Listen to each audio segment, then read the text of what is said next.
Yeah, man. Shout out to y'all, man. Shout out to y'all. Shout out to motherfucking y'all, man. It's definitely the boy Swab Boss, man. We definitely in the building.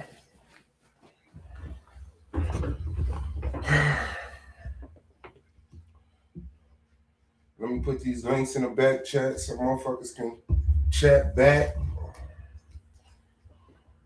Let me put this link in the back chat so motherfuckers can chat back. Yeah. There we go. Hold on. I don't like that angle, y'all. Hold on. Let me move this box frame. Let me get this shit out the way.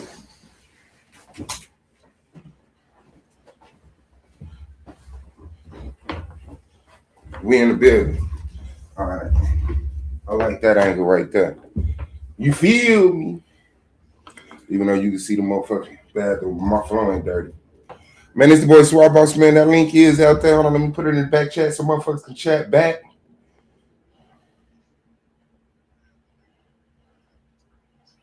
Y'all see the conversation, man. Y'all see the conversation.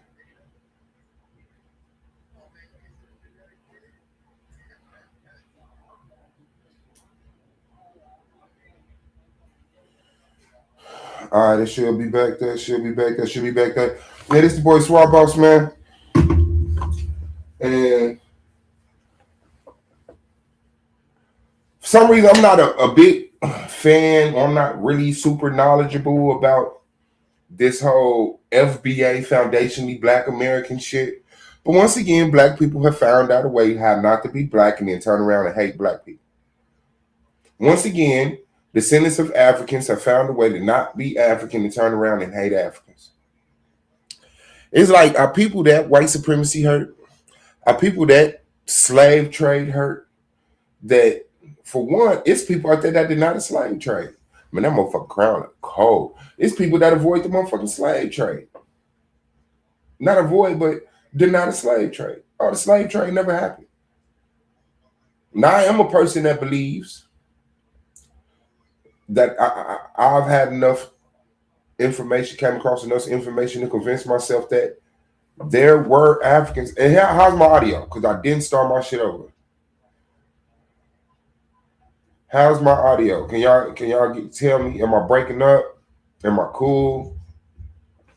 Maybe I should go to my phone and look for my damn self. Hold on.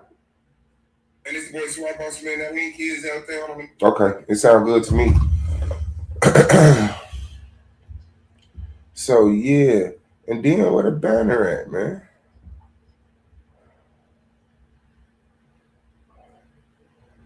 Where's the Cash App banner?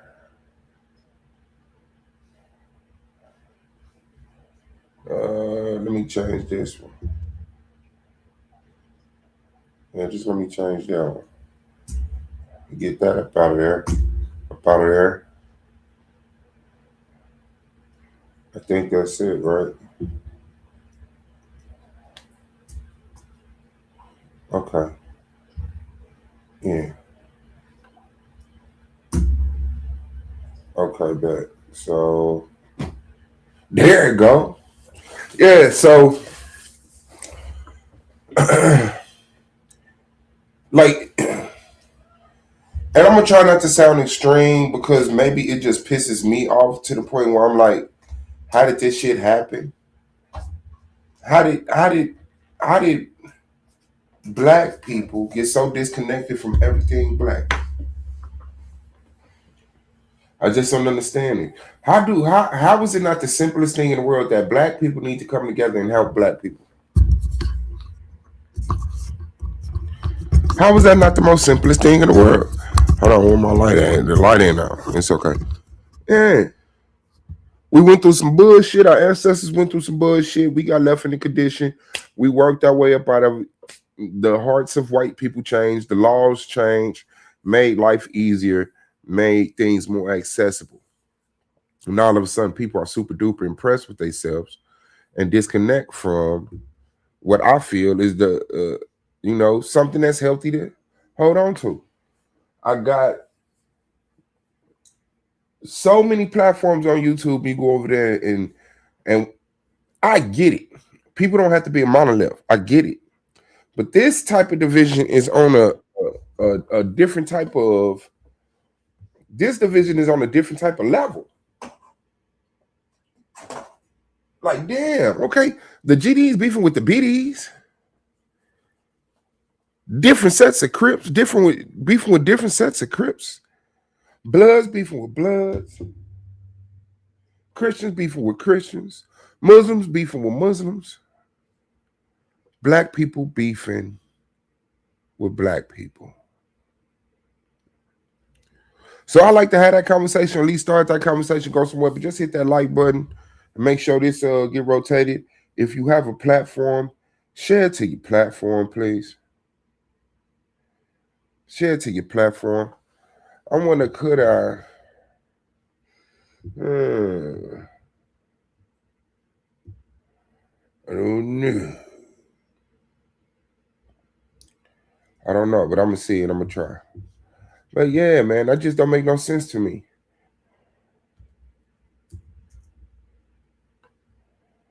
That don't make no sense to me.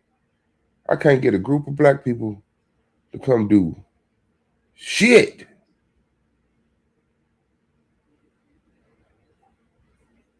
And I mean, like to me, yeah, get off the internet. You know, if I went outside and I talked this shit, maybe I have more of a following, or more people really willing to work with me, or whatever it is. I get that. But to have access to the internet and let motherfuckers have their opinion and, hold it down on their side of town for people that's brown.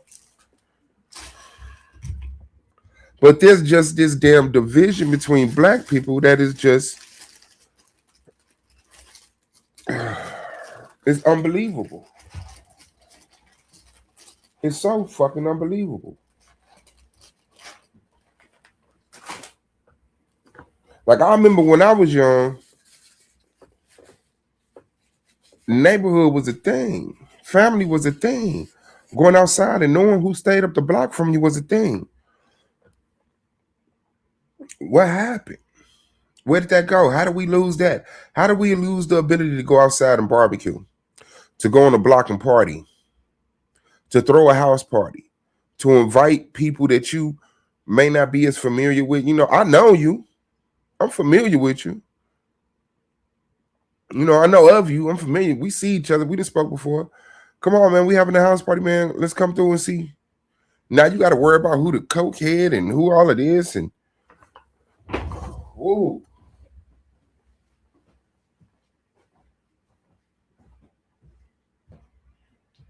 It's draining and straining.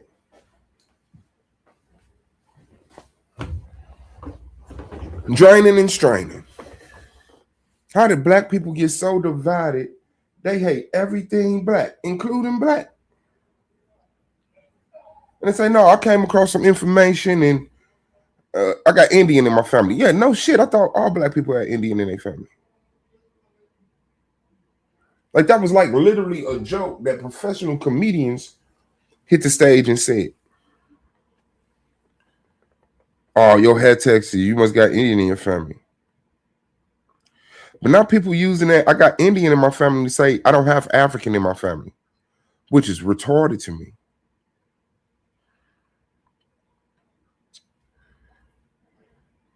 Then motherfuckers fuck around and look.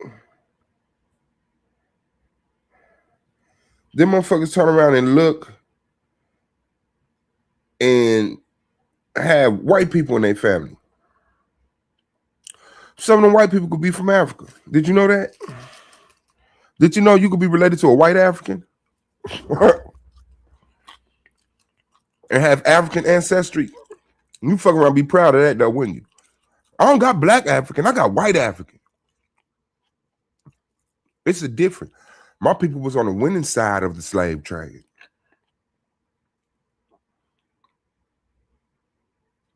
That shit is crazy to me, man. Can't understand it, and sometimes I don't want to. But I'm not comfortable not understanding stuff that's been explained to me. But I ain't been giving a fuck enough to ask nobody what is FBA. So it ain't really been explained to me. But from the gist of what I get it is people saying, no, we were here before the slave trade. We're not Africans. Well, Africans came here before the slave trade. I know mainstream history don't hold that narrative down. You know, they got their own narrative. The Africans just walked around this earth for 200, 300,000 years as modern humans and never fucking created a boat that could cross over the water. I know that's what these institutions taught us. But I believe different. I don't think the first person that rowed a boat from Africa to like really they saying Europe. White people left Europe and made it to Americas before black people left Africa and made it to America. Like, goddamn. Is that really what we on? Let me see. What's the difference from Europe to America? What's the difference? Hold on. What's the distance from West Europe to East America?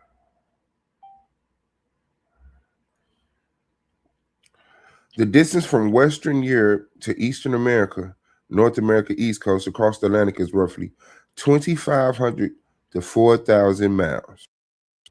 Cool. Okay, let me ask this. Wow, I can't believe that shit. Okay. What's the distance from West Africa to East South America? The distance between West Africa and East South America is around 1,800 to 2,500 kilometers. So 1,100 to 1,600 miles. So you telling me Africans didn't travel by boat for 1,100 to 1,600 miles before Europeans travel by boat from 2,500 to 4,000 miles. See what I'm saying? How large is Africa?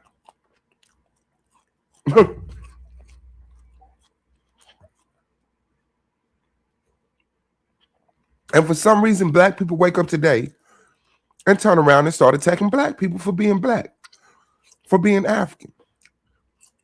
I never got that. Where did the anti-African shit come from? People got hurt because history tells them that Africans were brought here on slave ships, dehumanized, and tried to be like wrote out of history as anything civilized, and wrote into history as that got civilized by white people. And so now that hurts your feelings. You say, well, no, that ain't my people. You got family on every side of the line. You got Asian in you. If you going back, talking about some damn ancestors from 700 years, 800 years, 1,000 years ago,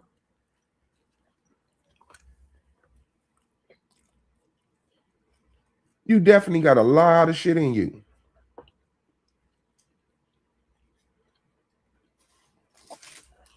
And for some reason, that just don't hurt my feelings. That don't hurt my feelings.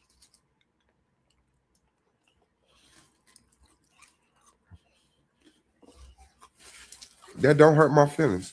Okay, so let me do this too.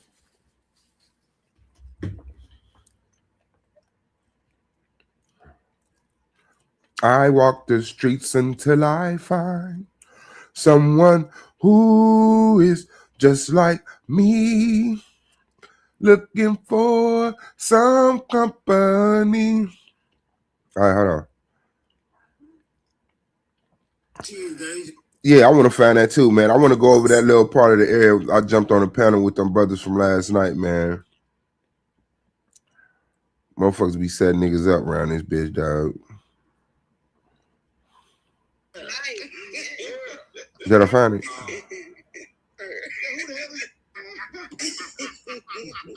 I didn't know that. That's what I'm saying. I'm like, okay. I know him as Breeze. Okay, cool. Gotcha. Hold on. Man, she just using kind words. I know. AKD. Yeah, I was goofy. Ain't nobody care about that, though. See, he up there now. What he talking about? What he talking about? We talking about. Hey man, see if y'all got some contention over this black identity thing. I think. Yeah. That's what I didn't know. No, man. That nigga sound like Smack from back on Fig. That they're saying from Africans. I'm telling man, all I know is I'm trying from the Coliseum, baby. If it's about this information, we can get into it. Okay, bet. So let me share this right quick. Children of the night. Late at night. Oh, you know what? I probably could just send it from my phone to the computer. And more. And boom. Okay, there we go. So let me share this right.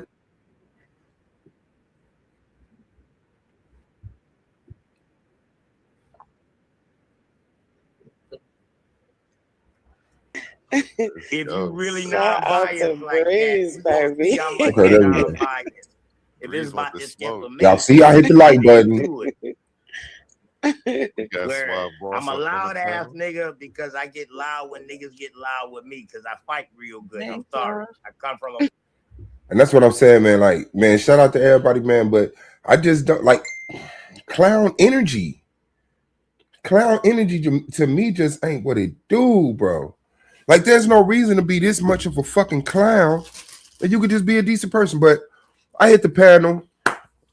And see, we see on somebody else panel. I feel like I've been on this panel before or watched somebody be on this panel before. So yeah, shout out to A1, man. Shout out to everybody who held down Shaq, man, who was over there. Let's get a little bit of this in. Fighting background. But when it comes to information, I'm good with that shit too. I'm surgical with this shit. Period. Peace, Swab Boss. Yeah. And I'm about to snatch up both of these girls, dog. They're coming over to the American Indian shit. Black Power. Black Power. I'm glad some black people in the building, man. The other side of wherever we at, man. Unfortunately, I ain't got the link to y'all channel, man. All I know is I'm Titan part of the Coliseum Bay League, right? I'm in the Titans Bay League on the Coliseum argument. So it's streaming over here. So shout out to you. Let me get myself, because I may be stepping on some toes, crossing the line, but it is what it is. It's going to organically happen. Peace to the panel. Thank you to the panel. And yeah, I welcome that energy. It seems like somebody got some energy up there. As a black man, I feel like I need to come to check. What is black? Crazy. Define black for us. I'm glad I practiced the ignorance so well. That was powerful. I bet. Well, can you define black for us? Yes, absolutely. First. Yeah, as a group of people that of dark pigmentation that descend from Africans. That's where you will lose at. Do you want to debate that? Tonight. You see? You see? And this what nigga, we ended up not setting up a debate. This is what I'm talking about. Nigga hit the panel, Black Power. What makes you hate Black Power? OTK? How come a black man that come from a black woman and a black man can come on a black channel on his black goddamn computer with his black ass self and say Black Power and motherfuckers just say Black Power back? A motherfucker jump up and say Assalamu alaikum. Motherfucker say Salaikum Salam. Motherfucker jump up and say Shalom. Motherfucker say Shalom. Motherfucker get up here and say, man, God bless y'all. God bless you. A motherfucker get up and say black power, and all of a sudden it's over with. I'm loud because I know how to fight, and I like to get loud.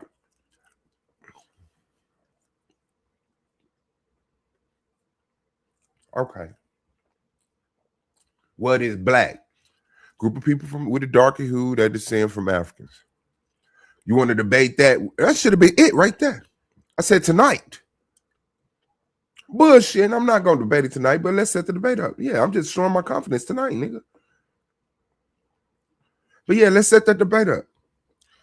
But really, niggas really be calling this shit debating. Okay, let's debate it right now. Everybody mute out.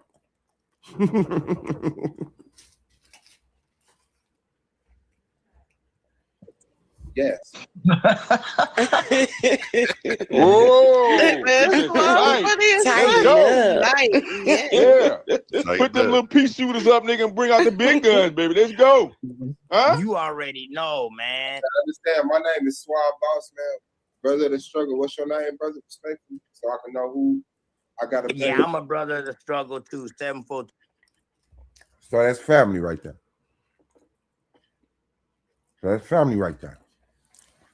We are the same nation. Understood. Now let's get it in.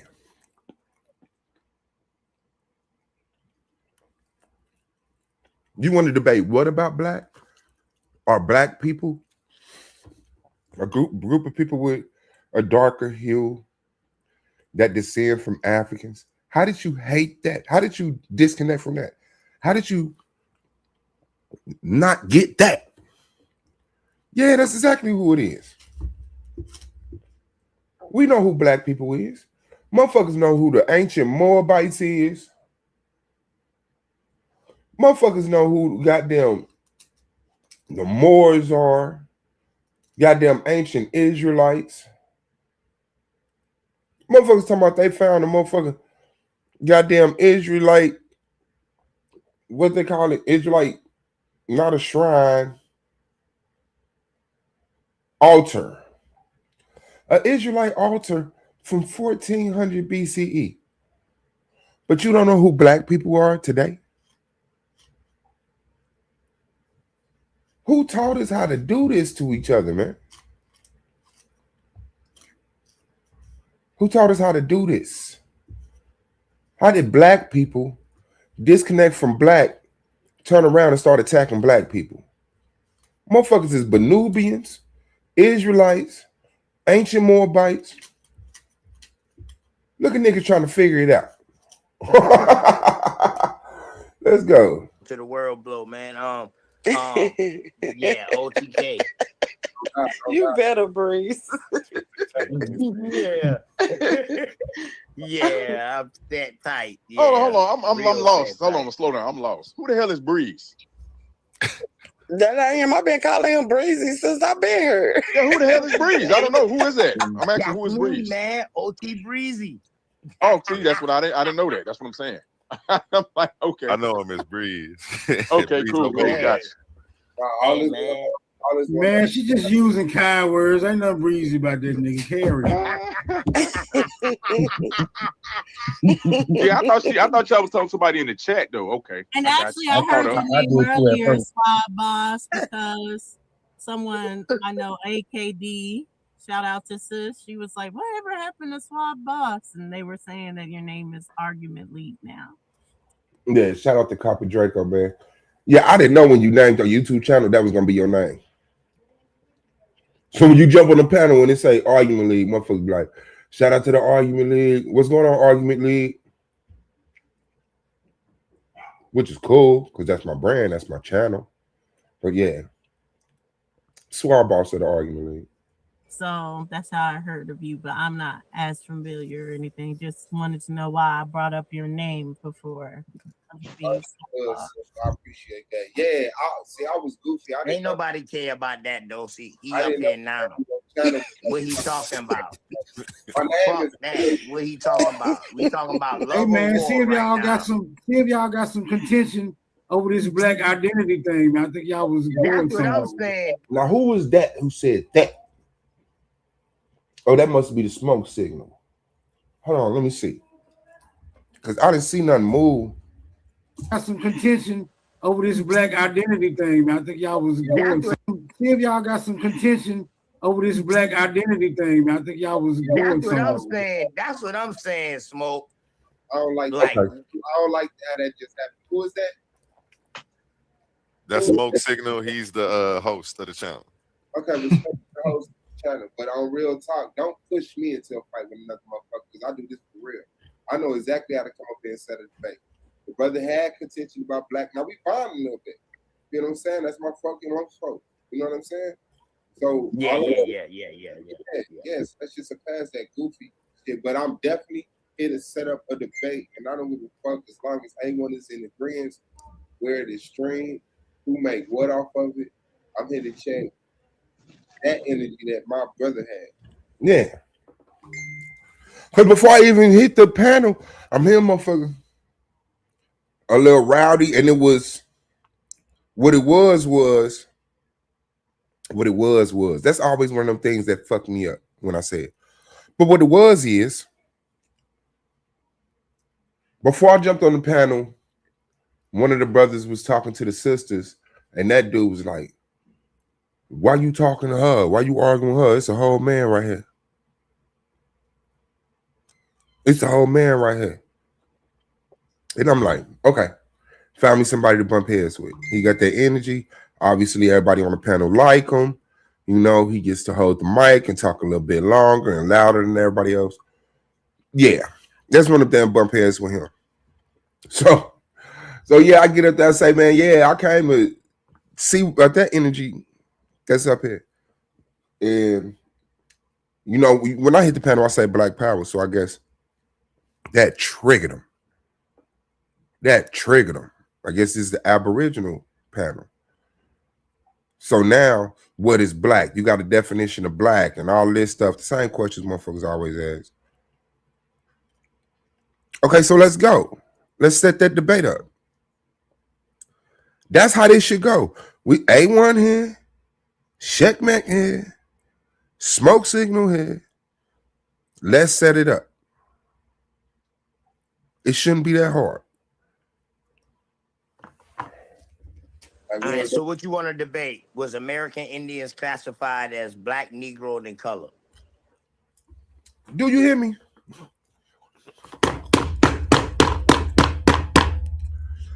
Nigga.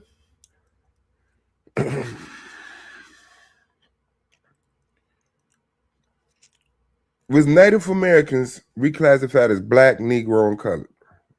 Why would I debate that? Why would I debate that? Because for one, yes, they were. That's very easily Googled. And that's what I be saying. Like, even with the brother Cosmo, when he jumped on here, whatever happened, whatever. Okay? To think that our title was something so minute, or females called goddesses, or goddesses females. Yes, but goddesses are gods.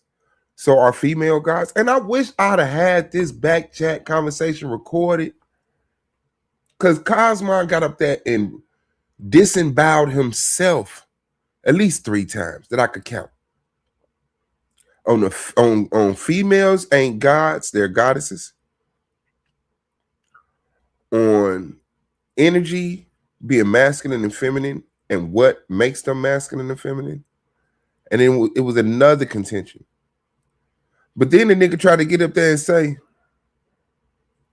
well, just like when you say man has been on earth, that includes female. Nigga, that's what the fuck I jumped on here and said. Okay. I wish I'd had that recorded. Cosmo would have lost some goddamn supporters that day. But yeah, so why would I debate that? Were Native Americans reclassified as black, Negro, and colored? Yes. And I know he got that PowerPoint slide ready. That's his bag. That's his bag. Hopefully. That sound, the way you just came up with that, you got that PowerPoint ready. What? It was specific as hell. No, bro. That's that nigga got 60 slides right now. He got 60 slides of misinformation right now. Ready to kill you on that topic. No, I'm not taking that. I don't disagree with that. Ready. These pretty suave. Nah, These are some of the questions that get that come across us, bro. Us saying that we American Indian. These are some of the questions that come across us.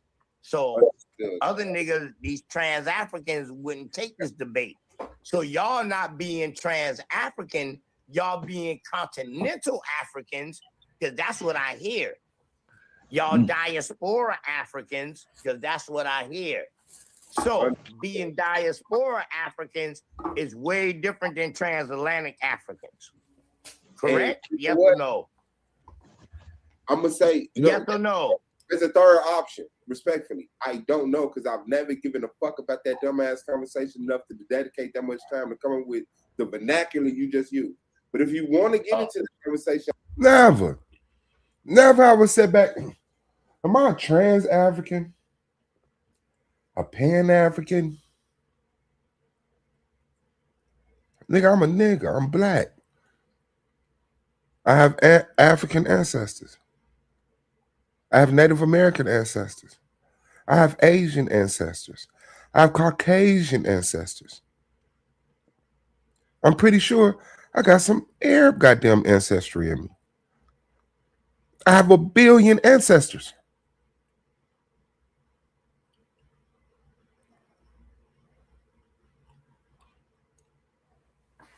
Yeah, that's all I'm saying, man. Like, we can have a conversation. I'll shut up and listen and let you inform me or at least misinform me, and then I'll go check it out and see if I can find something out about it. But obviously, y'all had this conversation for a very long time.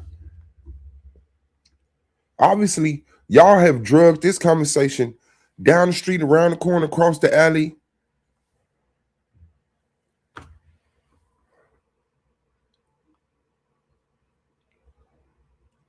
So yeah, cool. But I know we got some type of contention, some type of conflict, some type of disagreement when it comes to me calling myself black.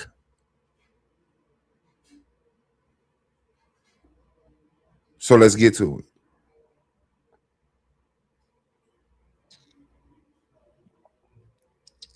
So let's get to it.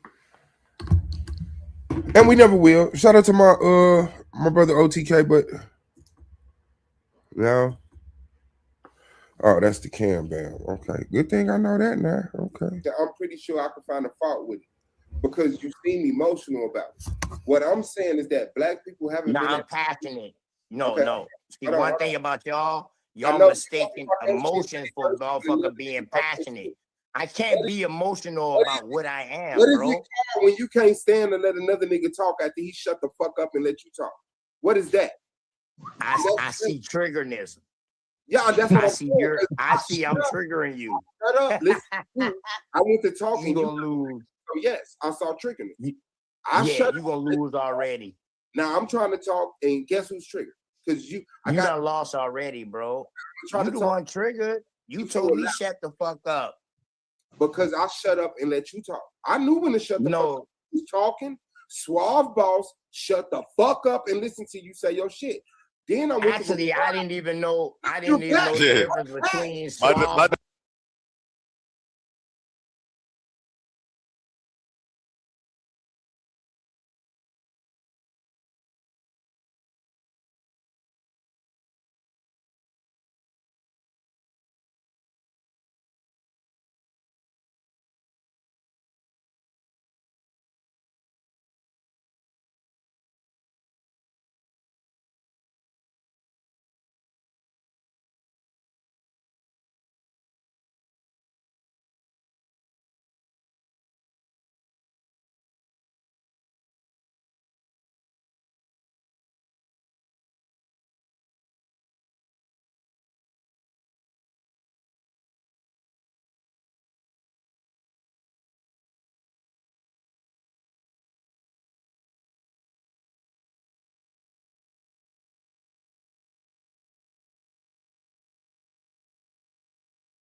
What's good? What's good? Hey, you muted, bro. You've been talking for about a minute and a half on mute. Thank you. Oh, watch All right, bet. Shout out to Big Dad. Okay, so what I was saying was, yes, passion. It's emotion. Like that's just one of them things that used to trigger people because you get caught emotion, you link it to femininity, and all of a sudden you're attracted to men sexually because you have emotion. Like no, I don't let that shit trigger me no more. But I don't see myself from the outside. I see myself from in here. I see myself as the little boy my mama raised in my grandmama's house.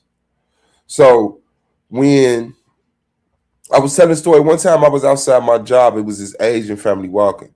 And I'm on my phone, so I'm concentrating on my phone. But I do pick them up in my peripheral, my radar goes off. Now I'm standing like right by the door. And when they got close, my mom was like, the lady is first. So I'm snapped out of my phone and reached for the door. Man, this motherfucking Asian woman hit the ground so fast. Like I was finna try to do something to her. Right. And I apologize. It was just in my nature to be like, oh, I'm sorry. Like, you right. I did. The way it looked was crazy. Because I looked like I wasn't going movement. To do it. You said, what, guy? Made an abrupt movement. Yeah. I waited too late to, like, if I'd have held the door while they was coming up. But my mind was like, fuck. So I went to rush to open the door and scared all of them. So I got to know when I hit these panels, sometimes Suave, you come off like you here to run through niggas' pockets. And I'm not. Right. Yeah. So, a lot of people just put, and I don't get why I gotta shut the fuck up so much. Why I get told to calm down so much. But everybody else get the buck, and I'm like, oh, okay, I get it. This isn't a fair matchup. Like they know this motherfucker can't fuck with me. And I don't know it. I'm thinking this motherfucker can fuck with me. This OTK. This is Smoke Signal channel. Shout out to them. This the loud. Yeah, real talk. This the loud, brash nigga that know how to fight real good. So everybody bag back and let Suave get his ass whooped. Let me lose a tooth out the front of my mouth. So I don't get that a lot of times. But yeah, shout out to the panel. So that's what it was. So now I shut the fuck up. I listen to him. I go to talk. He started cutting me off. To me, that's being triggered. So then when I escalate in passion or emotion and, go to check him, like, man, shut the fuck up. Give me the mic back, Kanye. Now he calling me triggered. Tactics like that let me know you don't make it to the debate ring too goddamn often. Nah, that's funny, bro, because I had that same experience over there. I went over there with A1 probably about a month ago, you know what I'm saying? I had that same experience. And a lot of the stuff they be on, I agree with a lot of it, you know what I'm saying? But I'm not one who deny our connection to Mama Africa, you know what I'm saying? So that kind of rubbed them the wrong way. but I'm like, shit, I'm gonna stand on what I stand on, you know what I'm saying? Facts. That's a fact. And I never got that. That's what I'm saying. I was ignorant. Right. I wasn't on YouTube when those type of communities was developing. We was disconnecting from African. But like, I was there when people like, I never knew it was a disconnect between black people being Native Americans, blacks. I didn't look at that like that. But they like, no, they lied to us and told us they brought us here from Africa. We was already here. The slave trade never happened. Huh? Right. And that's where we bump heads. I bump heads with them too. Because you're trying to flat out deny a historical event that actually happened. It's being testified by the Africans, us over here in America. It's being testified by, it's being testified on by all of the parties involved, and they're all telling the same story. So that it must be some big old conspiracy theory that they point to while all these people sit down at the table and plan this shit out and say, look, we're gonna lie to the whole world and tell them that we took slaves from Africa and brought them to America. To me, that don't make no sense. Yeah. Nah. I'm really waiting on something to be delivered. That's all. But now I do know that there was an attempt to cover up what existed in America before the slave trade. I do know that. Right. You feel me? But there's a healthy way. You don't have to always go so extreme. You know? So I mean, I get it. The conversation there, but like you said, it was recorded on all sides. And I got this video. I'm pretty sure y'all seen it. But this one dude, he's a doctor. He told the story of how his great grandmother came over here. His great because a lot of them stories was passed down. You know what I'm saying? It's like his great grandmother probably passed it down to her children, who passed it down to their children, and so on and so forth. You know what I'm saying? So just like the Aboriginal community don't want you to say, "Oh, your grandma lying," and saying you Native American, how we supposed to say that this man is lying because his grandmother told a story about coming over here on the ship from Africa? You know what I'm saying? Because a lot of them stories were passed down, and like I had. Like for my dad's side of the family, you know what I'm saying? It's like my great grandfather passed that type of story down. So I'm supposed to completely reject that story, you know what I'm saying, to suit their feelings. And I'm not about to do that. And I'm gonna see if I can find it. But this was, and it Jabari, the one who interviewed him. Jabari, the one who caught the story. But the dude had the story, and he told the story of his great grandfather being a statue maker. He was a statue maker, and he was like a lawyer, whatever the equivalent of a lawyer is over there. And he said the white people would come and hold on, is this it? No. He said the white people would come and every now and then and just take whatever statue they wanted. Take shit. And his great grandfather got tired of that shit. Fought back. His great grandmother told him, no, they'll kill you and take us. And that's what happened. Right. They killed him, took her. She's pregnant. She's on a boat. She gets to marry, give birth to his great grandmother. His great grandmother gets enslaved. They raised. She get pregnant. His grandmother's born. Then his mother's born. And his mother's told him the story. They got the name. They got where they left from. They got everything. There's not a missing piece to this process of how this man, you know, kept his tradition about his family coming from Africa. So I like, that's a beautiful fucking thing to know. It is. And if it's not your story, it's not your story. But you cannot dismiss that story. And then there's never a reason for us to turn around and implode on each other. Right. You feel me? Right. That's counterproductive, you know what I'm saying? And it's too much history we got to deny to say that the slave trade didn't happen, you know what I'm saying? There's actual news articles from during that time saying it was a runaway Guinea man, you know what I'm saying? From XYZ, we brought him from XYZ in Africa, you know what I'm saying, and he escaped. And they'll give a description of him. So it's like, so you telling me they lying about all of these accounts where they describe the people like that during that time frame? You know what I'm saying? So it's like, I think they do themselves a disservice by trying to completely negate that history instead of embracing it. They do, and it's gonna bust their head later on. Once they get to it is true information, that's gonna make you look like you didn't know what the fuck you was talking about. Like, at least keep the back door open, and possibly we have African descendants, ancestry. You know what I'm saying? But you just like, nah, fuck them. Okay, so here you go, right here. Let me present this.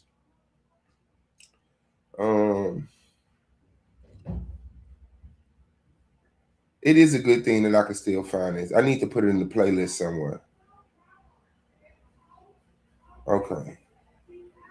Honored that you asked me to come. That's wonderful. Appreciate it. That's wonderful. Yes, And we've seen some of the work that you've been doing over these years, and it seems to me that the first thing we should ask you is, how do you remain so consistent? Because it seems that so many people do their best work at some period, and then what they end up doing is. Checkman in the building, man. Tazco 870 in the building. Mickey Dud in the building, man. Shout out to y'all. Simply trying to relive that work. Of the world. The Greeks sought so much of your beauty that they named 2-star constellations. An ongoing process. Right. One thing led to the other. Mm-hmm. And so when I did the video called The Shanghai Princess, had found his behavior. Right. So in 1990, I created a little video, almost animated, about a little Shanghai princess that was kidnapped by the Wicked Witch of the Mountain, and she was rescued by her lover, who was a medical student at Sankore University. Now, but all during the film, that's right. So many people get soppy. From which your ancestors were born, except my daughter. Not one hand went up. Not one hand went up. Mm-mm. I asked this question of 500 whites. How many of you know the city and country? I was teaching at a university, a white university, just outside Philadelphia. Every hand went up. They knew not only the country from which they came, not only the city, but the borough from which their ancestors came. Now, how come they know and none of you know? Here's the reason. And here's the reason why I am different.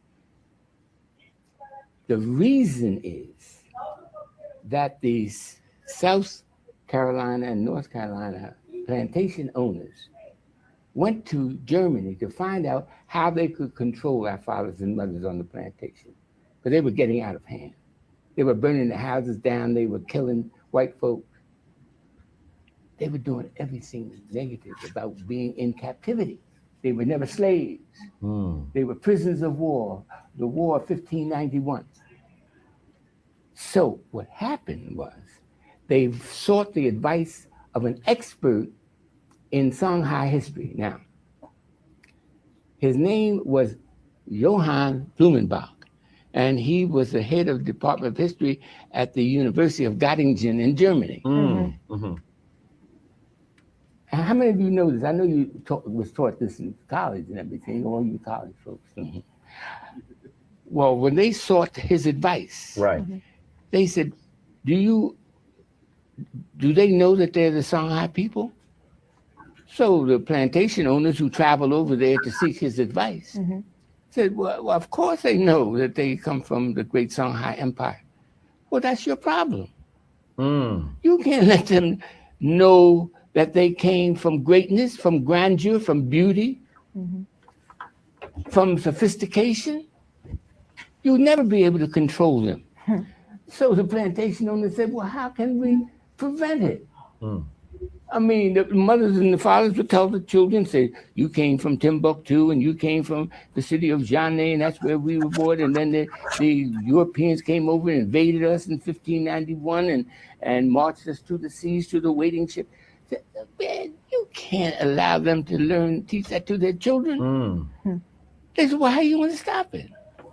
Here's how you do it. Here's why you don't know where you're from. Blumenbach said, what you do, as soon as a boatload arrives, take the babies out the mama's arms, send the parents to a distant plantation and work them to death, and raise the children to believe they came from a jungle. They won't know the difference. That's right. How would they know? That's right. Their parents are gone. Now, here's the difference between me and you. When they captured my grandmother, I'm not going through, you heard the beginning of the story, My grandfather was a lawyer and a sculptor in Benin City, Nigeria. And the English kept on coming over stealing his sculpture. Wow. Some of his sculpture ended up at the Art Museum in West Philadelphia, where they came to show it off because it was world-class sculpture. So have you been able to see this sculpture? Oh, sure. Wow. Yeah, I've got some in the book. But anyhow, what happened was his wife hassled him and said, don't fight the English when they come over. Just let them have the sculpture. I'm pregnant. And they'll kill you. Then I'll be a widow. And they'll put me on board ship and take me over there where they're taking all the rest of those prisoners of war. But my grandfather, whose name was Mwale,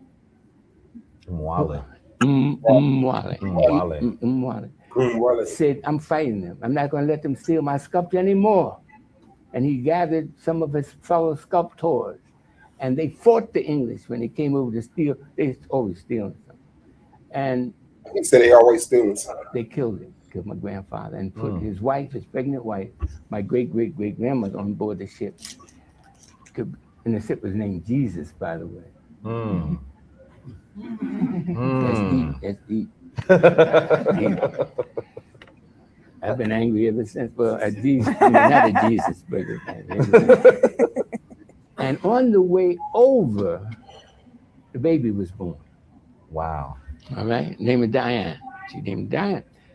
Now, it was bound for South Carolina. How many of your ancestors came from South Carolina? Raise your hand. Oh boy, a whole bunch of them. They were bound for South Carolina. But in 1808, this was 1813. In 1808, a law was passed by Congress forbidding more importations of the Songhai people. We're the Songhai people. Right. See, Blumenbach said, don't allow them to even learn that they came from the Songhai Empire. Right. We're going to try to breed them here on this continent rather than continuing the cultural memory. They don't even let them learn the name Songhai. Because then they'll start investigating. Then take away their ability to read and write. Pass laws against them learning to read and write. Then they can't learn anything about the Songhai Empire. They passed the law. 200 years, a law not allowing blacks to learn to read and write. Well, anyhow, in 1808, this law was passed forbidding any more importations of Songhai people. Now, nobody paid any attention to that law at all, except one little group called abolitionists. Now, the abolitionists put their money together and they bought a ship. And they patrolled the seas looking for prisoner of war ships, but you all were trained to say slave ships. They weren't no slave ships, they were prisoner of war ships. Very important. Were coming, very important distinction. That's right. And when we teach our children, they were never slaves. They were children, descendants of prisoners of war. Like McLean, he was a prisoner of war. That's right. He wasn't a slave. That's right. He got captured by the enemy. That's right. On the way, this abolitionist ship captured the ship that my great-great-grandmother was on. So instead of this baby being taken from my army in South Carolina, the ship was towed to Trenton, New Jersey. And of course, Nzinga, who was the baby's mother, my great-great-great-grandmother, taught the baby that her father was a world-class sculptor, that her father was a lawyer, that he went to world-class universities. So I was trained from babyhood, you know, that we've got to right this wrong. That's right. That's right. So I was, it's your job, because you were spared by just an act of God, an act of the ancestors, to not let the baby being taken from Nzinga's arms. And the baby grew up, and she had a child. Her name was Mary Diane Thomas, and she was my great-grandmother, and she helped raise me. Wow. And so she told me the story when I was a kid, you see. So that's how I know where we're from. Wow. That's right. Yeah, so that's cold as hell to me, to be raised by your great-grandmother. Like, how many of y'all had great-grandmothers? I had a great-grandmother. Right. You know what I'm saying? Like, Nigga, great grandmama, that's a time machine. That's a fucking, what they call that shit, a time capsule. Yeah, that's a literal time capsule. That's a library of information that passes with her. He's raised by his great grandmother who said, yeah, my mother was born on the ship and they named her Diane. And we, like, you know your family. And Wale, and Zinga, Diane, Mary Diane, and you, little knucklehead ass boy, getting told some probable shit. So, and I can imagine he's not the only one who has this type of, he just was able to record on a platform that still, you know, exists, that you can find. And right, they would expect him to say his grandmother's a lion. You know what I'm saying? They're like, that's literally what they're saying, while also complaining about the same thing. You know what I'm saying? Because that's one of the things that's being told to the Aboriginals. You listening to your grandma saying y'all Native American, you know what I'm saying? Your grandma's a liar, and I'm not one to call anyone's grandmother a liar because there might be some truth to both sides. You know unless you're talking about Christianity, right. My grandmama lied there. Right, yeah. When it comes to family, see, motherfuckers take family for granted now because we grew up in a house full of motherfucking kids we didn't like, your brothers and sisters, y'all arguing over Nintendo controllers. Family back then was like this. They knew, nigga, we all we got. It's time to get up. Everybody wake up. Everybody let's eat. Everybody let's play. Everybody let's work. Everybody let's go eat. Everybody let's go back out. Everybody let's sing. Everybody let's go to church. Everybody let's go home. So-and-so sick. Everybody let's go over there. So-and-so had a baby. Everybody let's go. Family was family. It wasn't this disconnect. Nah, it wasn't, man. And like I just had the conversation with one of my homeboys last night about like where we come from. You know what I'm saying? It was a close-knit family environment. You know what I'm saying? And as people will move into the community, they were welcomed as family, and the community will help them build their house. You know what I'm saying? Once they bought their land, it's like the community will pitch in and get their homes built, and the community would also come together to feed the community. You know what I'm saying? It's like each yard was growing their own separate fruits and vegetables, raising different animals. You know what I'm saying? And it's like we really lived off of the land, you know what I'm saying? Like I keep telling people, I was almost a teenager before I saw a white egg, you know what I'm saying? I didn't know eggs were white. I was used to brown eggs my whole life, just going in the backyard and getting a brown egg and, you know, and cracking that sucker open and frying it. But we done got away from that, man, and that's something we really need to get back to.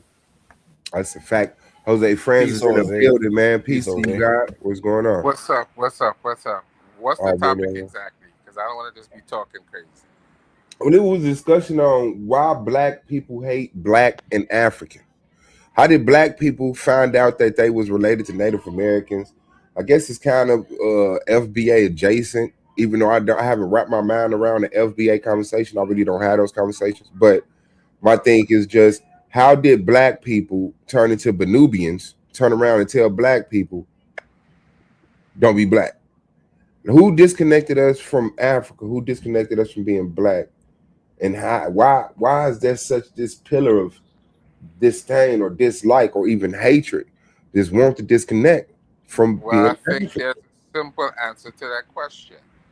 Yes, sir. We were taught to hate ourselves by people who don't like us.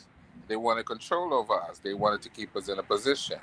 So they fed us this lie for all of this time that something was wrong with being African. While the whole time, every museum that you go to in the world, everything great in the museum is African.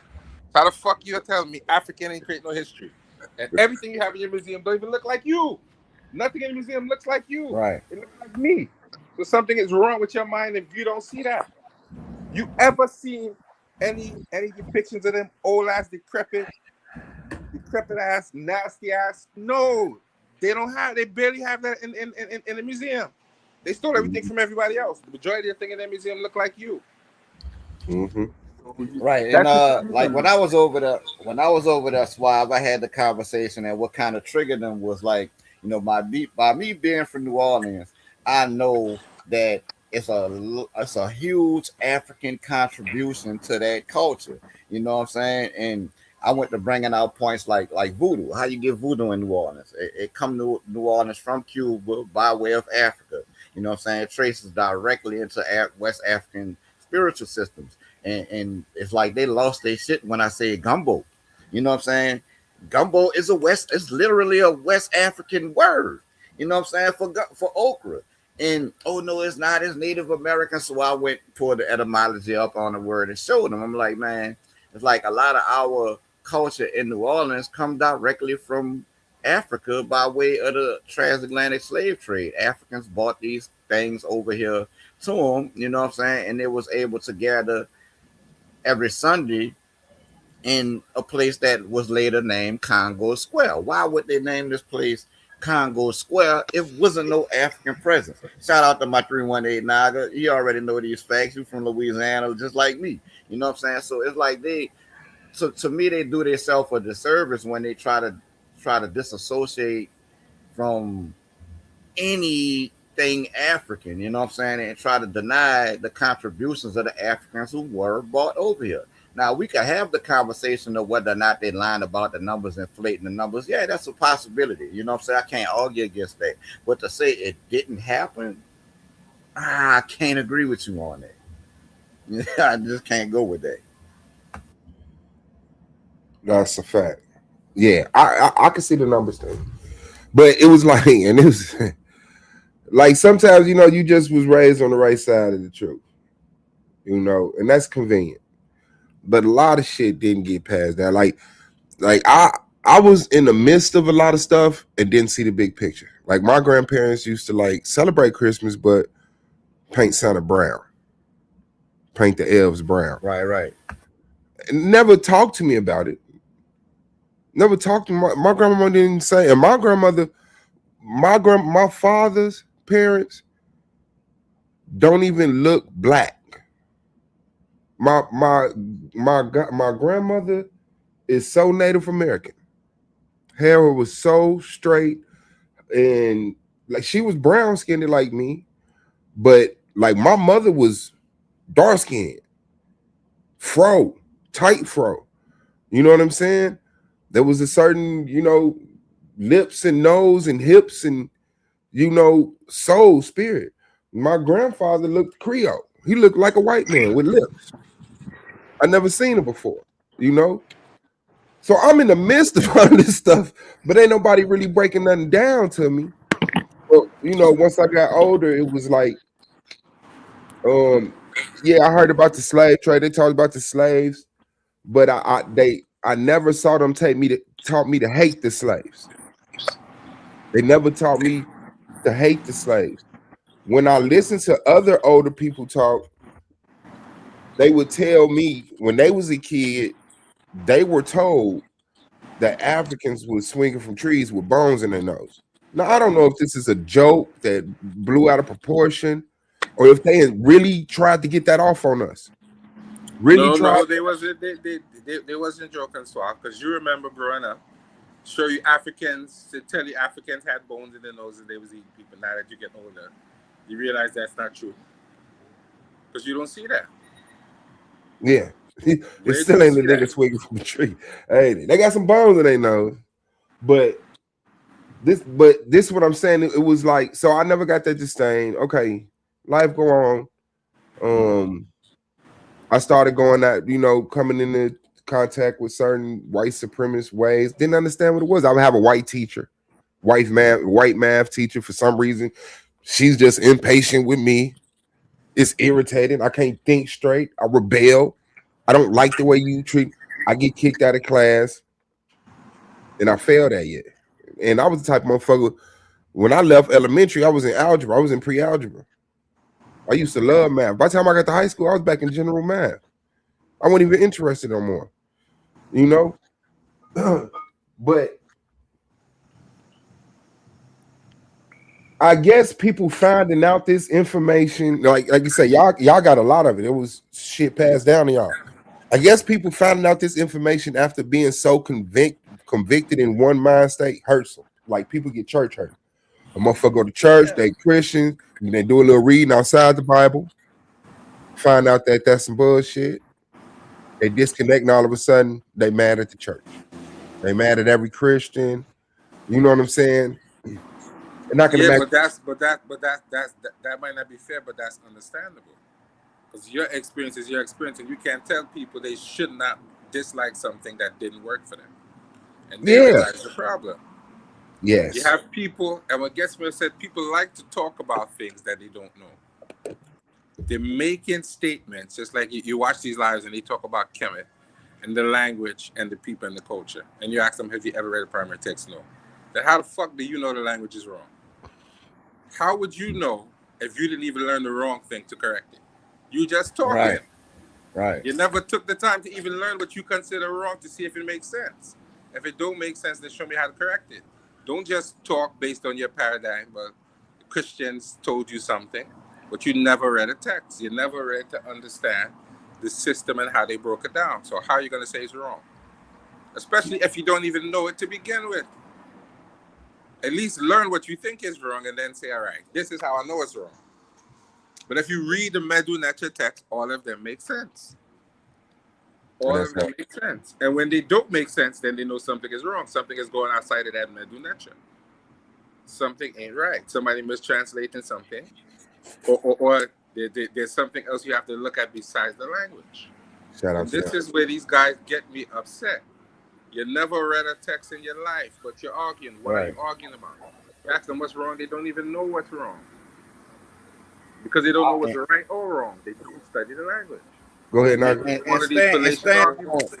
you know, the piggyback off of what Jose just said, a lot. This movement is also trying to attempt to remove Nile Valley civilization from Africa and place it in America. They're trying to place all of these things that are African in America and disconnected from Africa, disassociated from Africa. And to me, all of that works against their cause, their end goal, you know what I'm saying? Because it's like, if they accepted shared ancestry from America and Africa, then I don't think nobody would argue against that, you know what I'm saying? Because it's documented that these two groups of people did work together. They had a common enemy, you know what I'm saying? But when you try to deny one or the other, then that's when I got to bump heads with you, you know what I'm saying? Because if anything, then I'm going to stand on the African culture, because it goes back, history and culture, it goes back further, you know what I'm saying? It's more readily available to attain.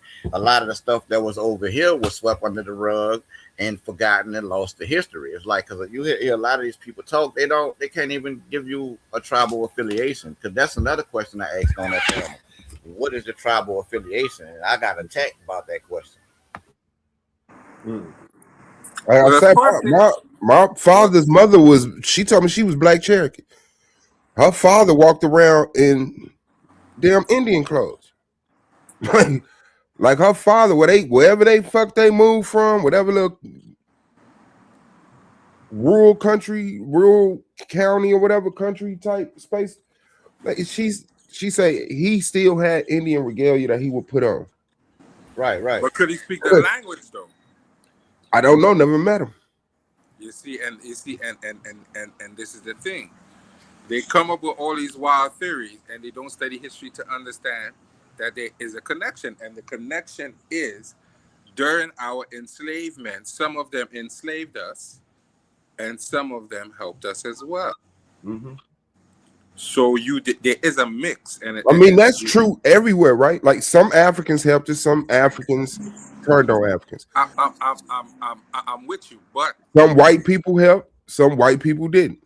Some Native Americans helped, some Native Americans didn't. You know what I'm saying? Right. But they don't know enough of the history to understand what they're saying.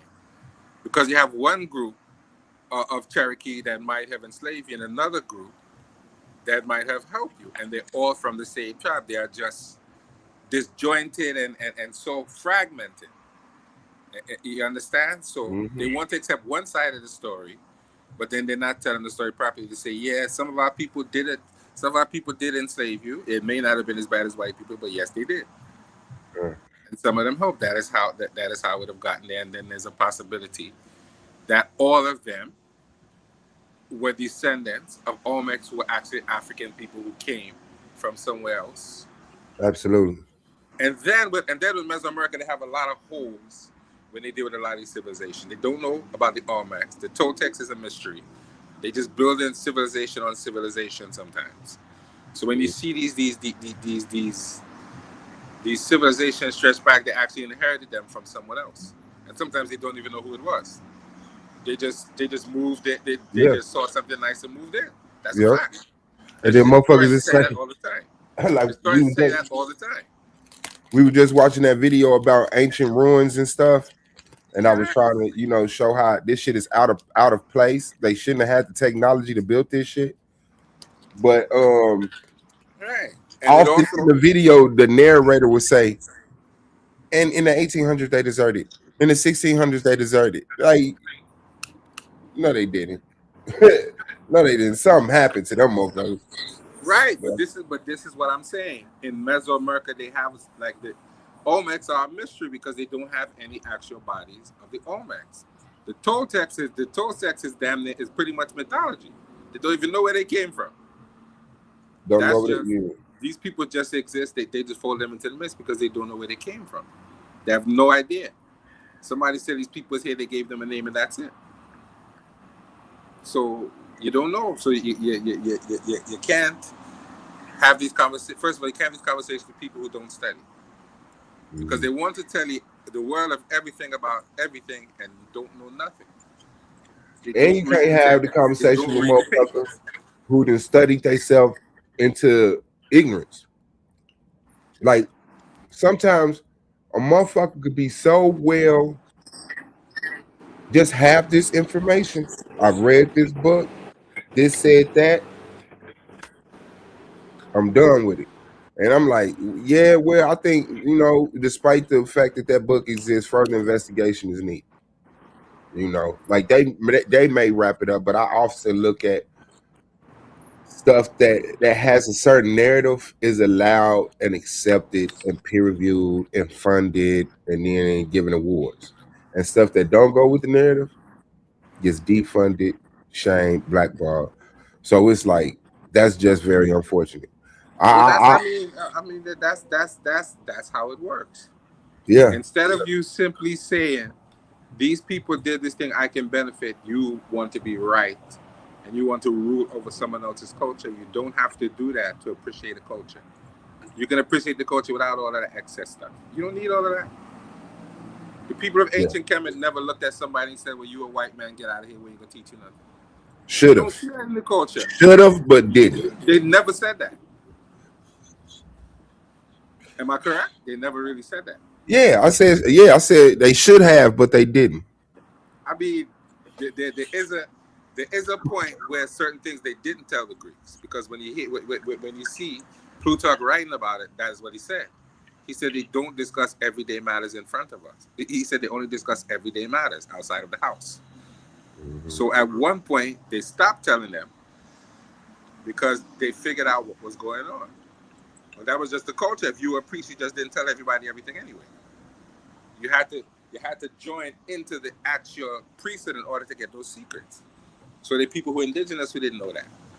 So, and that's why I feel what happened to a lot of these areas where Africans or indigenous people were there, and then a European will come, and then there was a mixed breeding, and then the original people would be dislocated or murdered or died off of disease, and now the mixed people are being represented as the indigenous people.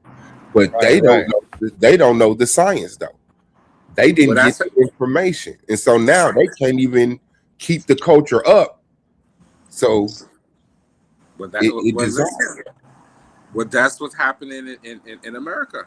You have people who they call Native Americans who are not the same as indigenous people. They're mixed breed of people. We see that, and we know that. We know that already. There's a difference between Native American and indigenous. It's a big difference. And this is what's happening. You understand? People. First of all, people are dealing with a remix of a remix of a remix of another remix of a culture. That's the first problem. You didn't go to the source to make an attempt to understand what you're reading. Then you're arguing with somebody else who at least made an attempt to read it and try to make them sound like they're crazy. But when they put the thing in front of you and say, well, read this, you can't read nothing about what's going on. You have no idea where to start. It looked like, and I was in that position and I got tired of doing that. So I said, let me learn a little bit of this language. Let me at least see what's going on. Let me see what and it made sense. And I started to get deeper into it. I'm still studying it. That's why I could tell people, you need, if you're going to get into culture, you should attempt to learn the language of the culture. So that was a necessary. I agree, Jose, because language and culture go hand in hand. You know what I'm saying? This is what I'm saying. Try to attempt to learn the language, and then you will learn more about the culture. Well, I'm glad you learned the language because I'm not studying them better than that, my nigga. But I'm glad you are here to straighten us up with that shit. But it was a necessary push against that fueled you to be like, let me get the what. I just didn't. To tell you the truth, I just didn't like not knowing. Okay. And I'm not saying I'm perfect. I still have a long way to go, but at least now I could jump in and say something that makes some sense in the conversation and not just be the guy in the sideline. At least I can contribute. And I'm very proud of myself for how far I've come. But I'll tell you, everybody tells me, if you want to learn the language, find a good Medu Neter teacher and do it that way. Because I did everything they said not to do when learning Medu Neter. So if you want to save yourself a little bit. Let me guess, Jose, what you did? You went to them African languages? No. What I did was I skipped over I read a grammar book. I learned Medu Neter from a grammar book. Apparently, I think that's a no-no. Right? The grammar books were wrong. Say it again? The grammar books were wrong. No. The grammar books are great. But what happens is grammar books are not really for you to learn Medu Neter. Grammar books teach you the grammar. And yes, you can learn Medu Neter from the books. But it's best that you sit down with a teacher and go through the grammar books. Because when you do that, you get more value out of it. Not that I didn't learn anything, I did. But at the same time, I read the book simply to learn Medu Neter and not to learn the grammar. And therein lies the problem. After all of that reading, I still am grasping onto the grammar. Because I read it for one reason. Not the reason the book was intended for. And therein lies the problem. So go and find your good, reputable Medu Neter teacher. And they will take you through all of these different things. I'm not saying don't learn on your own. Because it helps to learn on your own. But at the end of the day, go and find you a teacher. Don't stop learning on your own if you're learning on your own. But eventually you're going to run into a point where you're going to need a teacher. And take it from me. Take it from me. I've learned a lot, and I'm proud of what I learned, and nobody's discouraging me, but they're saying at the end of the day, get yourself a good teacher, because it saves you a lot of problems. It gives you a lot of structure. It saves you the headache of almost crying, getting headaches, and almost passing out. Yeah. And if you want to learn, definitely hook up with Smash Rockwell, get on his channel, and go through some Medu Neter, bro. I don't even like his name. I don't know. Hey, but look, you do have some good demonstrations on it, though. I went check them out. You know? No, I haven't seen none of them, but I've heard very reputable people keep bringing them up, and I'm like, here we go, another motherfucker, finna be the next goddamn Nature Boy or some shit. I just hate when niggas get.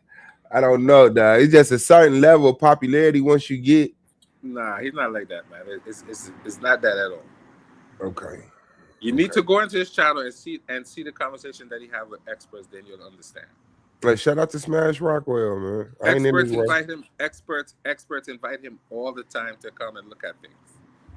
So, and that's over 2 decades of hard work, bro. So, if you want to learn some Medu Neter and you want to get into the culture, you need to check out Smash Rockwell, bro. Subscribe, sit down and listen, participate in the chat, and you wouldn't regret it. Trust me when I tell you that. King Naga know what I'm talking about because I'm sure King Naga has definitely watched some of them. Correct, Naga? Yeah, I watched some of his demonstrations. He do some pretty good work over there. Another brother that I kind of follow when they're doing metal nature breakdowns and discussing that topic will be Infudisi. You know what I'm saying? I check him out too. Yeah, shout out to Infidisha. He said the bird is the A because it's like Yeah, man. I think that's what we need to do. We need to study more. And I'll be honest, I'm thankful for a lot of these brothers on YouTube because brothers like Jabari is my cheat code, you know. Brothers like Reggie is my cheat code, you know. Brothers like Smash is my cheat code, you know. Because them is the brothers that's doing the work and you can just sit down and watch them do the work and it makes it easy on you, you know. It makes it a lot easier. It makes it a lot easier. So I tell them brothers, shout out to all of them brothers. Shout out to the Tahuti presentations too. together. Because them like brothers Burn the L say, shout out to Tahuti, the Titan killer. You know, he ain't killed no Titans over here, but he done killed a whole host of Titans before, you know, we adopted that name over here. But shout out to that brother. Yeah, man. shout out to Tahuti. I remember when that nigga was live and got bit by that motherfucking snake.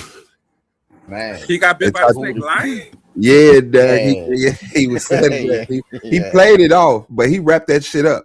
Hey, that motherfucker said, and kept talking and shit. That shit is crazy. Man, 30 seconds later, that nigga was hey, okay, and then I'll talk to y'all next time. We'll make sure y'all and that nigga logged out. You see, and this is the danger of taking things too far. Going too far into the culture. And you messing around with things that the ancestors wasn't playing with no cobras like that. Ooh, he be having snakes crawling on them, tarantulas. You'd never see King Tutankhamun messing around with no cobra, playing with no cobra, and no depiction. They wasn't messing around with none of them things. Tahuti either right like a motherfucker or wrong than a motherfucker, man. But he is not in the middle. Yeah. So yeah, shout out to them Tahuti. Things were symbolic. They wasn't fucking around with them things like that.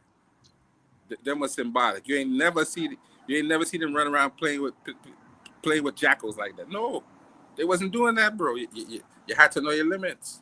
Don't be playing around with shit like that. You're going too far into it now. You're taking it somewhere else. Am I lying though? I can't say you lied. I can just say that. Nah, I would agree with you on that because I ain't playing with no cobras and snakes and all that type of thing. I ain't having no tarantulas crawling all over me. I just seen that shit. Right. The ancestors wasn't doing that. Yes, they had myths about cobras, and when you read the text, you understand what it means. But they wasn't playing with them animals like pets. They wasn't doing that. Nah. You didn't see that nowhere, so brothers had to stop. Because when you put yourself in that position, you know, what am I gonna say? I'm sorry to say, but I can't feel bad for if you play with a lion and you bite off your hand. Yeah. You mess around with snake and you get bit. I do know coaches that have relationships with animals that I felt at the time was impossible. You know, and I'm with you. Yeah, it was them people. You know, like they got the hawk people or the falcon people or whatever the fuck they is. Still to today, there are people who do that. But I am not a hyena man. I ain't messing around with the people. Them niggas over there with they them don't know hyenas. me like that. They don't know me like that. They know homie in the village. They know the rest of them. You understand? So if I come around and I could do that with them. They got that. I'm not the animal man. I can't be messing around with lions and tigers because I'm sure they're gonna do. I'm sure something will happen to me. And even in Africa, they don't mess around with lions and tigers like that. Well, I do know this one group that I'll be showing people, but they dress like they wore suits, like they wore suits. These African people who play the game on the back of lions, like they got these lions that they ride on, and they play. It's like cricket on the lion. Nigga. You try it. Not today. Hell no, I smell I smell like food. Shit, I smell like motherfucking McDonald's, Subway. I gotta get my diet right, nigga. That's what I'm saying. They know what they're doing.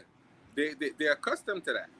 But I know there is an obedience that I can't explain. But I know that I don't agree with Laurel that all animals are naturally afraid of us. I think we all have a respect for each other, and you know when to stay out the kitchen. You know when to stay away from their babies. You know what I'm saying? Shit like that. But there is a clear, like, I don't see any animal that hunts humans. You know what I'm saying? Like They that really don't, do they? go out, they don't purposely go out and hunt you. Like animals go out and hunt other animals. Like For real though. they drinking water over here. Let's do this. And woo, woo, woo. Nah, they don't. They don't have that strategy for humans. So I mean, they don't. That, but that's true though. They really don't. So I fucks with that. That's why when all the shark bites, a lot of them be bites because they bite you, found out you're a human, and let your ass go instead of eating you like a seal and shit. You know. But I mean, I could agree that animals generally only attack humans to defend themselves. So if you leave them the fuck alone, they're probably not gonna mess with you because some of them are more scared of you than you are them. You understand? Yeah. Yeah. So and I'm with you. I don't understand that relationship that these dudes play with hyenas like dogs. Because when a hyena eats you, the only thing it leave behind is your soul. Because it eats the bones. They eat everything. They eat the bones. They eat everything. They don't leave nothing behind but your soul. Them animals are dangerous. So I don't know how these people develop these relationships, but they have them. Mm-hmm. These dudes that be thrown. You ever seen it before? Suave. These dudes be throwing hyenas on their back with muzzles on, play with the hyenas. Yeah. They be having them on leashes and shit. That's crazy, right? Yeah, and my dude, that used to be my avatar, and it was this one dude in the suit that killed the bull and took out the heart and the organ system and was holding it up and shit. And I'm like, motherfuckers don't, those dangerous people right there, bro. He killed a bull? Yeah, killed the bull and tore the guts out of it. And he took a picture with his foot on the bull, holding up the guts like this, and he in the suit. With his hands? No, with a knife. No. With his hands, yeah, with a knife. But wow. Let me see if I can find that shit. That was if it wasn't a wild bull, then I could understand that. It might not have been a wild bull, so maybe he got lucky.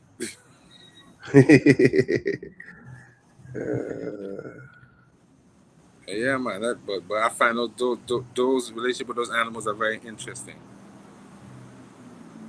But they don't play with them animals in Africa. Yeah, man. But I fuck with the animals, man. I fuck with the animals. I do. Yep. And I think that was, I think that was a big deterrent. Our relationship with animals was a big deterrent of people being able to invade our land and take over certain shit like that. I believe that. I believe that. I think that's true. But they were.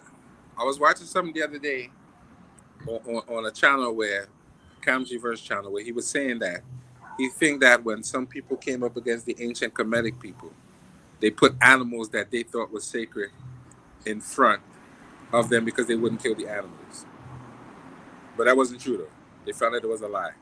But they said, but that was some story that they were trying to say that they had cats and all type of sacred animals. That sounds like some shit I would let spread if I wanted to set you up to fuck with me. Like, yeah, all you gotta do is walk with these cows in front of you. They ain't gonna touch the cows. We gonna murder them cows. We gonna murder them cows. But I definitely gonna let that spread, and I'm gonna say it's true. Yeah, if you come over here and you attack us, you just line some cows in front of you. You ain't got nothing to worry about. So you could walk your dumb ass up here. Yeah. Nah, but it wasn't true though. They made up the story. Understood. But I want to know. I mean, there were some animals that people didn't kill them. Like in ancient Kemet, black bulls, and then they didn't kill them. They didn't used to kill them. They were considered sacred animals, so they didn't used to kill them. Shout out to sacred animals, man. But then they said, but then somebody made a statement that said the Greeks came in and said, "You think this animal is sacred?" And they killed it, and nothing happened. Or so they thought, right? Or so they thought until they got the ass whipped later on, right? Understood. But I don't know, man. People just need to read more and learn more before they talk. Because people like to attack ancient Kemet, and when you ask most of the people, Or accept correction. say it again. Be able to accept correction. Like, fine, if that's how you feel, let's talk about it. Speak it. But when somebody has done the work and said, "Oh, you know, I know what you're talking about. Here's the information on that," be able to accept it. You know, be able to test it. You know, go look it up, study it yourself. But yeah, you gotta have more than just talk, man. You gotta have more than just bravado. That's what led me out of the Bible. Studying the Bible, wanting to be like Jesus. Searching for Jesus took me right away from Jesus. And that So makes it, like real talk, and it led me to the real Creator. Well, what I have evidence of. I'm not finna try to. Shout out to OTK in the building, man. Open to knowledge. Hit that link, fam. Don't play greasy, my nigga, because you was cutting me off last night. No, shout out to you though, God. What's good, God? You already know. But let me post that link right quick. exactly what happened. You studied Jesus to realize now, and after you studied Jesus, you started to see similarities with other things, didn't you? Yeah, because the practice went. Yes, answer the question. But because the practice went, I saw other people. They went from most people went from Christianity to Islam, right?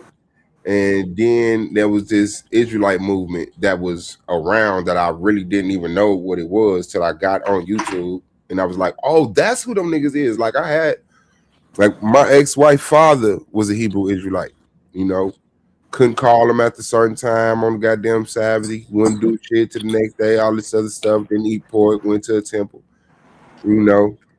Pissy drunk, but I guess obedient enough to be an Israelite. But yeah, when I came up out of Christianity, it was like I was still going to church to support my wife and seem sane.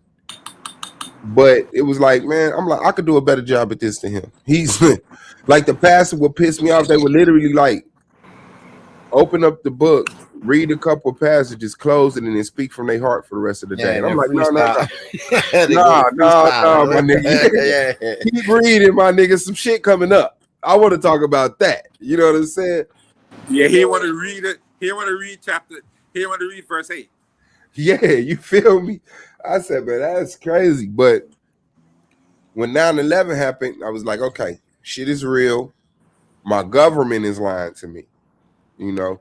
So then I went, and my partner, Mike, he told me about Leo Muhammad, he was a comedian who used to make jokes about Africans. You know, flies in the eyes with the swollen bellies and stuff like that. And Louis Farrakhan had got in touch with him and, you know, did the NOI thing with him. So he ended up becoming part of the NOI. He's speaking Speaker's Corner in that park out there in the UK, because the UK doesn't have freedom of speech. You have these freedom of speech zones that you have to go to do stuff. Really? Yeah. Is that true? Yeah, they don't got the Freedom of Information Act or freedom of speech. That can't be true.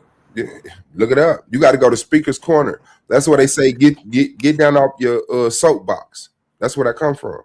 Because you go out there and you set up a soapbox and stand on it, so you be over everybody, and then you speak your motherfucking truth. But you can't just walk around there talking about, man, fuck the prime minister and all of that. You can't. Yeah, they get on your head. But that can't be true. It's true, brother. That's crazy. Let me Google it, man. Let me Google it so we can keep it. Yeah.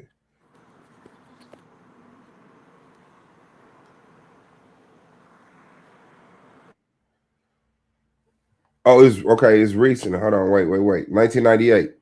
Yeah, the UK has freedom of speech primarily protected by Article 10 of the European Convention on Human Rights, Incorporated Rights Act 1998, but it's a qualified right, meaning it's not absolute and is balanced against other concerns like public safety, so they don't, national security, and preventing hate speech, leading to ongoing debates about its limits.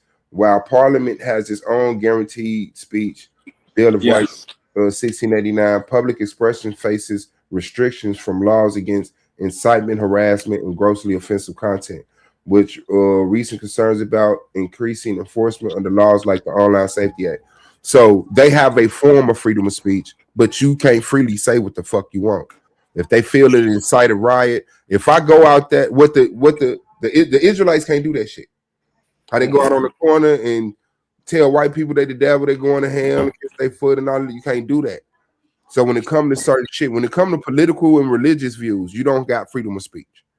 So they go into this speaker's corner, this part, and I was watching Lil Muhammad. He's snapping, fiery, back straight. You know what I'm saying? And I'm like, I've never heard a black man speak like this. You understand? And so then, of course, that led me to Farrakhan, and Farrakhan ran me right the fuck away from Islam. Farrakhan, and that boy, I'm like, oh man, he fiery like Leo Muhammad. Shout out to him. That nigga started talking about UFOs and the mothership and pillars of iron shooting down and creating mountains. And I was like, yeah, nah. The mother, yeah, no, I'm cool. And then I got around to YouTube, and there was when I joined the first debate league, there was the group of Israelite brothers who seemed like Christians to me, but they hated Christians. Don't tell them that because if you tell them that, that's a fight. Yes, they hated Christians, but I'm a person that left the Bible. They're a person that turned the Bible upside down. Yeah, but if you read real history, tells you the original Christians were the Israelites. So how could you hate something that you said you wrote? Yes, but the thing with me is they pushed that date back too far. You wasn't there. Like Israelites, I mean, our ancient people. Now we're in 2025. So if they was around in 300 BCE, yeah, ancient people. But when you say you was around 2500 BCE, you know, the beginning of the earth was 4000 BCE. Yeah, nah, brother. Yeah, but I mean, but ancient is a relative. I mean, ancient doesn't have a strict definition historically as other terms do. It just means a long time ago. Yeah. So I mean, how long is long for a human? 100 years, 200 years, 300 years, 400 years. How long is long? Yeah. Because it doesn't specifically give you. It doesn't go back to any specific period. It just means of long, old. So now that means that I can come in and tell you, in my view, something is ancient, just because I think it's old. You understand what I'm saying? It doesn't go back to any specific period.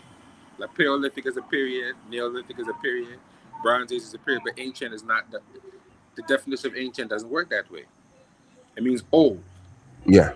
So what is old by human standard? 200 is 100 years old? Not recent. Yeah. You know what I'm saying? Like, yeah, but I mean, I would to me, ancient is definitely over 1,000 years, but close to 2,000 years. Right, you know I agree with that. So it's like we got. I could wrap my mind around 500 years ago. That's, you know, I could call that, you know, and I could see. But that's still a long time though. Yeah, that's a long time ago. But it's like recent history. It's history, but it's recent history. It hasn't quite made it into the ancient times yet. You know, a lot of that stuff is still relevant. So if they're talking about something 2,000 years ago, you would consider that ancient. Yeah. Yeah, because to me, ancient, it comes with a disconnect from, you know what I'm saying, some lost shit. But at the same time now, they're saying 2,000 years is ancient. We look at the cultures around there, and the cultures around there go back way further than that. So it depends on who you're comparing them to. So I would call that prehistoric. That's why I say my people are prehistory people. We come before shit was recorded in the way that shit is recorded. Yeah. Right. So once language was developed, a culture is no longer prehistoric because history has to be written. History is written. Yeah. But then now when they're talking about the Israelites say that they're ancient but they want to compare themselves to cultures like Kemet and still call themselves ancient. You can't do that. You can't. Yeah.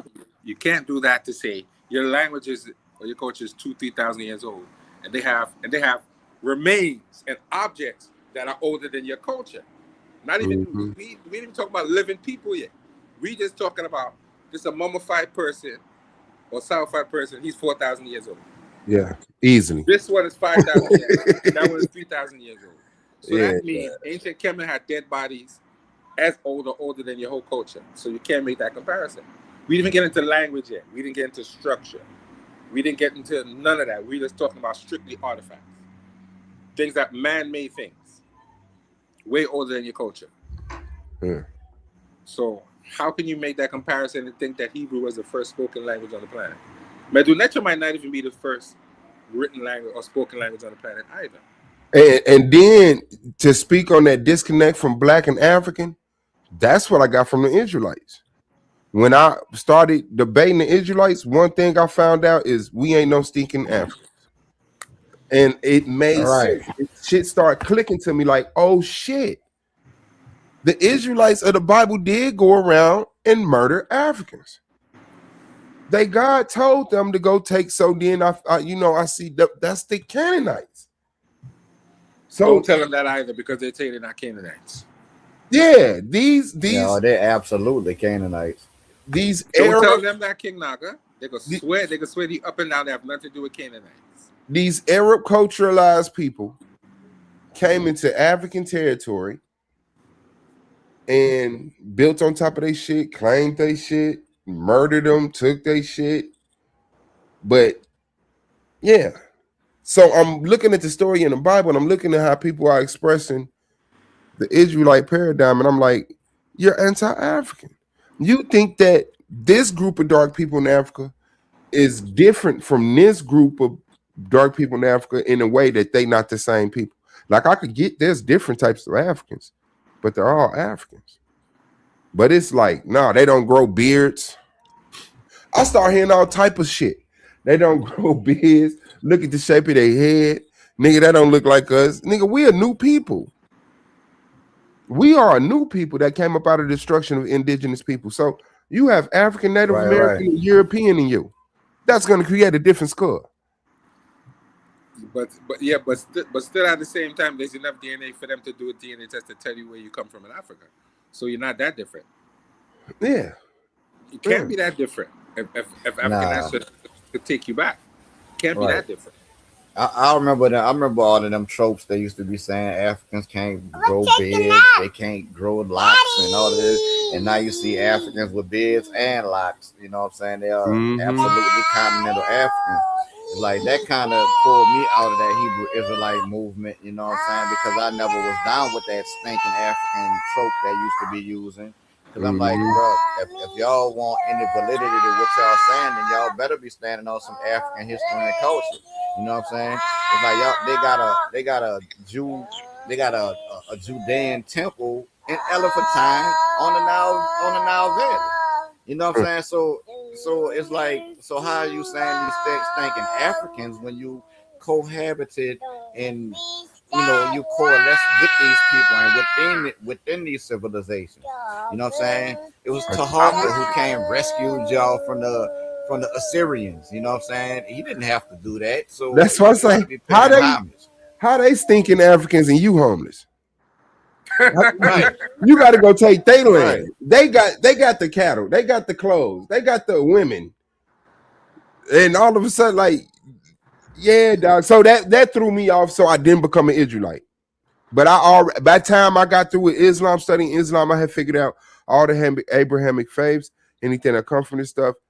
This is the Greeks and the Romans trying to write themselves into a period of time which they didn't exist. They're taking stuff prehistory, which is only prehistory because we only go into modern history. History was recorded before the Greeks and the Romans. Of course. Yeah, but we don't have access to that. They openly admit they burnt the shit, they stole it, they conquered the people and translated it into their own language, and we don't know what we did with the original script. I'm pretty sure we do. You replaced the names, changed the locations, the dates, and wrote some some apologetic shit for you, and then you burnt the originals that said these are the motherfuckers that we need to watch out for. You know, so. I hear what you're saying, but I understand what you're saying because look, Reggie did a presentation on that the other day. Did you see it on Sonetta? Who did it? Reggie? Yeah, he did a presentation talking about the I don't watch Sonetta, brother. Okay, I'll leave that there.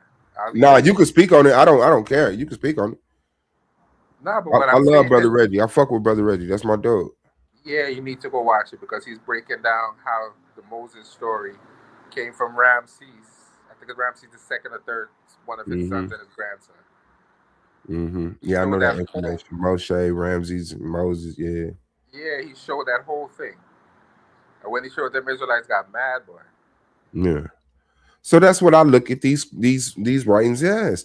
And then I started studying it. Now I came to that conclusion that the Greeks and the Romans put off the greatest deception on earth and lied about the creator of the universe. The biggest question all man has: what are we? What is existence? How did this shit jump off? What type of framework is this?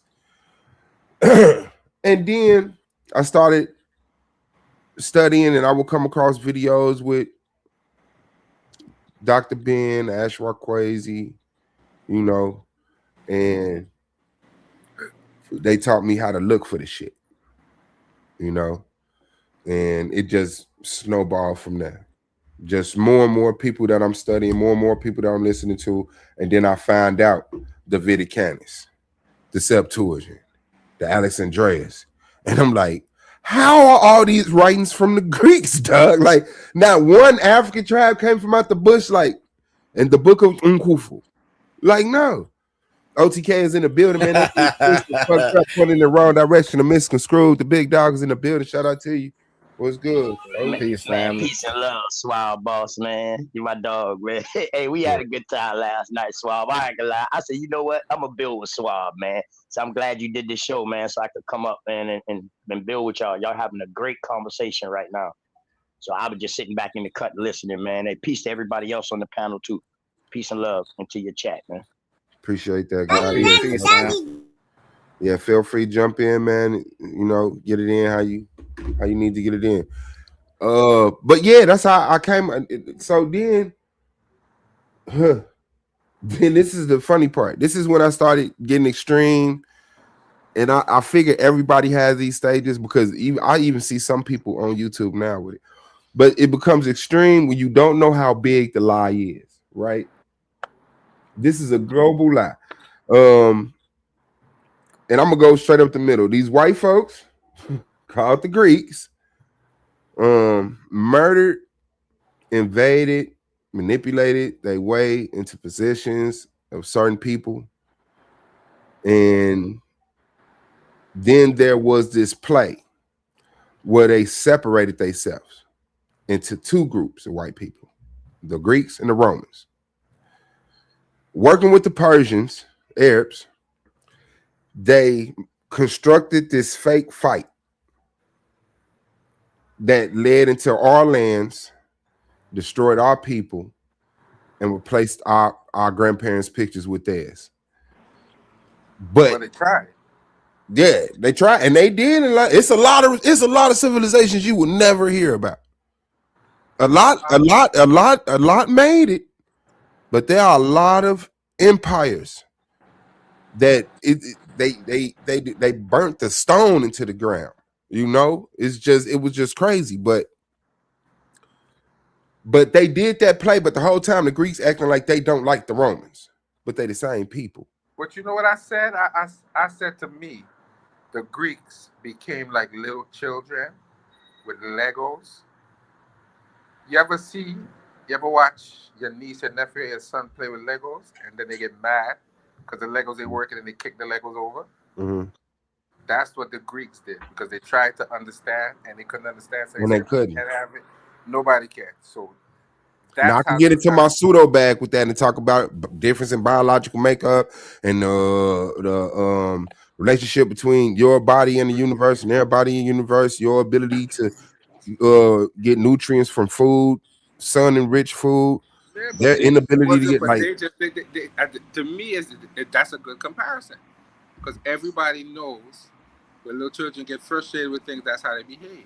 yeah, I don't want to do that no more. Kick over the Legos, flip over the desk, all them type of thing. yeah, I They get can't do it, mad. so it's stupid. Yeah, I wanted to do it, no, I can't, so it's stupid. Matter of fact, it's wicked and evil. Hey, Swab, let me ask you Yeah. a question, Swab. You was Yes, sir. talking about the Greeks, and then you talk about the Romans. Was they coexisting at the same time, bro? Yes. Yeah. Yeah. Yeah. What year was that? They I'm overlap just each asking other. because I'm just trying to figure out. I'm just asking you that real shit. Understood. Yeah. I'm not a day specialist. I could get the information, but I know the Greeks and the Romans have a gray area where, yeah, that's it. But to me, that was the great flip, because when you look at the Hellenistic period, they would like us to believe that Christians were The being Hellenistic persecuted. period would be in Africa, right? Yes. In Egypt, correct? Okay. All right, Yeah. I'll follow you. Go ahead. So they would like us to believe that that's the time where the world got Christianized, right? Like they're going around and they're pushing this. I mean, not Christianized, but Hellenized, Zeus and the other gods. They think that they're With the mythology. With mythology. Yeah, I got you. Yeah. So they want you to believe that that's what's going on. But what's going on is the indigenous African spiritual systems being destroyed while Christianity is being pushed onto the people. Because Zeus didn't blow up like that. Abraham did. Fucking, what's the motherfucker with the line and shit? All these, you see the connection between the biblical stories and the Greek mythology. The Greek mythology didn't blow up. Okay. The biblical stories did. So that's what the Hellenistic period was, pushing up scripts. That's why it was such a dagger for. It was just this push to just keep the literature control. Oh, you can't have it. You can't translate it. Only certain people can read it. This, that, and the other. And that's how our grandparents grew up. They wasn't reading the Bible. They owned it. And when they went to church and got preached to, you know, I thought they was reading that motherfucker. Right. No, they just had that big ass book on the table and shit. Like, Grandma, you couldn't have read this part right here. Put So- all the phone numbers in the family genealogy and shit. That's what they used the book for. Yeah. Exactly. I got you. So, Yeah, so when you that's talk about that's the just what I reason feel. why I asked you about the Greeks and the Romans was they together, because we see a Roman period when the Romans pretty much came established. They came established in Greece and Italy when they was fighting against Saxons, or what we would call Saxons or Vikings or Anglo-Saxons or whatever like that. Right. We saw that they went into Italy and they beat the fuck out of them in Italy, but yet it was Sicily, that little island, that helped them sustain, you know what I mean, and help them push back. So this is where we see the Romans get created. Now the Greeks, from what I thought that came from like Macedonia and shit like that, and they took over the Romans. That's why you got a Greco-Roman. But I mean, maybe I'm wrong. Maybe we, you know what I'm saying? That'd be a good bill, bro. Go ahead. Yeah. That's No, what I that thought don't it sound was. wrong to me. Like I said, That's what I thought it was. I love history. It's more modern, but Yes, I sir. could wrap my mind around the Greeks and the Romans and stuff like that. But I do know there was a coexistence, and the way I look at it, these are like, this is when you know the phrase divide and conquer. See, when we hear that phrase, we think they divide us to conquer us. They also divide themselves to conquer. Me and Larell get into it in Naga's house because we want Naga house. So me and Larell act like we beefing. Then we fall through his front door, knock down the pictures and all this shit. You know what I'm saying? By the time we get through Warren, his house is useless. He had to move, and we have the house.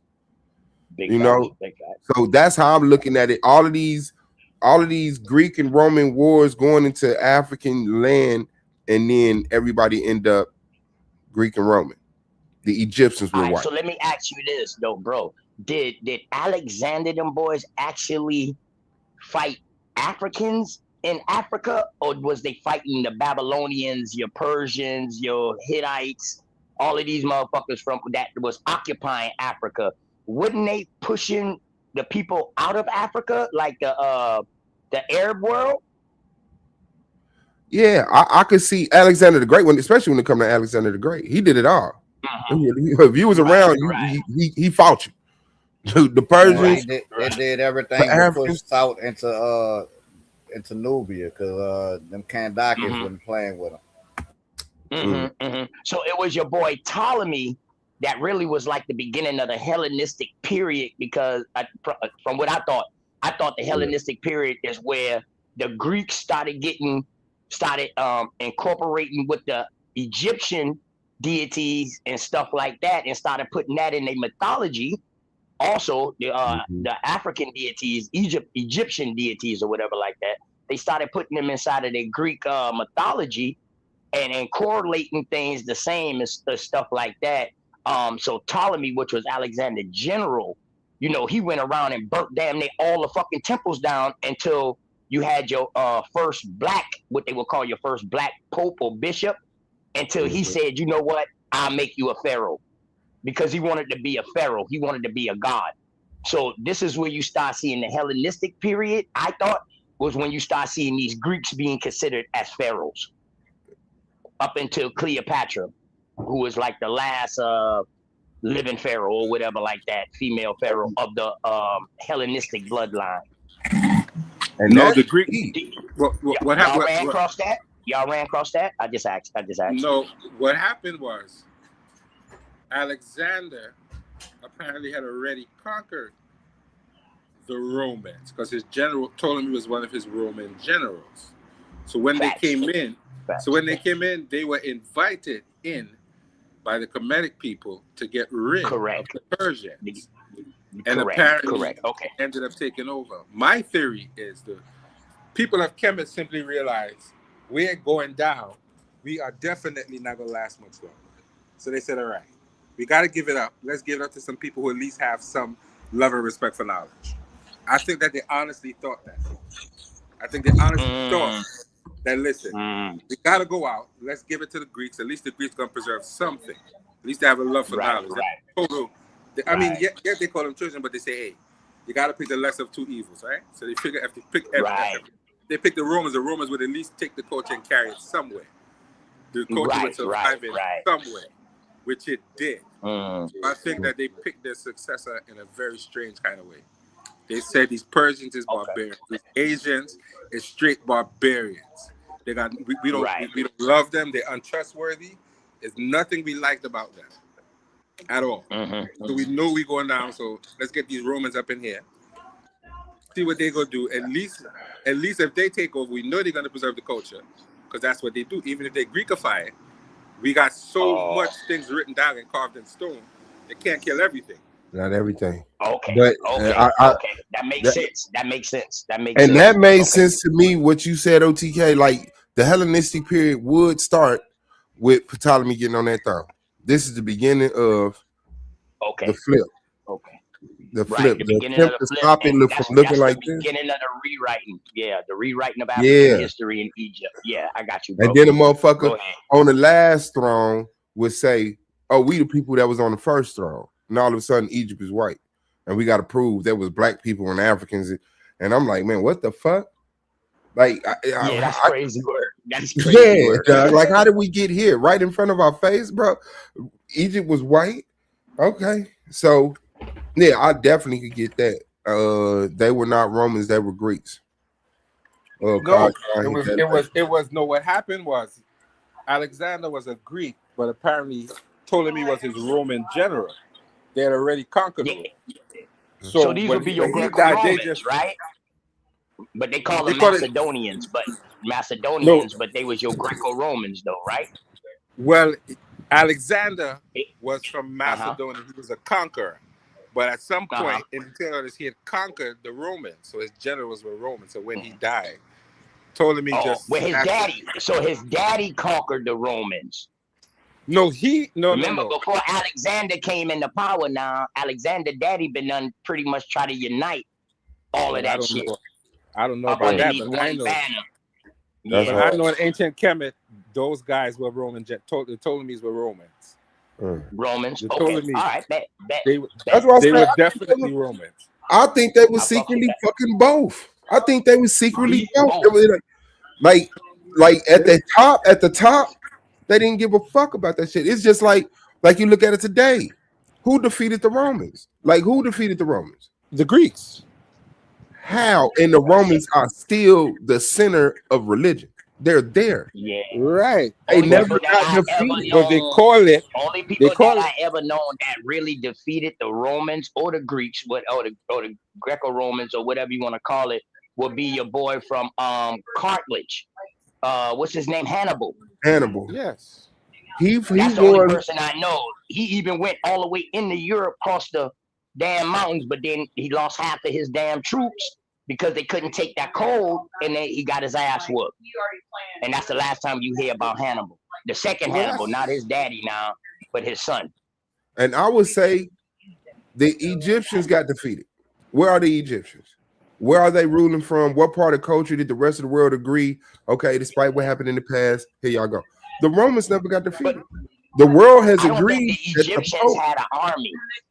I don't think they had an army at this time. Nubia had an army, but the Egyptians didn't. That's why bro said they allowed the Greeks to come in to push the Persians out. No. The Egyptians definitely bro. had an army, but when you look at it, the higher ups in the army were what we call the Hessi or Nubians, the archers. Those were the ones that was maintaining control. Because even when the Arabs came in, the Arabs were writing stories calling them the archer of the pupil of the eye, because they were shooting out these Arabs' eyes with arrows. They were shooting in What the would they pupil call them? with The arrows. Madres? What was they call them? The Magi. Madri? They got a name. Magi. Yeah. Okay. I'm with you. I'm with you, bro. I follow you.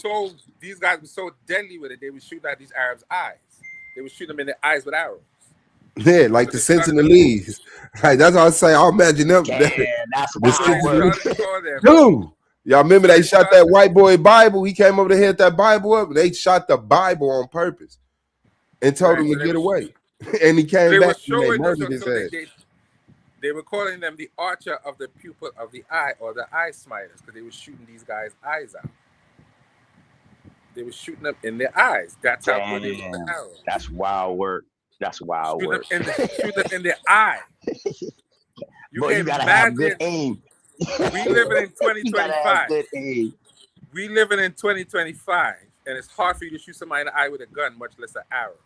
They was dead. Shoot them in the eye, in the pupil, fucking them up. They're blinding them. That's how bad these Magi were. That's crazy. Cosmon is in the building, man. Don't get it twisted, pointing in the wrong direction. Mr. Scooter fucked up. Shout out to you. What's good, God? What's up, Cosmon? What up, dog? What up, dog? What it do? What's OTK? What it do, man? What's going on with y'all boys? Hey, man, I just wanted, all respect to the brother. You dig what I'm talking about? But Ptolemy was not a Roman. Ptolemy was not a Roman, even though he was Alexander's right-hand man. He also was a Greek, 100%. He was not Roman. And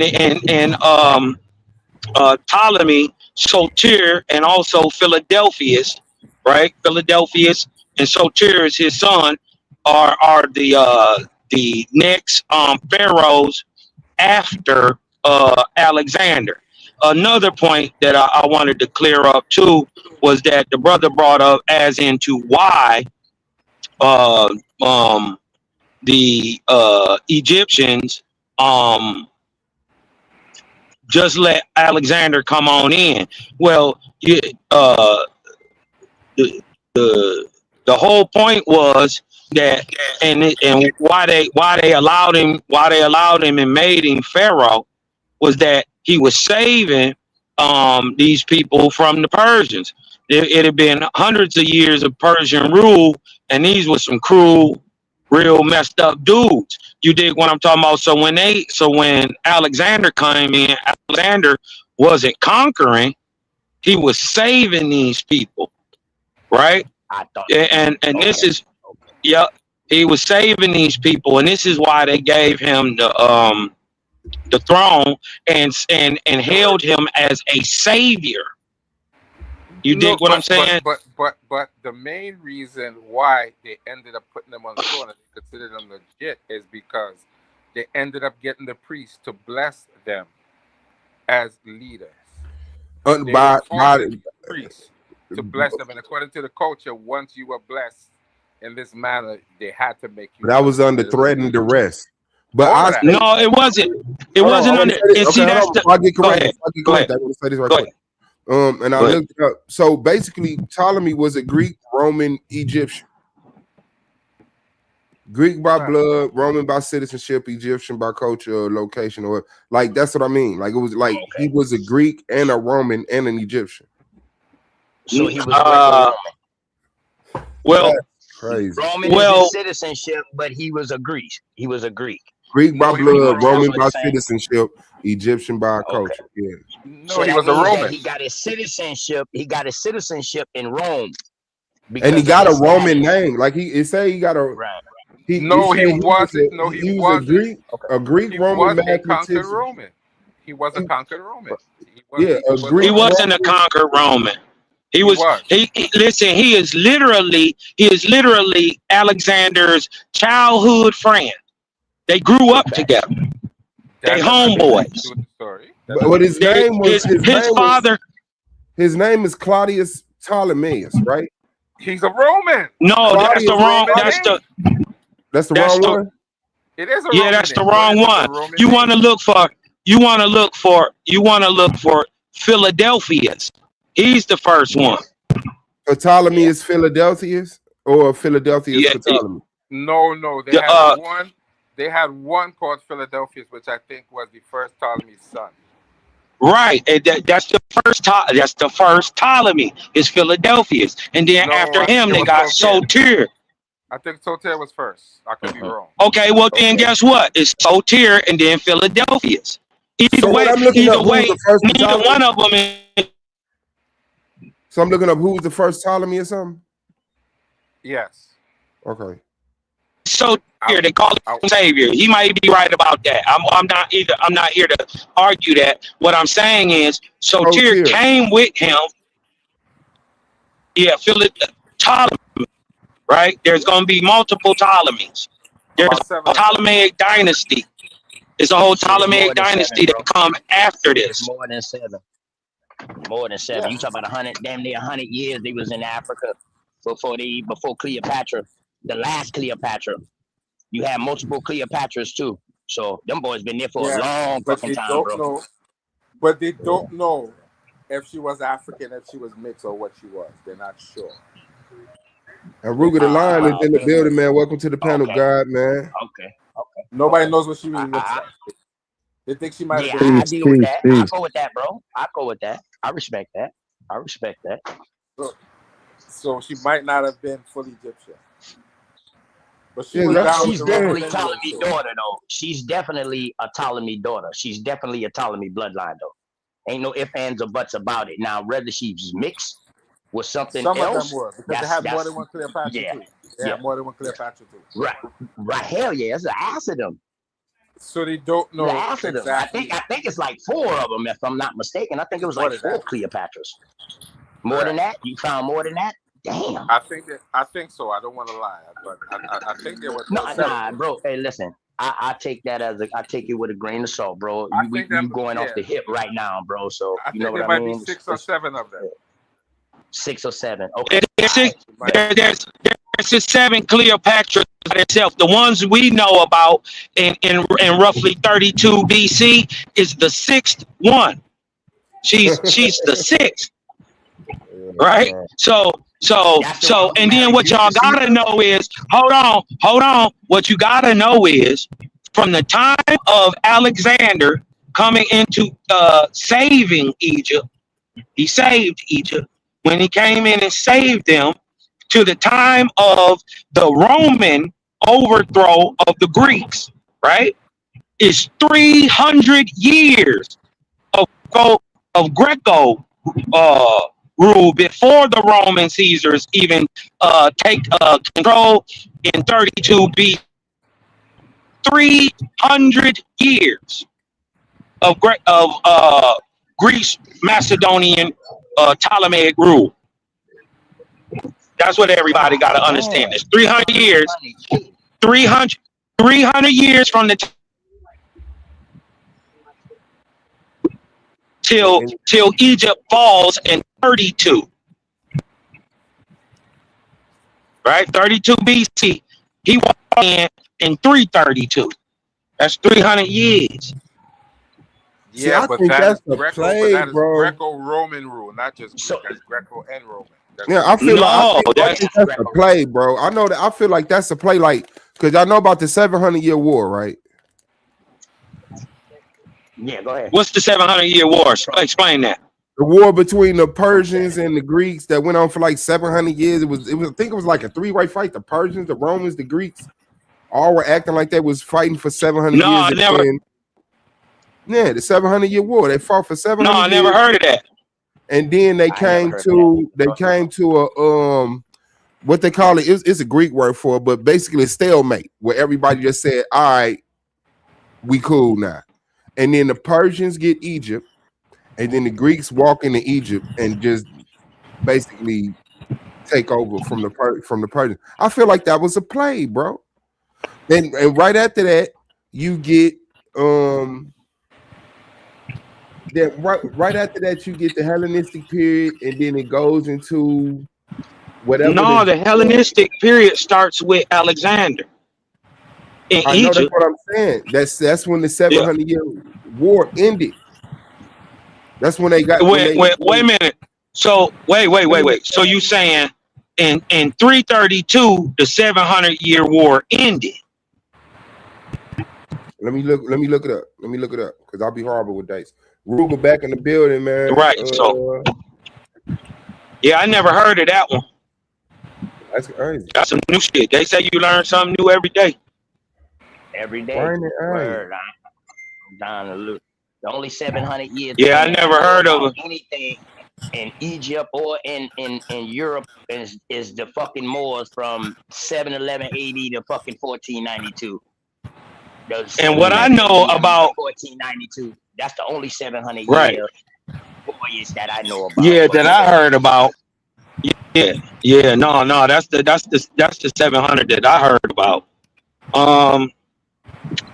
But yeah, I'm definitely down to learn. My thing is simply this, right? Between them Herodian groups, the Alexandrian groups, and the Alexandrians, the Herodians, and the Macedonians, or like Ptolemaic society. What we end up knowing, even if they was in a war, what we end up knowing about them and going down through history is that they're all blood kin to each other. All of them. That's why I said that shit, bro. Ruger, I can't even be mad at that. I can't even be mad at that. You dig what I'm saying? I can be mad at that, especially when you know they all kin. Yeah. Every one of them. Like, it was because that's where, and I'm a fan of, but that's where the doctrine of Islam came up out of, like the Lakhmids Empire. That's where you get all that Mount Hira. It was a city Hira, the Eastern Orthodox Church, and that's where you get the dress code and all this stuff that eventually leads into Islam, because the Greeks and the Romans, probably just the Romans at the time, but the Greeks and the Romans agreed to give the Persians a doctrine to control Africans. Islam. The Greeks had one, Judaism. The Romans had one, Catholicism or Christian. And the Arabs saw that play and was like, nah, we won't end. So this war got started and it went to a stalemate. And after that stalemate, these people get Islam, a way to control Africans. Like that shit was so, that shit crazy, bro, right in front of the world eyes. Interesting. That's hella interesting. I was looking. Hey, I gotta shoot up in here, bro. I'll holler at y'all boys, man. Y'all be smooth. I love God. I was looking. All right, peace, guys, man. Peace, bro. And it said Ptolemy was a Greek, but then it also says that he established divine kingship. So that don't make no sense.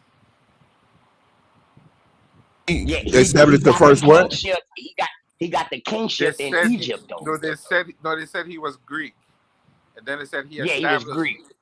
And then they said he established the first divine kingship in Egypt, but that's not true. Because there wasn't no kings in Egypt before him. It was only pharaohs. Nah, that's you see what I'm saying? It was only pharaohs. But all of them were divine. All of them were compared to deity, so that's not true. So you saying that the pharaohs was never real? Ramesses No, I'm and saying all of them. All of them were considered what we would call divine kings. All of them were divine. Well, I mean, Pharaoh was a king, so I got you. Yeah, I think that was the distinction. Like the Greeks went into the Pharaoh shit, but the Egyptians had the kings, but they changed the verbiage. Pharaoh just meant king, but that was that's what it later on became, because originally Pharaoh don't mean king, and Pharaoh wasn't a person. Pharaoh means dwelling. It means dwelling place of, right? It was usually referred to the king's chamber. Yo, when I get home, I could definitely give you the information, my boy. What happened was that's what's up. I hear that. What happened was Pharaoh is a Greek word. It came from the term per Ankh, which was the abode of the Nesut Bidi. So it is a Greek word. But they were already. I would agree with you on that. But they were already considered what we would call divine already. He didn't establish any such thing as that. He usurped the throne using their idea about what we call divine kingship. Because if he was not blessed by the priest, he would not have ruled. Because you notice Alexander the Great was not a pharaoh. Because he was not blessed. Nah, he was not. He was not. Yeah, he was not. So them saying that he's a divine king he was the first divine king, what they call in ancient Egypt, is not true. That's a lie. He didn't establish anything. From what Ptolemy said and what history said, Ptolemy was the first to be blessed by one of the priests out of Africa to be divine.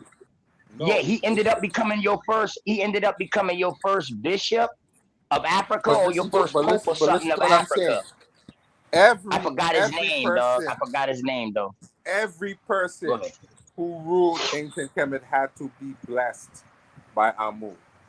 That is how he became. He took advantage of the tradition. Didn't they become they became the earthly environment, of the divine, right? Wasn't that right? But that's an indigenous. Yeah, that's indigenous. But when you got a foreign entity coming in and they was telling them, no, we're not making you no divine pharaoh or no none of that. That's why he started burning the temples down. You can look up Ptolemy's story. He started burning the temples until he ran across one priest that says, you know what, man, I'm tired of you killing my people. You're burning up all the books. You're burning up our temples, our holy places. Let me go ahead and make you divine. And he became one of the first he's the pope or bishop of Africa. Yeah. Ptolemy said, if you do this for me, I will make you the first bishop or either the pope of Africa. He told him that. But he swindled them. Yeah, I know. I heard what you're talking about, but it was a swindle because the same what you saying, they burnt a lot of shit, but they took a lot of shit. That's when the ISIS down in the museum was created, right? So the priest that you're talking about was promised to basically run the museum, the ISIS down, because his son buried the ISIS down and built the museum over top of it and shit. Like, yeah, what you talk, I definitely know about what you're talking about. Well, I never heard that story. I mean, that's what Ptolemy them boys wrote theyself. You know what I mean? That's what they wrote theyself. Yeah. Now, rather that history, they basically hijacked that I named my daughter after Amanirenas for taking the head off of Emperor Augustus' statue and putting it at the foot of her damn throne, so he got trampled on every time somebody walked up to that shit. We stand on big Cushite business over here.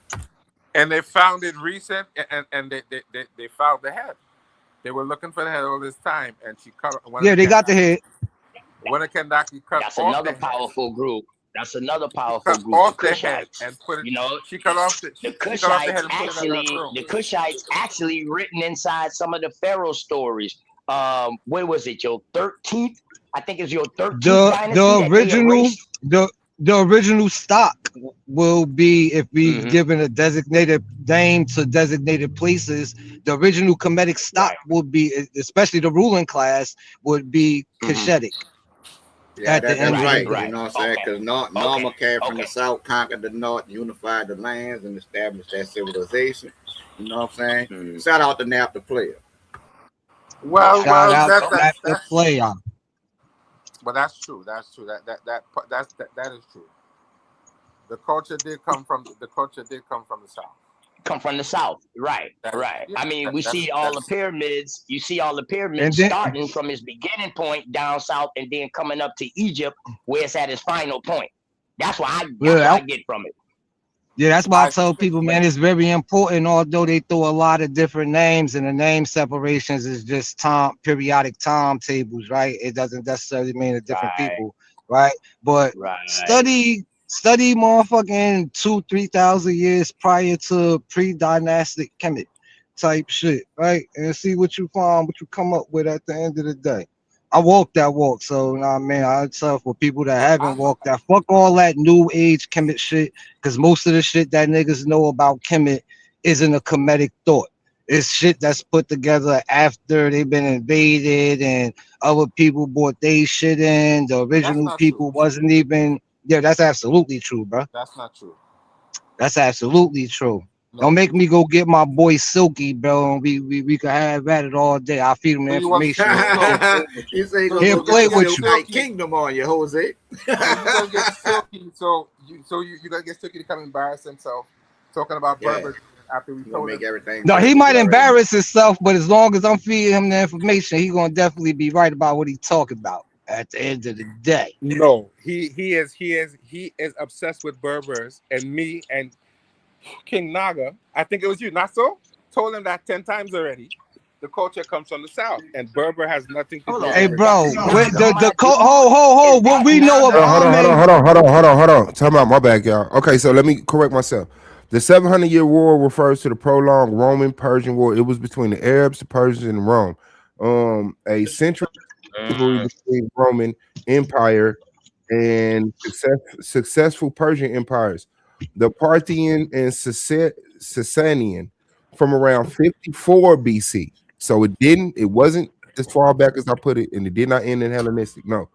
From around 54 BC to 628 AD, primarily fought over territory near east, but this rivalry ended in the rise of the Arab caliphates, who rapidly conquered both weakened empires in the 7th century.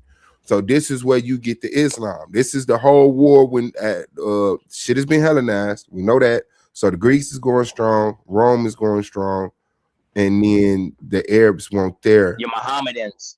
Yeah, your Mohammedans. They would be Mohammedans at this time. Yeah. So we want. Yeah, they would be Mohammedans. That was called accountability. Shout out to Swab Boat. Oh yeah, all the time. Yeah, man. That's good shit, Swab. That's good shit. I appreciate that. But brother, I would not bring Silky in here to argue anything about ancient Kemet, because everything he said about ancient Kemet is wrong, absolutely wrong. And we told him 50 times stop using the word Berber, and he's still using the word Berber. King Naga did a whole presentation on another platform about it. He came on arguing for 3 hours, and we told and everything that he read said south, south, south, and south. So he can't help you. How you get the Berbers? How you get the Berbers though with Egypt? Hey, How you peace, even brother. bring both Peace. of Shut up, those knock names you. together? No, How you what bring up they're the doing, Berbers and Egypt at the same? You can't do that. what they're doing is the people at that time time lapsing, right? No, exactly. They started to use the Latin word for barbarian, and that's what Berber means. They were calling the indigenous people barbarians. That's what it means. Barbaricos. Big facts. That's barbarian. So that had nothing to do with the indigenous people. The name is Amazigh, among other names. The But Berbers was Silky converts. They was converts, though. The Berbers, they was converts. They practiced Yes. Christianity and they practiced Islam. Some of them did, yes, facts. Those are your Moors. Those are some Moors too. Your Berbers are Moors too. They Well, practice a Berber both. is a broad term. A Berber is a broad They term just for was North considered as African. white though. They just was considered as white though. That's the only difference. The Berbers was No, considered as white. they were considered as Hold white up. because they betrayed African Okay, go ahead. people, and Oh, in return for their betrayal, they were considered free white people. That Hey, is but what I want Okay. to give Bam. Silky a shout out though. You know what I'm saying? Because he's the only one in the community standing on big Berber business. He do get it wrong a lot. You know what I'm saying? But like if you listen to some of the stuff he be saying, like it's some truth to some of the stuff he be saying. Now, you know what I'm saying? When he try to make everything Berber and make the Berbers the oldest people on the planet who taught everybody everything, yeah, now we gonna bump heads. But you know, but you have to stop doing that. Right. You You can't have to just stop doing that. you can't use a name calling people barbarians, and then when people tell you about it, you upset. What are you mad for? That word Yeah, didn't because these exist in the people have their people's own culture. names. These people have their own names that they gave it. And he did say themselves, you know what I'm saying? Amazigh, and I'm glad he used the word Amazigh, but he's Amazigh? Amazigh. Amazigh, you know what I'm saying? It's Amazigh. like Amazigh. yeah, that's Okay. that's I the got you. general name that encompasses all of them, you know what I'm saying? And it's a indigenous name that they placed on itself. Now Exactly. within that Amazigh umbrella, you do have specific tribes with their own tribe names like the Tuareg, the Zinaga, you know what I'm saying? You got the Guanche, so on and so forth. Exactly. So he has to stop using that word Berber. It doesn't trace back historically. That is Yo, a is that my that is the homie King Arabized Naga? Latin. That's my homie King Naga. I used to build with back in the day about 2-3 years ago. Quite possibly. I don't know no other King Naga back here, you know what I'm saying? Yeah, that's open the knowledge, man. I think we used to build a while back, man. On Roundtable Gang and all that stuff like that. Hell yeah. What's happening, fam? You doing all right? I'm cooling, bro. Yeah. But we have to. That's we what I'm have to. talking about. We have to put Family, history man. in I love that. We have to put history in its proper perspective. You can't use those type of terms, and when people tell you about it, you get mad. We are not Berbers. You're calling yourself a barbarian. That's not cool. Barbarians are uncivilized animals who have no culture.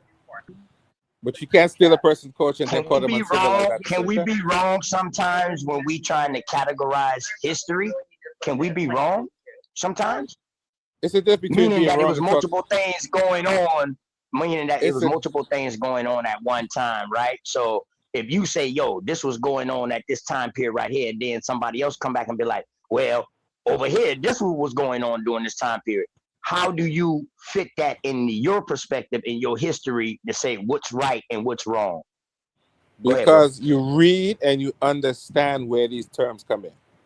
And you can't let people come in and bullshit you with a bullshit term and then want to make themselves right, as opposed to them reading an actual book and studying the actual culture to know what they call themselves. I'm not letting him get away with that because he's supposed to know better. It can't be running But around that's what I'll be using saying. I fucked up think words. he's the necessary misinformation that enrages people into finding the right information. So shout out to Correct. him. You It's know, needed. yeah. Shout out to that brother. I don't even know him, but yeah, you can learn a Yeah, lot from everybody, bro. Big facts. But we tired of showing him and telling him that. We showed him that 1,001 times already, and he's still going. But it's not for him to see though. It's for me to see. You know what I'm saying? After the fact, like now I'm learning it because he's still this delusional motherfuckers who's getting clout. He got a fan base. You know what I'm saying? And it's like him being relevant still makes the information. Like, let's see if he'd have just accepted that shit. Y'all probably wouldn't be talking about that shit right now for me to even find out about it. You know what I'm saying? Like, so I'm learning a lot of the Burma information. Yeah, maybe that's a good point too. Because that conflict is still going on. Yeah, yeah. Shout out to him, man. Batman. Hey, but to speak to the last question that was asked, I think it's totally possible, and it happens often to misconstrue like historical events or historical people or a time period or just history in totality, right? Based on like our present filters. You know what I mean? Like it's easy to try to look back and be like, or these people, they had a certain tradition or a certain ritual or something, be like, okay, that was gay, based on your today filters. Even though some of that shit that we believe in today didn't exist in the past. So yeah, it's definitely easy to misplace things, mischaracterize certain things if we're not being careful. Yeah, but there's a difference when you do, there's a difference when you don't know, and someone's telling you something and you're not reading to know. You're just sticking to what you think is right. And and that's not correct. Yeah. If you're gonna read and speak the truth. Don't just make up something because you like what it is. It's not about that. I had to learn in nature chemistry. There's a lot of things that I may not have liked, but it's true. They spoke the truth. They did not lie about anything. So what's up with the special lettuce? What's up with the special lettuce in Kemet? Me know nothing about these people and their blasted lettuce, man. Something wrong with them. But that tells me. But that tells me. See, that's what I'm saying. It just happened right there. Like, we don't know about the people. They blasted lettuce. You know what I mean? Like, no, but that tells me. You don't want to associate with that shit because today our filters, right? It's not even associated with it. That tells me that you're still giving them power. Because you're talking about something mythological and making it real. You're comparing it to something real. So at the end of the day, you're giving them power to say that say that this. That's mostly Egyptian history, though. Mostly Egyptian history. Yeah, I mean, I get what you're deities, correct? Correct. Right. Is most of Egypt's beginning based on deities. Wearing really white clothes. Well, no, I wouldn't say that. I would say that they definitely put the deities in front, and they definitely have stories about deities that deal with their culture. Yes, they do. But that is African culture on the whole. They talk about deities, they put spirituality in a very important place. So yes, they have stories about deities ruling, but that's not a literal story. Because we know these were not literal beings who existed. There's only one who they think might have existed, which was Asar, because they have some sort of story behind that to say that he might have been a literal person. Not that the rest of them were not, but this is one that they have some sort of information on to say, we think that this guy is this deity. They don't have that for any other deity, for any of the other the other primordial deities. Because they found the head. The story is they found the head of one of the, I think they say he was a ruler and it had incense around it. So they're saying they think that was Asar. This guy was Asar. If you look it up, they'll tell you the story about how they went into a house and they found them worshiping this head. They put incense around it and venerating the head. And they think that Asar might have, that's one of the people that Asar might have been based on. They don't have stories like that for other deities. Not that it doesn't exist, but there's no academia to back up necessarily that that's true. I think the brother was kind of he was kind of going in the right direction when he said it, like motherfuckers leaving with like mythology and like because I mean a lot of the things that they was talking about, like they made a whole story about the semen and the lettuce, and you somebody get that today, they be like, what the fuck is this? And you got to explain to them how you believe these people only meant they was only talking about fertility. You know what I'm saying? But why not just be fertile? You know what I mean? Like why come up with these crazy stories? But some of these stories that you're looking at were not written by indigenous people. When you talk about the contentions of Horus and Set, as they call it, that was an insult to Kemetic culture written by some foreign rulers. That is not an indigenous story. Who wrote about him? Hold on, who wrote that? So you saying that they I didn't mention that, but I mean I get where he's going. Yeah. No, there was a Hyksos. When you look at it, it was written by some Hyksos who were making fun of Kemetic culture as not an indigenous story. The ancient Kemetic people didn't write that story. I've also heard that could be satire. Where did the Hyksos come from, bro? Those they would have been Asiatics, right? Some of right. some of them would have been. Yes. Okay, well Yes, they now were. you have to show me a correlation of these people now, and you're talking about what would actually be their Buddhism. Them boy was practicing fucking Hinduism. Hinduism was one of the first that they was practicing, No, and then they when went they into say Buddhism. Hold on. I'm trying to figure out. You say that the Hyksos came and wrote about Heru. So now I'm trying to think about any of these Arabs or Indian people or India people, Persian people that was speaking about Heru. We wouldn't see that. no, but what I'm saying was when you talk So about how the did they come and write that story, bro? No, the Hyksos were basically like Amu. One of them would have been Amu, and then you have Asiatic sand dwellers and sea people. All of those people, if I'm not mistaken, would be considered Hyksos. So when they came into Sufism. the culture, That's what I was trying to look up. so when Sufism. they came into the culture, you see that they took on certain names like a Pepi and different names like that, which would have been something that would have been considered kind of negative to the Kemetic people. So they wrote this story to make fun of the tradition.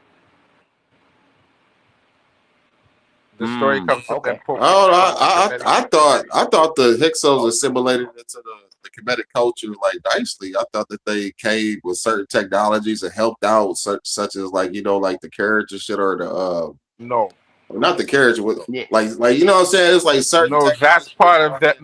No, that's part of this lie that the ancient Kemetic people were some invaders from Asia. They were not actually indigenous Africans. They used to posit that story that they were that the ancient Egyptians were invading Asiatics, and that's not true. History say that they was there. History say that the Arab, what we call today Arab nations or whatever like that, Yeah, but they Arabian came much nations, later. they was in there. They was in there. Much later, they invaded. I don't think so, bro. I think they've been there, bro. No. They've been there. No, and I could tell you that because when they talk about historically, they call them. They say the Arab or Muslim invasion, so they invaded from somewhere else. Invaders are not indigenous people. Invaders come from somewhere else, so they invaded from somewhere else. So they was there before the trans-Saharan slave trade, correct? No, the Arabs. Yes or no? They started the trans-Saharan slave trade. I know. That's what I'm saying. So they was already in Africa, correct? Yes, there's no disagreement with that. They were. All right. But So now, can you tell me the year where it wasn't no Arabic people, what they would call Arabia or Persia, Hittites, Hyksos, Babylonian, you know what I mean? All those other countries, Turkestan, all. Can you show me when they first came into Africa? I think when they talk about the Hyksos would have come in around the 12th dynasty, somewhere around there. That's when the Hyksos would have come in. Okay. But the dynasty.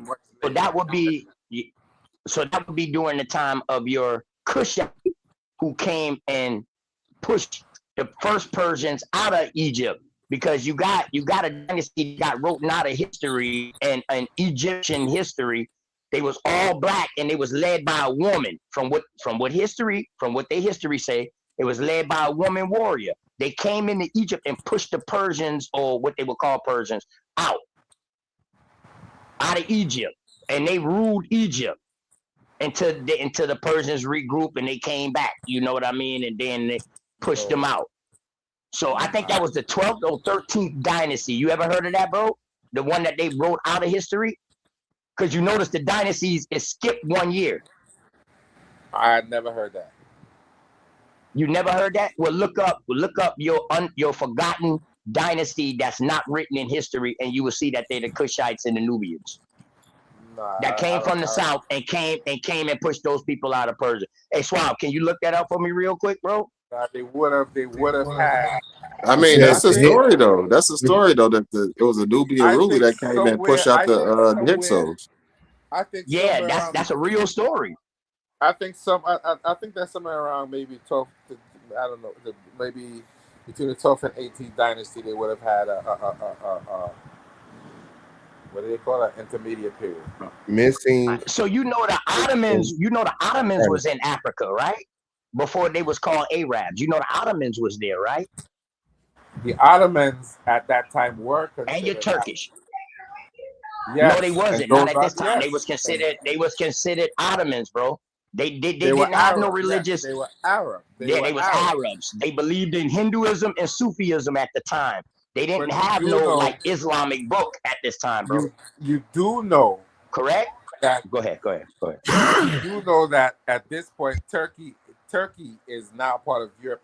They were considered Arabs at one point, but Turkey is now European. Yes. So the same people that you're talking about, all of that, right? Constantinople, all of that was considered as Arab or Persian or whatever. And those yes, are the I same. agree. And those are the same people who took over these Ottoman Turks. Those are the Arabs in question that came in and took over. Those are the people we're talking about, because the modern Egyptians are Greek, they're Turkish, they're Greek, they're Roman. All of that you find in the modern Arabs. They have some sub-Saharan, but they picked that up being in Africa. That's not a part of their. Shit, they got Italian in the motherfuckers too. They got Italian in their ass too. That's how Arabic. That's how Arabic is tied in with the Italian language. You know what I mean? Yeah. I got you, bro. I got you. Oh, okay. Well, all that shit Greek though, right? Say it again. You cooking, bro. You cooking. Well, all that shit is Greek. All that shit is Greek though, right? What happened was the Arabs came in, and Berber is actually a word that comes from Latin, and the Arabs absorbed the word and started. But Latin is Greek though, right? Well, you might as well say so. Yes, Greek, yes, might as well say so. Yes, it is. Latin and Greek, it's pretty much the same thing. That's what the Greeks and the Romans spoke. They spoke Latin, bro. Yes, you're absolutely correct, brother. That's what I'm saying. Like all these people are the same people, while the dark-skinned people, where's their story? Where's the story? They've been there all the time. They getting mislabeled, and they getting mislabeled as something else. What you said, Swab? That this like the evolution of the same motherfuckers. Man, yeah, I mean, yes. Big facts. Big facts. That's what it is. Yeah.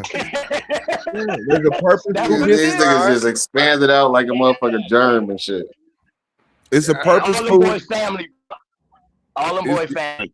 It's an intentional divide for the means of conquering African people, and it'll be like I say, it's good cop versus bad cop. Who you want to deal with, the Greeks or the Romans? But they're the same people. The same outcome gonna come.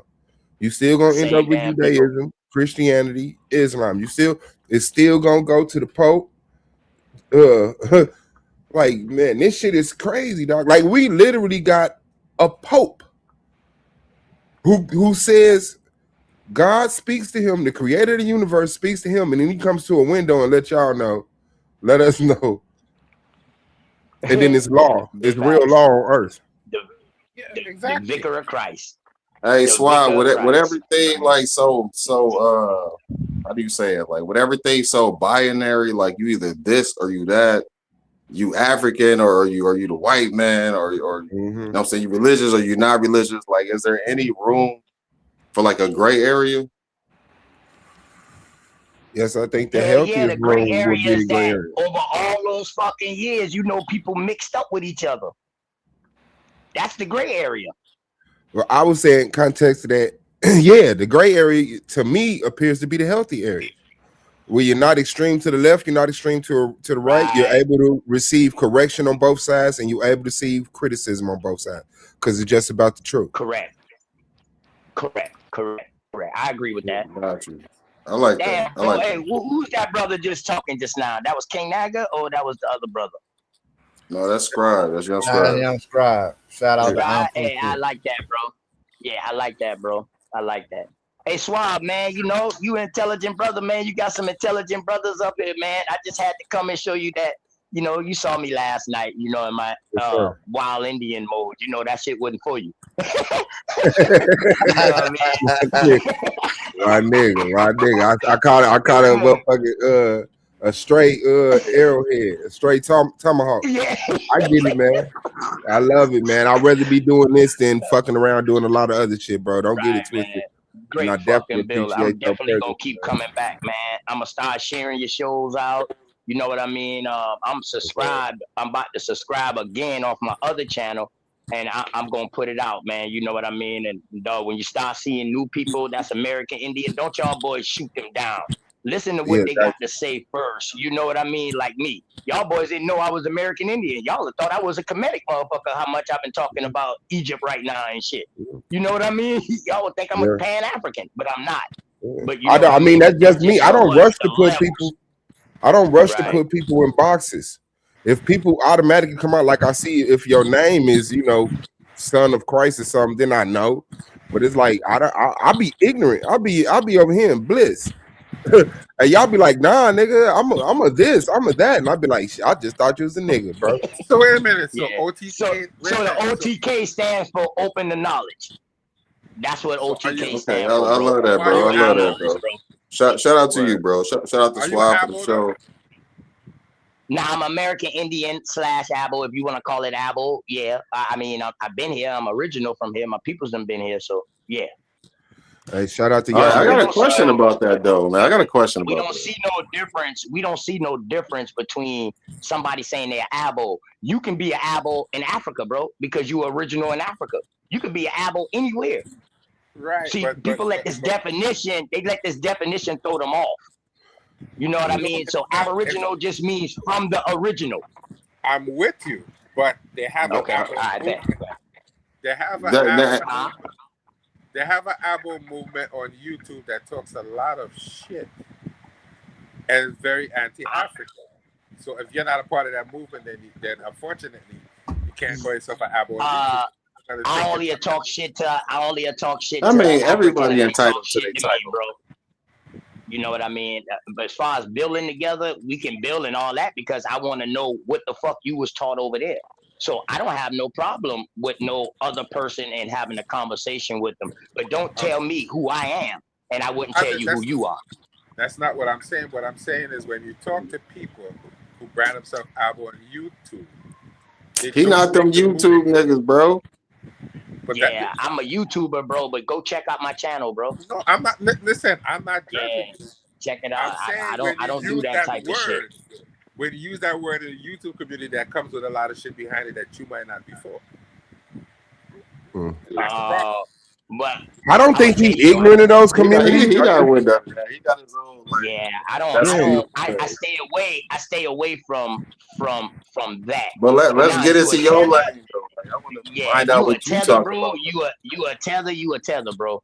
You know what I mean? If you come across this motherfucker and then you gonna talk shit about us, who fought over this motherfucker in order for you to come over here and have a safe spot, and then you talk shit to us and say we ain't shit, we lazy and all of this shit right here, but yet you came across here for a better life. So that's where the conflict comes in at, bro. Does that make sense? That makes sense. You know what I'm saying? I just want my only question is like, are you like? Respect what respect do, bro. I got respect what respect do. Hold on, I want to get your question out. Yo, Scribe. Hey, Scribe, I want to get your question out. Naga, what was that comment you just made? Nah, that's why I stay in the gray area you was just talking about, you know what I'm saying? Because both sides need to listen at each other, you know what I'm saying, more, you know what I'm saying, hear each other's story, because you got those continental Africans. Don't forget your question, Scribe. The Aboriginals and vice versa, you know what I'm saying? When both is true to both stories, you know what I'm saying? So that's why I kind of stay in the gray area, being a native New Orleanian, you know what I'm saying? Because I celebrate my dual ancestry. I got Native American ancestry and African ancestry, and that, you know what I'm saying, that the culture of my city reflect that. So it's like I'm in that gray area, you know what I'm saying? So I'm open to listening to both sides because there's truth on both sides. Yeah, but you're not anti-African. Yeah, I respect that. Oh no, not at all. You're simply saying you understand that you have both heritage and you respect them. But when you talk to a lot of these Abos, They're just talking crazy. They don't know what they're talking about. No, Scribe, hold on. Before you let me get Go ahead, Scribe go ahead. question Next because I don't want him to Next forget his question. question because I did. Okay, my bad.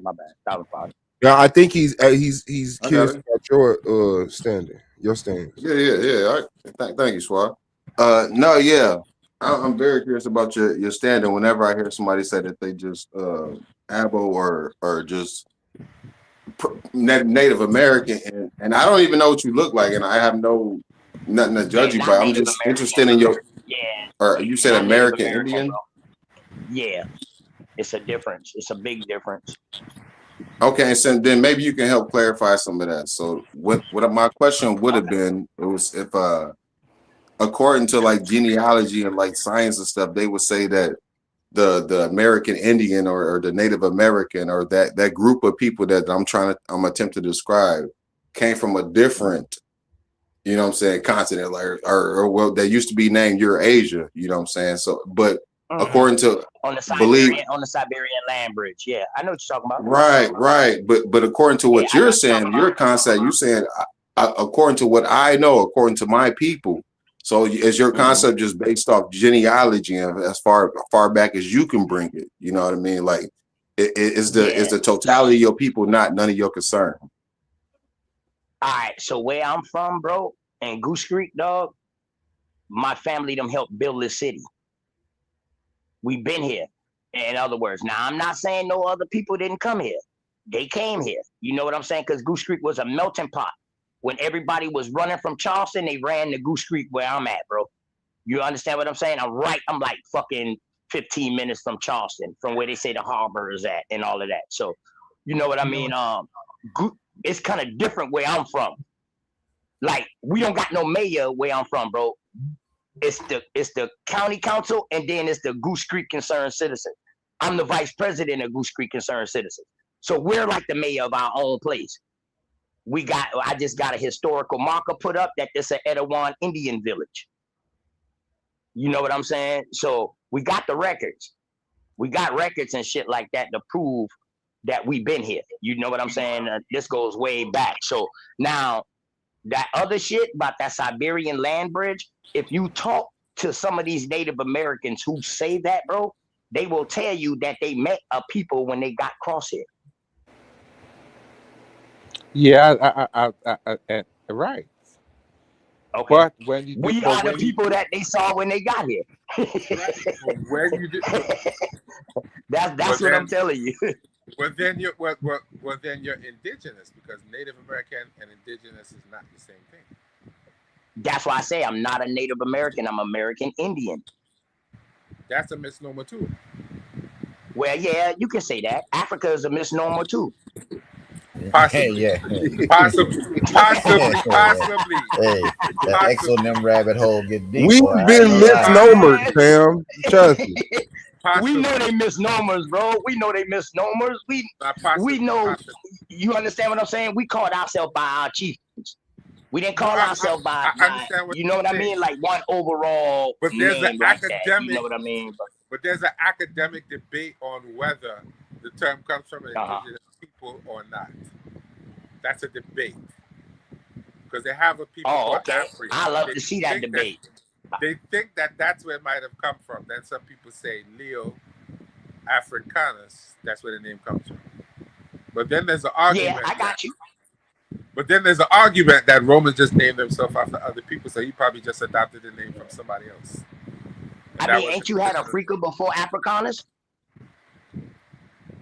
They have a people called the Afar people. Yeah, so you think that that's where the term might have come from. So that was upper north. Don't down south. Ain't those people? Don't those people speak African?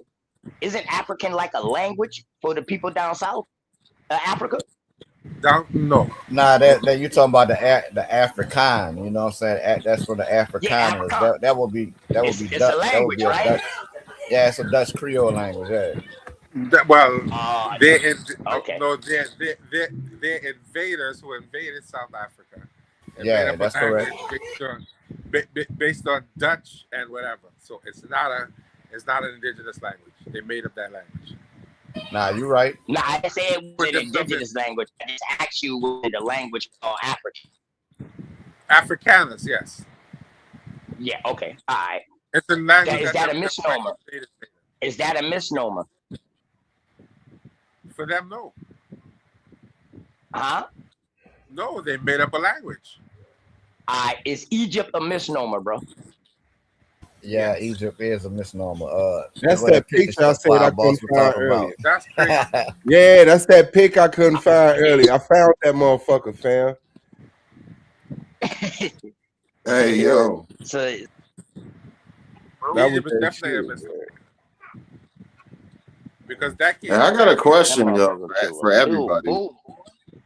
What's that? Like, why we always blame, or not blame, but when we talk about us as a people just being in a certain predicament that we in today in America, like we attempt to like trace back like the start of the issue, which is normal shit, right? But we always just land at the Atlantic slave trade. Like why is that the spot? Like, why don't we ever look at Egypt? Like, because we always hold it in a high light, but we never look at like, hey, Yeah, like, but we understand. like you took an L, that kind of set shit in motion, you know what I'm saying? Like, and I ain't even trying to take away her, you know what I'm saying, all her victories and all the years that she was beautiful and doing her thing. But we understand, but we understand that in America, the slave trade was so prolific that it had that kind of effect. It's 400 and something years. So a lot of things that we talk about. Is that true? Is that true? What you're saying right now, is that true? Yeah. Yes. The slave trade. There was a slave trade that, and I put it back earlier than that. Hold up. So 12 million. Y'all saying 12 million? No, we could discuss numbers. No, the numbers debatable. Now we could discuss numbers. be inflated. But from the early there ain't no way we can ever have like a truly accurate number. Let's just be honest. Nah, we So we 15, know 1600s, bro. It wasn't no Africans in America. Yes. As slaves being brought across it. Can you show me? So you okay? 1619, those Africans, those 20-odd Negroes in 1619, they was free, bro. Go back and do Okay, your so research. just to get this on the table, you're saying the slave trade did not happen during the 15 and 1600s. There was no Africans being brought here. Wait, hold on, what? Not to North America, bro. 15, 1600s. No. 15, 1600 slaves was only being brought to South America. Oh, that's what they stories say. And the Caribbeans and shit like that, but not North America, bro. No. That's not true at all. Well, you got to show me that it's not. Well, history tells you that they were shipping slaves Show me the from port. Africa. Show me the port where they was coming at in 1600s, 15, 1600s. Now I can show you that more American Indians got exported out this motherfucker. What port did they get exported from? What port did they get exported from? Out of Charleston, they Those are the same ports they used to bring in the slaves. They didn't have separate ports. They didn't have separate ports. It wasn't white and black ports. It was these are boats. This is where the boats pick up and drop off cargo, brother. So if you see ports in America, you know where the ports they use for slavery. Hold up. These are merchant ships that you're talking about. Show me how 200 motherfucking slaves on a merchant ship, on a schooner ship that's blown by wind, when a schooner ship can only hold about 100 and something people, bro. That's damn near the crew. 100 and some people respectfully, but when you jam them on, I'm glad you said that, boy. Hey, look, respectfully though, we understand the conditions these niggas was traveling. It was not respectfully, bro. They niggas on top of niggas, bro. Like, come on, you act like they was really following them. For one, can y'all show me where that boat ever was used to transport slaves? The abolitionists brought out. That was a diagram. That boat never was built. That was something that the abolitionists pushed out. If y'all look at the very fine print at the bottom, hold on, bro. Hold on. Let me finish. Hold on. The very fine print at the bottom, you will see that shit say, "This is a diagram." That boat never was built. That was pushed by abolitionists. That's okay. And that's okay. Abolitionists. No, but that's a lie, though. That's a lie, though. Don't encourage that doesn't escape the point that's really being talked about, bro. We talking about the conditions of our people and the things that happen to them. You arguing about the boat, bro? With niggas really got a on top of diagram each other of like something, that, bro. A diagram Bro, of something those your that doesn't peoples. mean it doesn't exist. It's a depiction of Show something me. that's real. Well, all you got to do is show me where that style of boat ever was built and which shipyard it was built at. That's all you got to do. I God guarantee damn. you will not find that boat Pick one. ever. Pick one. No boat like that ever built. Pick one. Pick one. You one. pick one. It ain't no boat ever was built like that. The Brook boat Yes, or whatever the fuck they call there that was. boat. Yes. No, it wasn't. Prove it. West India Trading Company, all of them shipping companies at a certain time were shipping people and cargo. And if Hey, you don't where the think- West Indies was shipping at? Where the West Indian Company was shipping at, bro? To the Caribbeans Everywhere. and back, correct? No, they wasn't, Everywhere. bro. They was going to the Caribbeans and back. Here too, America too. Don't you know Yes. Don't you know it would have take them 6 months to come to North America, bro? On a sail, So what and does they that only mean? could do it at a certain time of the year. So that means they really only can make like one I'm travel gonna a say, year, bro. I'm gonna say it again. I'm gonna use my brother's word respectfully, but it wasn't respectful. So if it was respectful, I Yeah, they was on my Really, fucking what's head. good? but it wasn't respectful at all. Wall If Street you really in the looking for the building. Don't boat. get it fucked up, pointing in the wrong direction, misconstrued or twisted. What's good, Swab, guys? Swab said it wasn't respectful. I'm a Swab. I just Wall came to Street, drop what's some up, my knowledge G? on the boat. If you go What's up, to what's Key up, Wall West, Street? what's going on, family? You know, I already dealt with the Henrietta Maria with you. Like, the boat Hey, is in listen, Key that- West right now. Dog, that you're lying, man. We don't know if that's the Henrietta. We don't know that bitch transported slaves. Wall, come on, Wall Street, stop That's it, the bro. history of the trip. That's the history of the boat. And the trip Well, is Man, well, if the boat can't crashed, pick and how did choose. any ledgers? See, How that's did the any thing, ledgers though. receive? You can't pick How and did any choose to go ledgers? with the Wait, information at one wait, point. Then you want to throw the information out the next point. Like, They got hundreds of ledgers. Go on Right. slavevoyages.com. They talk about it. He didn't Yeah, make that's it. not gonna be good enough for him. Those are just fabricated electrical documents. What he want to see is the boats, the ports, the chains. He wants to see the physical, archaeological evidence that slavery happened at the time they claimed it happened in the capacity at which he they didn't read the claimed book it for happened. us. He didn't read the Right book for us. now, bro, I'm not saying that it He didn't didn't see the happen, museum but or what? the numbers is off the I don't think you gonna find Swab what you talking about. I don't think you No, but gonna he didn't see find the no museum shit or like what? that. Honestly, bro, I'm gonna keep it a buck with you, bro. I'm gonna keep it a buck. You not gonna find no shit like that. Go look According to up the slave stories, voyages, they already destroyed most of the slave boats. You know what I mean? Like you ain't gonna find no shit like that. bro. Listen, You can go to the museum, you can find replicas and shit, but you really not gonna really find that. Hey, bro, listen. They trying to take the shit out the history books. These motherfuckers is ashamed of what they did. You're not really about to find no shit like that.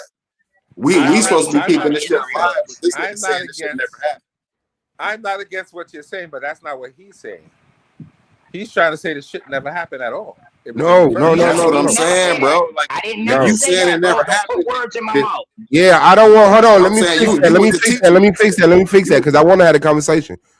I don't think he's not ever said that before, and I think to a motherfucker in the heated conversation, if they don't got that information on deck and he could whoop their ass, he's willing to say that.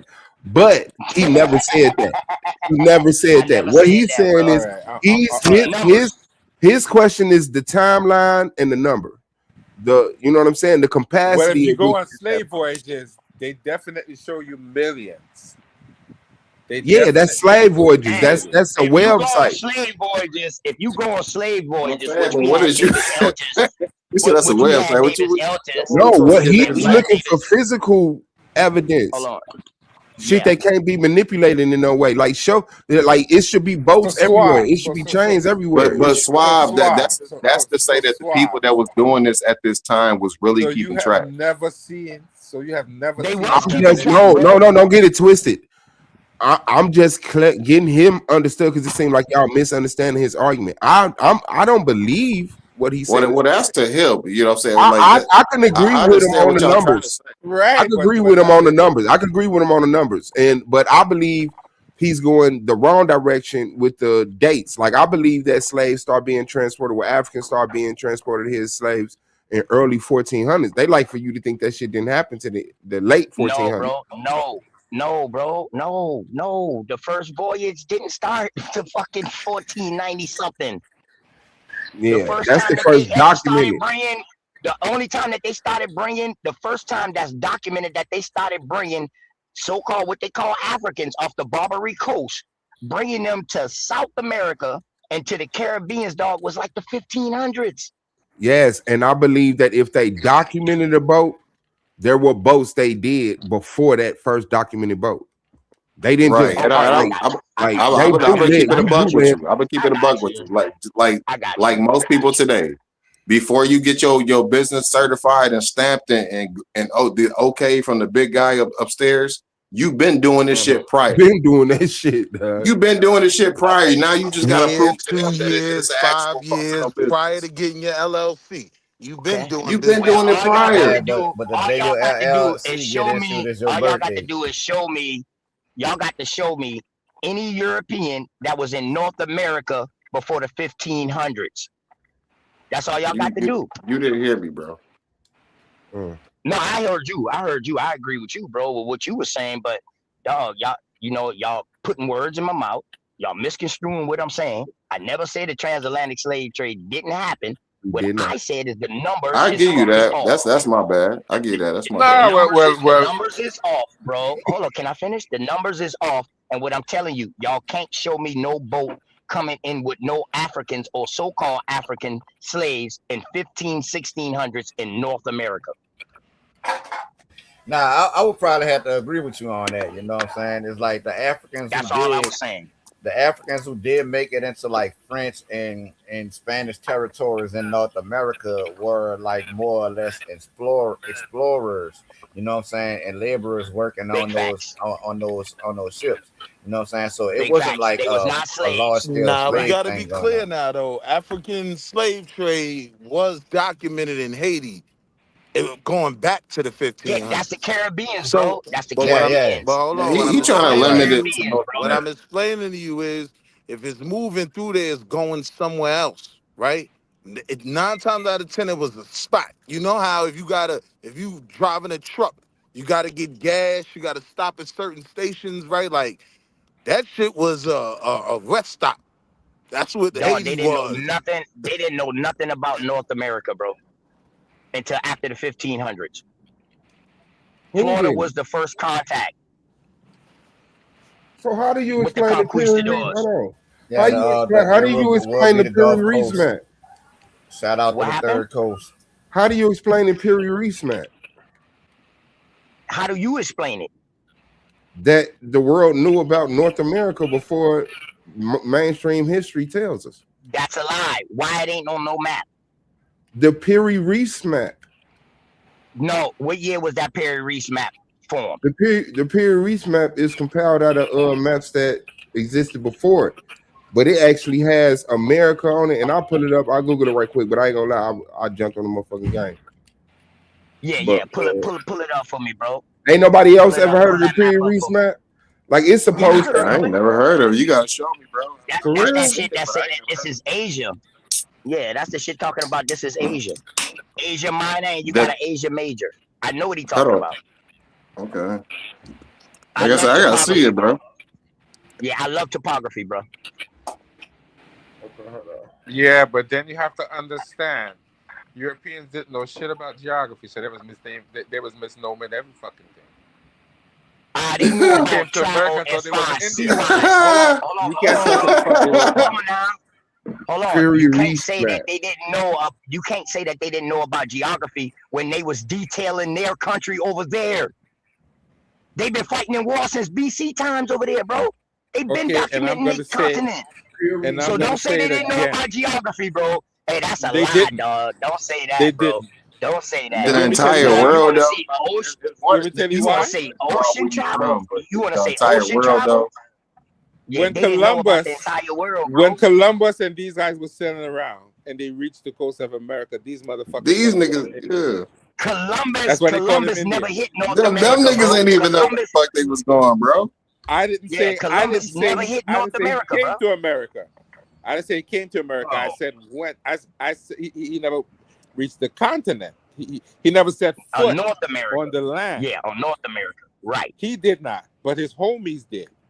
When he His first son came did and too. sailed, when he His first son came, did too. when he first came and he pointed here, he said that's India.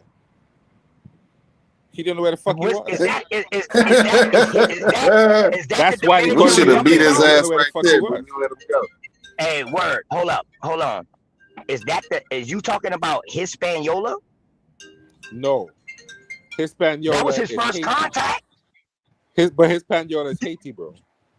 That's Haiti and the Dominican Republic, bro. Yes. What are you talking about? That's Hispaniola. I'm not talking about Hispaniola. I'm talking about when he came to North That America. was first contact, bro. That's the first place he landed at. Whether he didn't know where the then he didn't know where the fuck he was. Yeah, he didn't know what he was. That's the moral of the bro. story. He didn't know He where didn't he know where the was. fuck he was. He didn't know where the fuck he was, bro. He Now didn't we know. can have a He was in conversation India. about like where he actually was, but I mean, the point of the story, this nigga didn't know where the fuck he was going. He didn't know where the fuck he was. I mean, he didn't know where he was when he thought he got to where he was going. Right. He thought he was trying to find a shorter route, because you got to understand the Portuguese, the Spanish, and the French was at war at this time with each other. All right. So now they dodging each other. So they trying to find quicker routes to the spice so they can get their trade going on. And he also was searching for Prester John's gold because of the old stories that Prester John left and came over to a new world and stashed all his gold. I'm not against that, but he clearly didn't know where the fuck he was going. He clearly didn't know shit about geography. No, he didn't know, bro. Because if he did, he wouldn't. Hey, do we blame that on him or do we blame that on his motherfucker, his navigator? I don't know. I don't know who to blame it the fuck on. But Hey, to tell you the truth, bro, he didn't sail completely over to here. A fucking storm brought them there. He took an opposite route, trying to create a new trade route to get to India. So when he got to the first stop, he thought that was India. Because he didn't know the fucking world was round, and he traveled around the fucking world. He thought he was going in the No, bro, no. That's what because a happened. storm. Stop it. Hey, stop it. You saying he was a flat earther? He must have been. Stop it. You have to You said he was a flat earther? You have to have been. You know where the fuck he was going.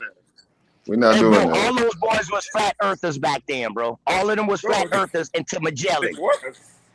Them fuckers Until was flat Magellan. earthers for a long time. He didn't know where the fuck he was. Yeah, them fucker, all of them was flat earth, bro. The whole Christian church was flat earth. Catholic, Catholic But the church, all of argument is that. though that the explorers, they weren't flat earthers. They believed. Yes, they was. Yes, they was. To They one was going place off of by flat going earth in another maps. direction. They could have been, bro. They could have been. That's why they got shit wrong. Though. Like they discovered that shit what on I'm saying is those original explorers, they believed in the round earth model. They believed you could get to one place by going in the opposite direction. They believed, all right, we know this route to India. We think we could get there going the exact opposite way. So how the fuck? No, that didn't come out. That didn't come out until Magellan. What's That's up, baby a girl? globed earth theory, though. Look, you know what? I don't care how convincing y'all niggas say. I'm not finna believe these niggas was flat earthers. I'm not finna believe that.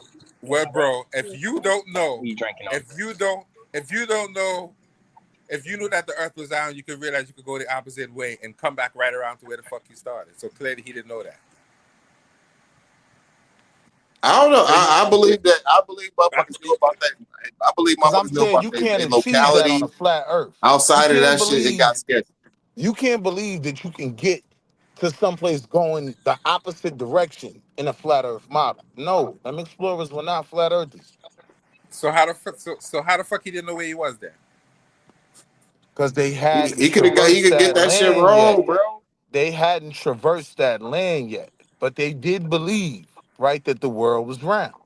They believe we can figure out a new route to get to the same place. I'm saying you can't do that on a flat earth model, right? If something's to the left on a flat earth, I can't get to it by going to the right. It's impossible. Well, actually, you have to make 4 right turns. You do know that, right? Yeah, you have to make 4 right turns in order. This is Y'all wild. crazy, man. You do know that, right? I don't really know the scale of the flat Earth Yes. model, so You have to make, just like when you're dealing with a city block. If you make 4 right turns, you'll end up back where you started. hey, yo, Suave, they're gonna make Lance pop out with the cubed Earth model. So yes, You mean pyramid Earth? Hey, Right? what? Hey, you could have went That map around. later became the what was it called? A Macuter map or something like that. That Yeah, I flat think Earth it's a model map. Macuda, something like that. Yeah, Well, the somebody something didn't like know. that. Okay. Well, somebody didn't know something because he clearly didn't know where the fuck he was. Yeah, hey, listen, if it wasn't for that storm, bro, that hit them. Remember the story go, he sailed with a bunch of ships, 5 ships. All the ships got destroyed except for 2. So it was a storm. The storm brought them to the islands because during a certain time of the year, the ocean current flows from Africa and comes this way. During another part of the year, it flows from us going the opposite way back to Africa. Correct? I'm That's not gonna correct? say yes or no on that one. I'm not gonna say yes or no. Yeah, they do have a current that come off You the talking about coast the of flow West of the Africa. ocean currents? Yeah, Yeah, they okay. do have a current Yes, that come off you the could. coast of Yes, West yes, Africa and come straight yes, into Right. the yes. So There that's is, how they was yes. able to Caribbean sail. and the They Gulf. didn't have steam engines. Correct. They didn't have That's how steam engines, that's so how they the went by the hurricanes get sails. over here.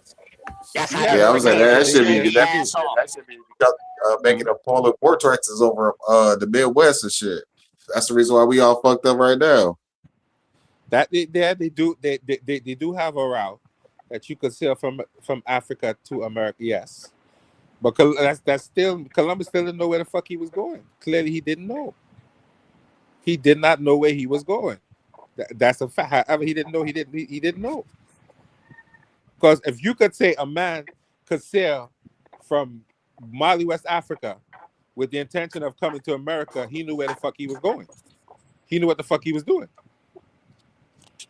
Because they said Abu Bakr's brothers sailed from West Africa to come to America. Nah, it So he was knew where he Abu was going. Bakr. It was Abu Bakr. That was Mansa Musa brother Abu Bakr who Yes. took that voyage. You So know he what knew, I'm saying? and you're right. So he knew where he was going. He knew where he was going. He intended to come to America, I would assume.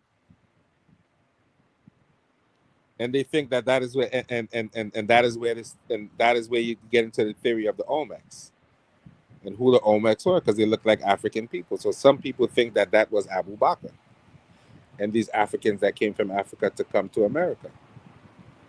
But they're not sure because they have no ancient remains of the Olmec people. They just have archaeology. Well, and what's your opinion on that? Do you think the Olmecs were of African origin based on their phonetic features that we find on these big-headed statues, or you think they were Abels? Or at that I'll point, say when the what the fuck Olmec were these? statues were being made, no, they I'll were no say it. longer African. Well, they look I don't African think to they me. never was Africans because we know about the Olmec culture. We know about the Toltecs, the Olmecs, and all of those boys that was up inside that region.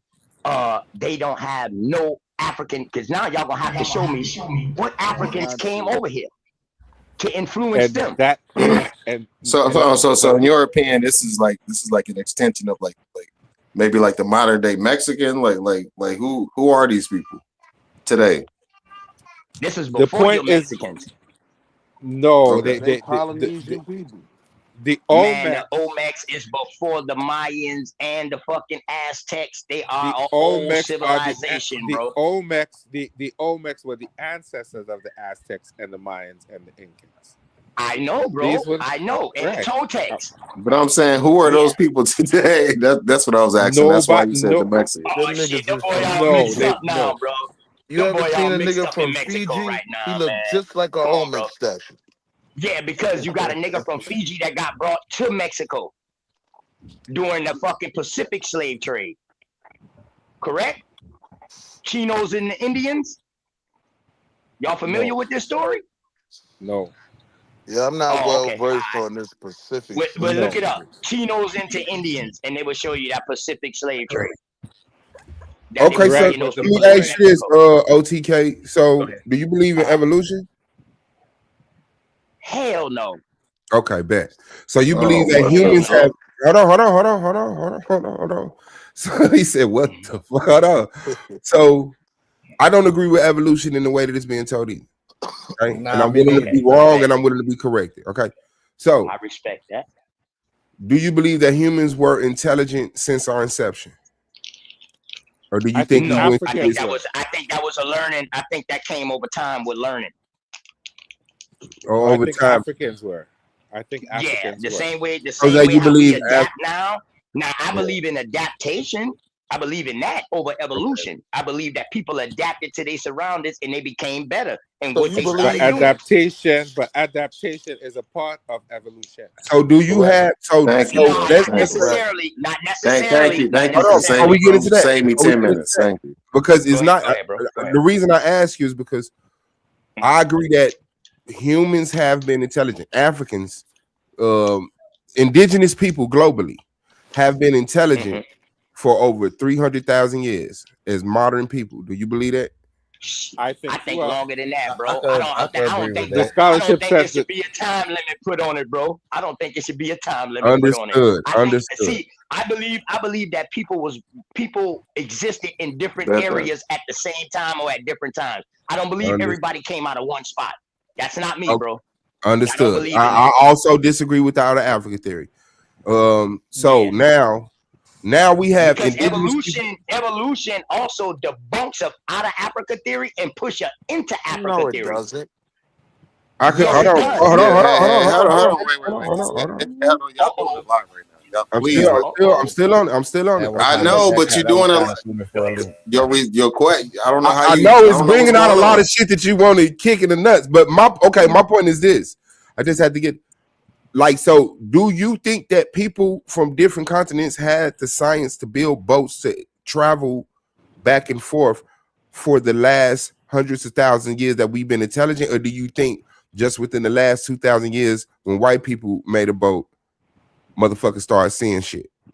Well, no, I believe that we did have boat making technology prior to the white people. Now, how far back in antiquity that goes, that's still a subject of debate because I don't have evidence to confirm, anything past 8,000 years. But you look at the West Africa, there's a canoe that could fit about 20 men on it. That's 8,000 years old. It predate any European vessel ever to touch the water. You know what I'm saying? So I do believe that the people in Africa would have had the means and technology to make the voyage. Now, whether or not they made it over here successfully, I can't confirm that. You know what I'm saying? So nobody believes in the Pangea? No, I don't believe we had.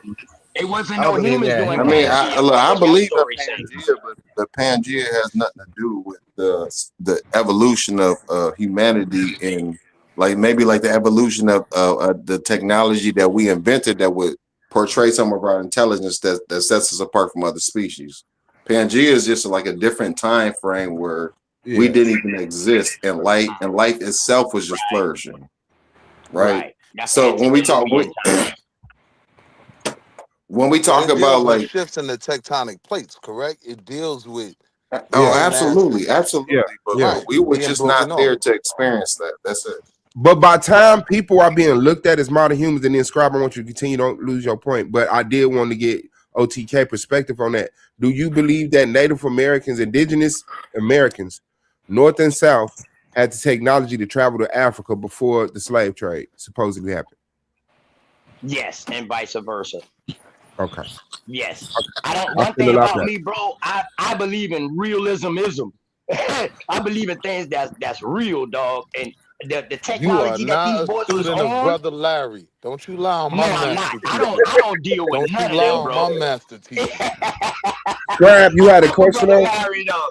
Hey, I fuck with Brother Larry though, but nah, I I'm the believe that premier motherfuckers student had of the This school nigga of crazy as hell. Yeah. I forgot about Brother Larry, Got my bro. motherfucking question. Yeah, This nigga Brother wild. Larry is that nigga. I Hey, but forgot Snob, about Brother Larry. I think it was a What was technology we that these talking people about? was I'm over for on. that. I think that these people were so Evolution. spiritually inclined to where they didn't need no ship. I think they literally consciousness could take them to another place, bro. But the slave trade didn't happen. I didn't never say the God slave trade damn, didn't that's happen, left bro. brain, right brain. Wow, you That is down left bad, brain, son. right brain activity right there, bro. If I ever seen it. Hold up, bro. I never said the transatlantic slave trade didn't happen. Quit I saying know. that, I bro. remember. I'm doing that clarify to make sure that they understood that. No, I'm embellishing just Man, on that quit thought. putting that in my mouth, bro. No, Put that but in my mouth. Is but that yeah, word? Please don't do that, bro. Please Nah, don't we do that. agree. I think we all agree on the slave trade. We agree that the numbers could be inflated, and there's no real way to confirm those numbers.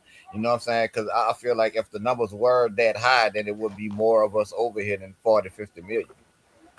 well, the thing about it is, and this is what I learned studying it. You would pack 200 people in the bottom of the boat. 100 of them would die. 100 of them will make it. 150 of them would die. 50 of them will make it. But as cargo, they all got marked as arriving for business purposes. Well, do you know that during this transatlantic slave trade thing that That's everybody why that's some of these motherfuckers just be jumping off the boat, man. hold on, They're not going Yeah, through none of that. but as long as they Some of name our on that ancestors tally, jumping off that boat, they. Swab. But as long as they name on that tally, when they hit over here, they get credited for that package. So a That's lot an of the insurance time, policy. yeah, you will be reading this list of names, and 100 of them dead already. But as cargo, as business, as a product, we got compensated for that. Insurance. And it Yeah. wouldn't be beneficial for the business to say I shipped for I mean, 100. I know we I just got talking about that shit 150 right over. now, but that shit is They disgusting. weren't telling that. You know what I mean? No, but that's Oh, insurance. No, man. but it's insurance.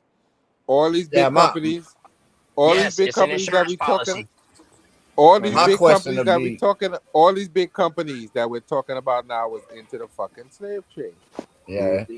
All But of my that, that's question what they would be were more doing. along the lines of how long would it take to transport 12 million plus African slaves from Africa to the Americas by sailboat? How long would that process take? Damn near Trip. I get it 2,000 done in years, 100 bro. years.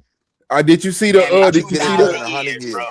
Did you see the boat map? They did a little diagram showing the little dots coming across the water and shit with the timeline next to it. That's on slave voyages, right? I think that is. I think it is on that If y'all website. look up slave voyages, dog, if y'all look up embark and disembark, y'all will see that they was leaving from the top of Africa and dropping them boys off at the bottom of Africa also. See, I hope y'all read slave voyages. Now, we had the nigga, we actually interviewed the motherfucker who helped write slave voyages, David Etlis. Yes. Hey, but isn't it true? You know what he kept talking about? You know who he wait, kept talking about? The fucking Yeah, Portuguese. yeah. So when So you the Okay, but I'm Portuguese saying like, never slave had no voyages, though, colony in you're North acknowledging America. the slave ship in Key West. but isn't it true that slavery is still going on right now? Like, or it just Oh yeah, that's like big in facts. Africa right now, bro? Yeah, that's true. That's big facts. So it's like, okay, we can say and like quote all the numbers and sound impressive about our knowledge about that shit, but nigga, like this shit is hurtful really to talk about. I don't know what the fuck wrong with you niggas. This shit is crazy, bro. Yeah, it is. Now, when you look at the Saudis, though, Andrew, Do you go work on a 9 to 5, bro? like, do you go work? we was on a getting 9 to Absolutely, 5 bro. for Like somebody? I'm not stupid. All right, then. So I are know you we not the an new indentured slaves. servant? Are you not an I know we indentured the new servant? slaves. I know we the new slaves, but at this point, it's like what the fuck can an individual do against the system? It's Let's just be real. sad that we got to Let me this ask point, y'all bro. this. That's all So I'm was saying. it quit any my white people? job Let me ask y'all tomorrow. this. Hey, I'm Schwab. not no Let me ask you slave. this. Was it any white people or what they will call white or European in the transatlantic slave trade? Did any white people What? get sold as slaves in the transatlantic slave In What trade? the does that matter? transatlantic slave Like, trade? No. I would hope so. I'm about to show you why it matters. Go ahead. that nigga said I would hope so. I would hope so. I would say yeah. I'm sure out of I would say millions of motherfuckers, some white motherfucker fucked up and got his dumb ass sent across there. Like, okay, Yeah, but he Right. wasn't getting sent to Africa. The All right then. transatlantic slave trade deals with the moving hold of on, Wall slaves. Street. Hold on. You know, The there was at least transatlantic one slave crash. trade deals with the moving of slaves from West Africa to America. If a white All right, man got shipped, hold he on. was It not was a getting shipped from million West European Africa. slaves I in want to be West clear. Africa during this time, bro, Come on. So Where? or more. So that's what I'm asking. When they coming across here and they calling them Africans, are they white or black? Wait, hold on. Bro, that don't even. Hold on, wait. That don't even. Let's slow walk No. it. Where these African That doesn't do slaves nothing and to the white detrimental slaves? possession that our Swab, I people will are in break this today down to because you, of that Swab, bet, on bro. another conversation, bro. I break it No, down I to you, get bro. it. And I That to me, I'm like on that's my a phone right now. yeah, I'm on that's my an phone and I interesting can't fact. bring up That's nothing, bro. an No, interesting theory to think about. You know what I'm saying? Because I mean, just a discussion. It's just layers to this shit, right? No, there's But history behind it. but what I would say is, what European empire got declared war on them, and they people got enslaved? Irish, right? That'll What be they the would call Irish, the right? Iberian Peninsula, bro. The Barbary pirates was kidnapping them. They were selling them to the Arabs, and they also were selling them in Africa to the transatlantic slave trade.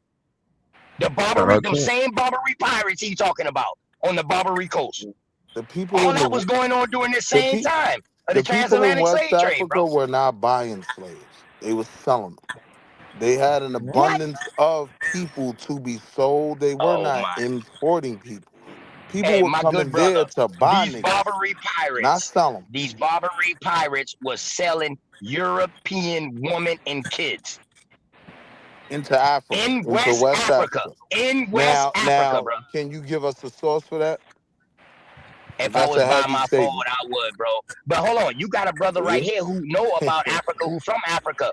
Hey, brother, was the Barbary pirates not taking white Europeans, or what they would call white, but Europeans, and selling them to the Arab slave trade and in West Africa for the transatlantic slave trade, bro? Specifically Yes West or Africa. no, bro? That's where the Barbaries was at, on West Africa. They patrolled the Mediterranean all the way down The to West Africa, Berbers, bro. and I hate going over the Berber conversation, but that's North No, Africa this you ain't talking no about. Berbers, That's bro. You Libya. It's already the know. Barbary You know that pirates. rabbit hole get Hey, deep. Reuben, I I Wall don't Street. even want to go there. I do not Yeah, want to go don't to talk Libya. about the Berbers. I'm talking about the Barbary pirates, bro. On the Barbary coast. Yeah, We got a I'm brother with you, from Wall Street Africa. Willie. I got burnt out on that conversation too. Yeah, I don't even like talking about the Berbers, man. Fuck them. I'm just talking about who had these Europeans enslaved at this time.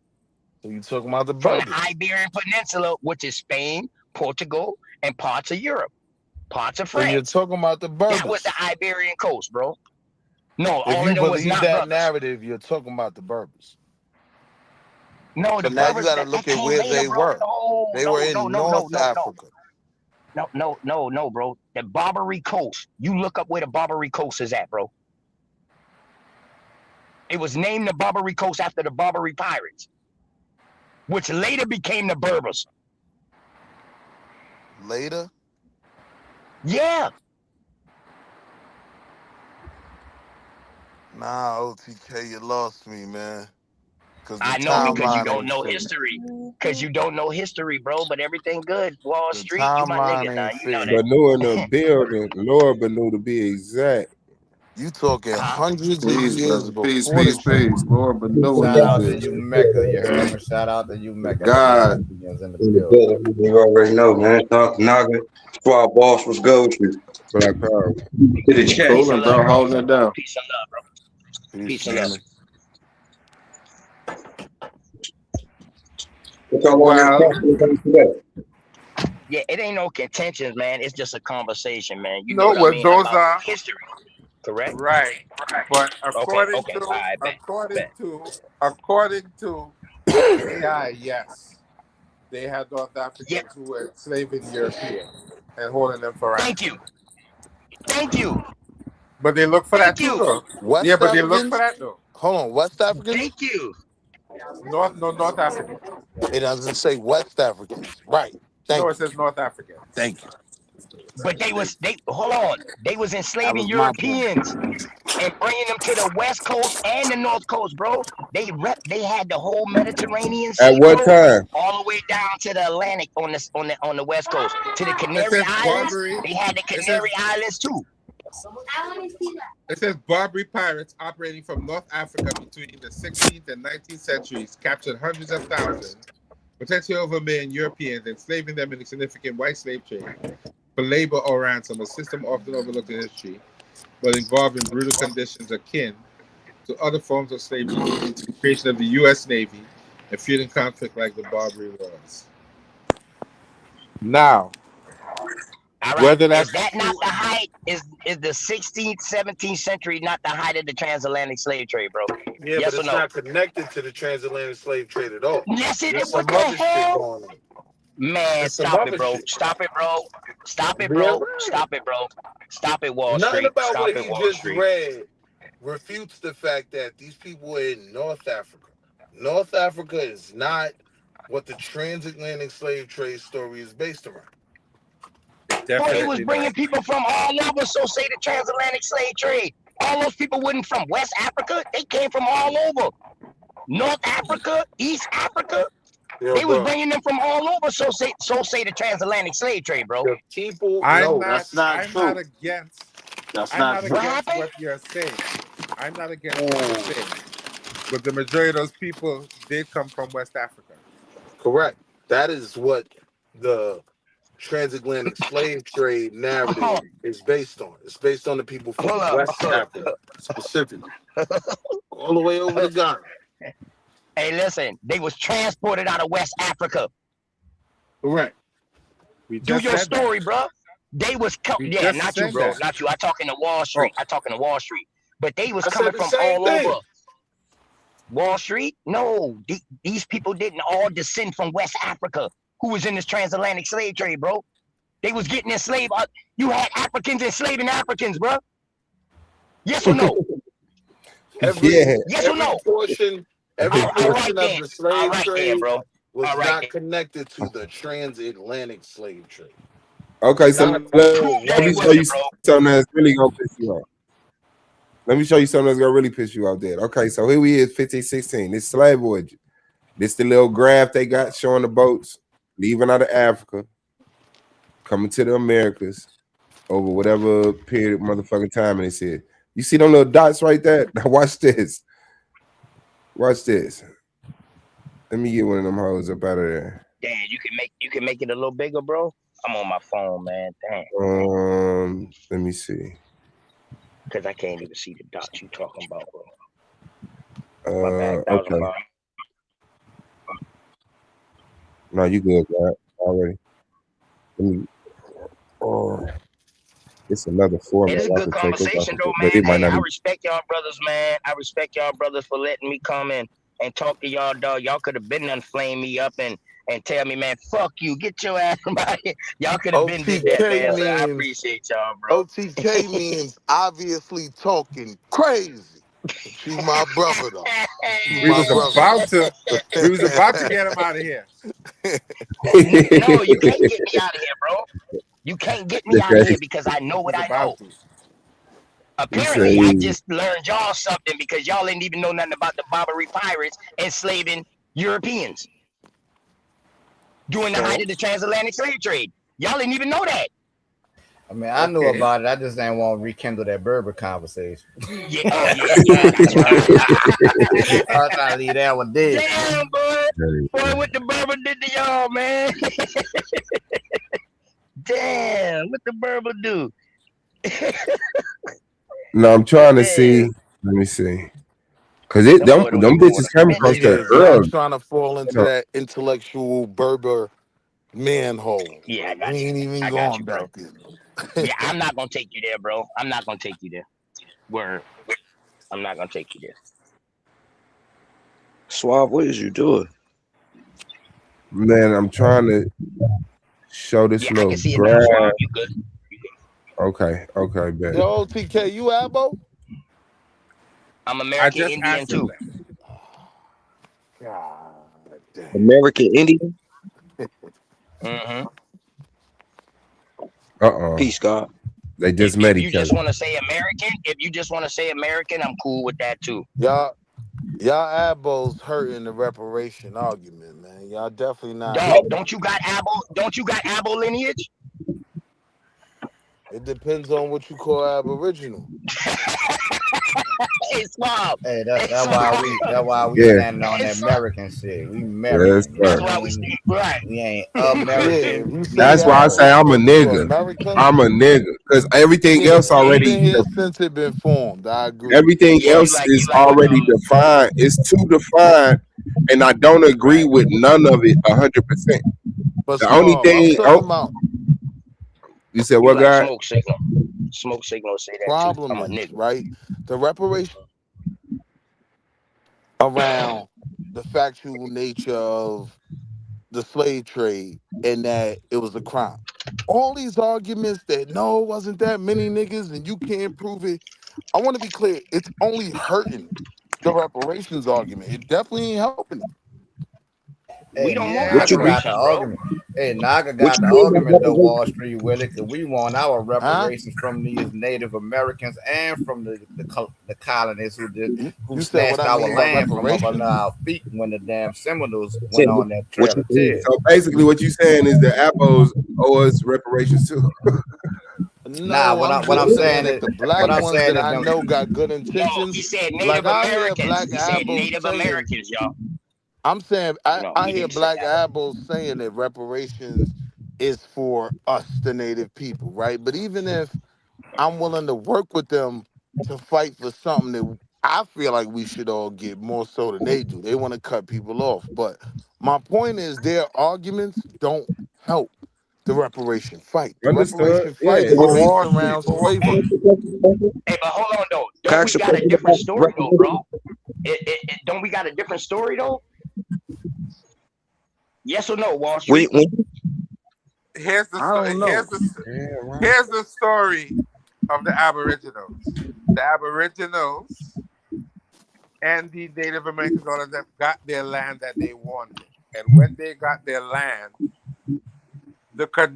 some of the conditions that the government put on them is that they have to show you a blood quantum of every Big person in facts. that tribe. Big facts. And now what they're doing, because we as Africans want reparations, they're telling those tribes, after people living there for 200-300 years living, after being enslaved or being saved, they're telling them they have to put them out of the tribe. And Are how you do I The know talking thing that? is are though, you talking about like the that reservations and whatnot? they're on the East Coast, bro. They're telling these motherfuckers up north that y'all ain't the original American Indians. Y'all constructed yourself for that But and that's got not what I'm saying. reclassified as that. No, But I'm that is telling you not on what the I'm East saying. Coast what's happening right now. What I'm saying to is this, OTK. They have people who Go will ahead, bro. tell you, I am definitely of African descent. I've been living with these people for 200 and 300 years. I don't know any other lifestyle. But hold on, And hold now on. they're telling them because of reparations and government pressure, they don't want them in the tribe anymore. They want to put them out of the tribe. After Oh they've been shit. living their whole life that way. They don't know any Oh other shit. lifestyle. Yeah, They're living with Oh these shit. people. Naga telling y'all Yes. shout out. Yeah, I've heard Naga about that. saying But hold Naga on. saying shout Ted, out to you them just said Indians, something Indian OTK that I Negroes, and wanted to Negroes off respond the to. plantation who General Jessup was fighting down here in the southeast. I'm We want sorry, I'm our trying to land stop back. you there. What We was the want last thing you said? compensation for it.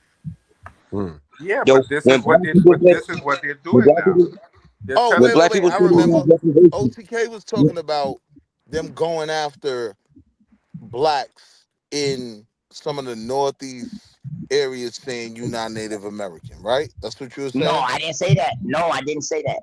They're going after these half white looking motherfuckers and these Native Americans and telling them y'all not that. Y'all lying.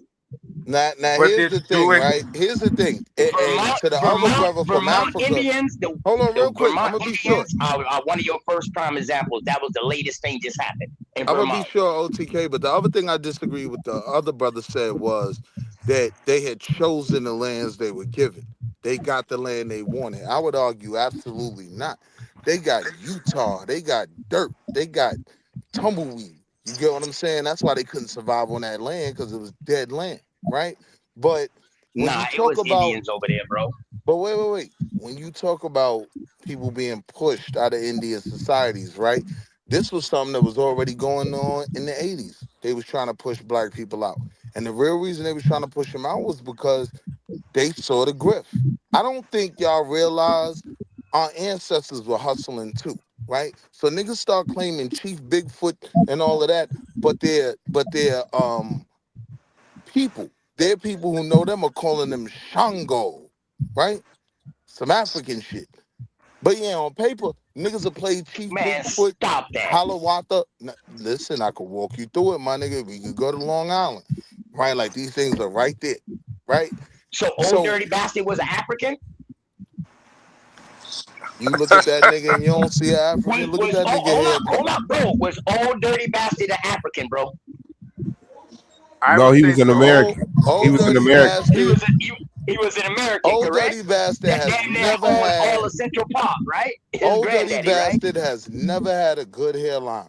One thing you can find out when you go through the lineage, right? Listen to what I'm saying. It's real shit. FBA, like foundation, That's like genetics, Black Americans, African Americans, FBA, whatever you want to call them, have the best hairlines on the market, right? I would argue that ODB's hairline showed his original lineage from the jungle, nigga. What?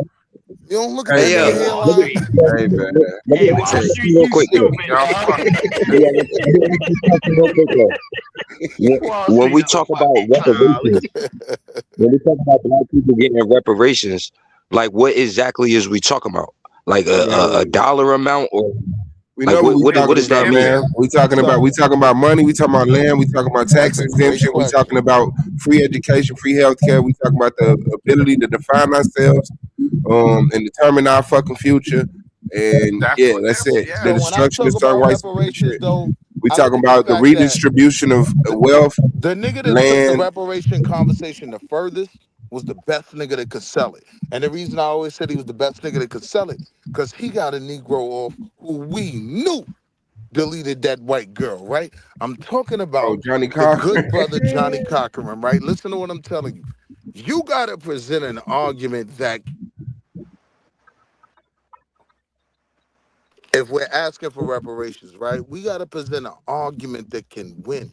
You asking white folk for a check, they will make you wait another 100,000 years before they cut you a check. Now, what Yeah, I would ask for three things. I would ask for, because I ain't asking for land either. White folk ain't giving that up.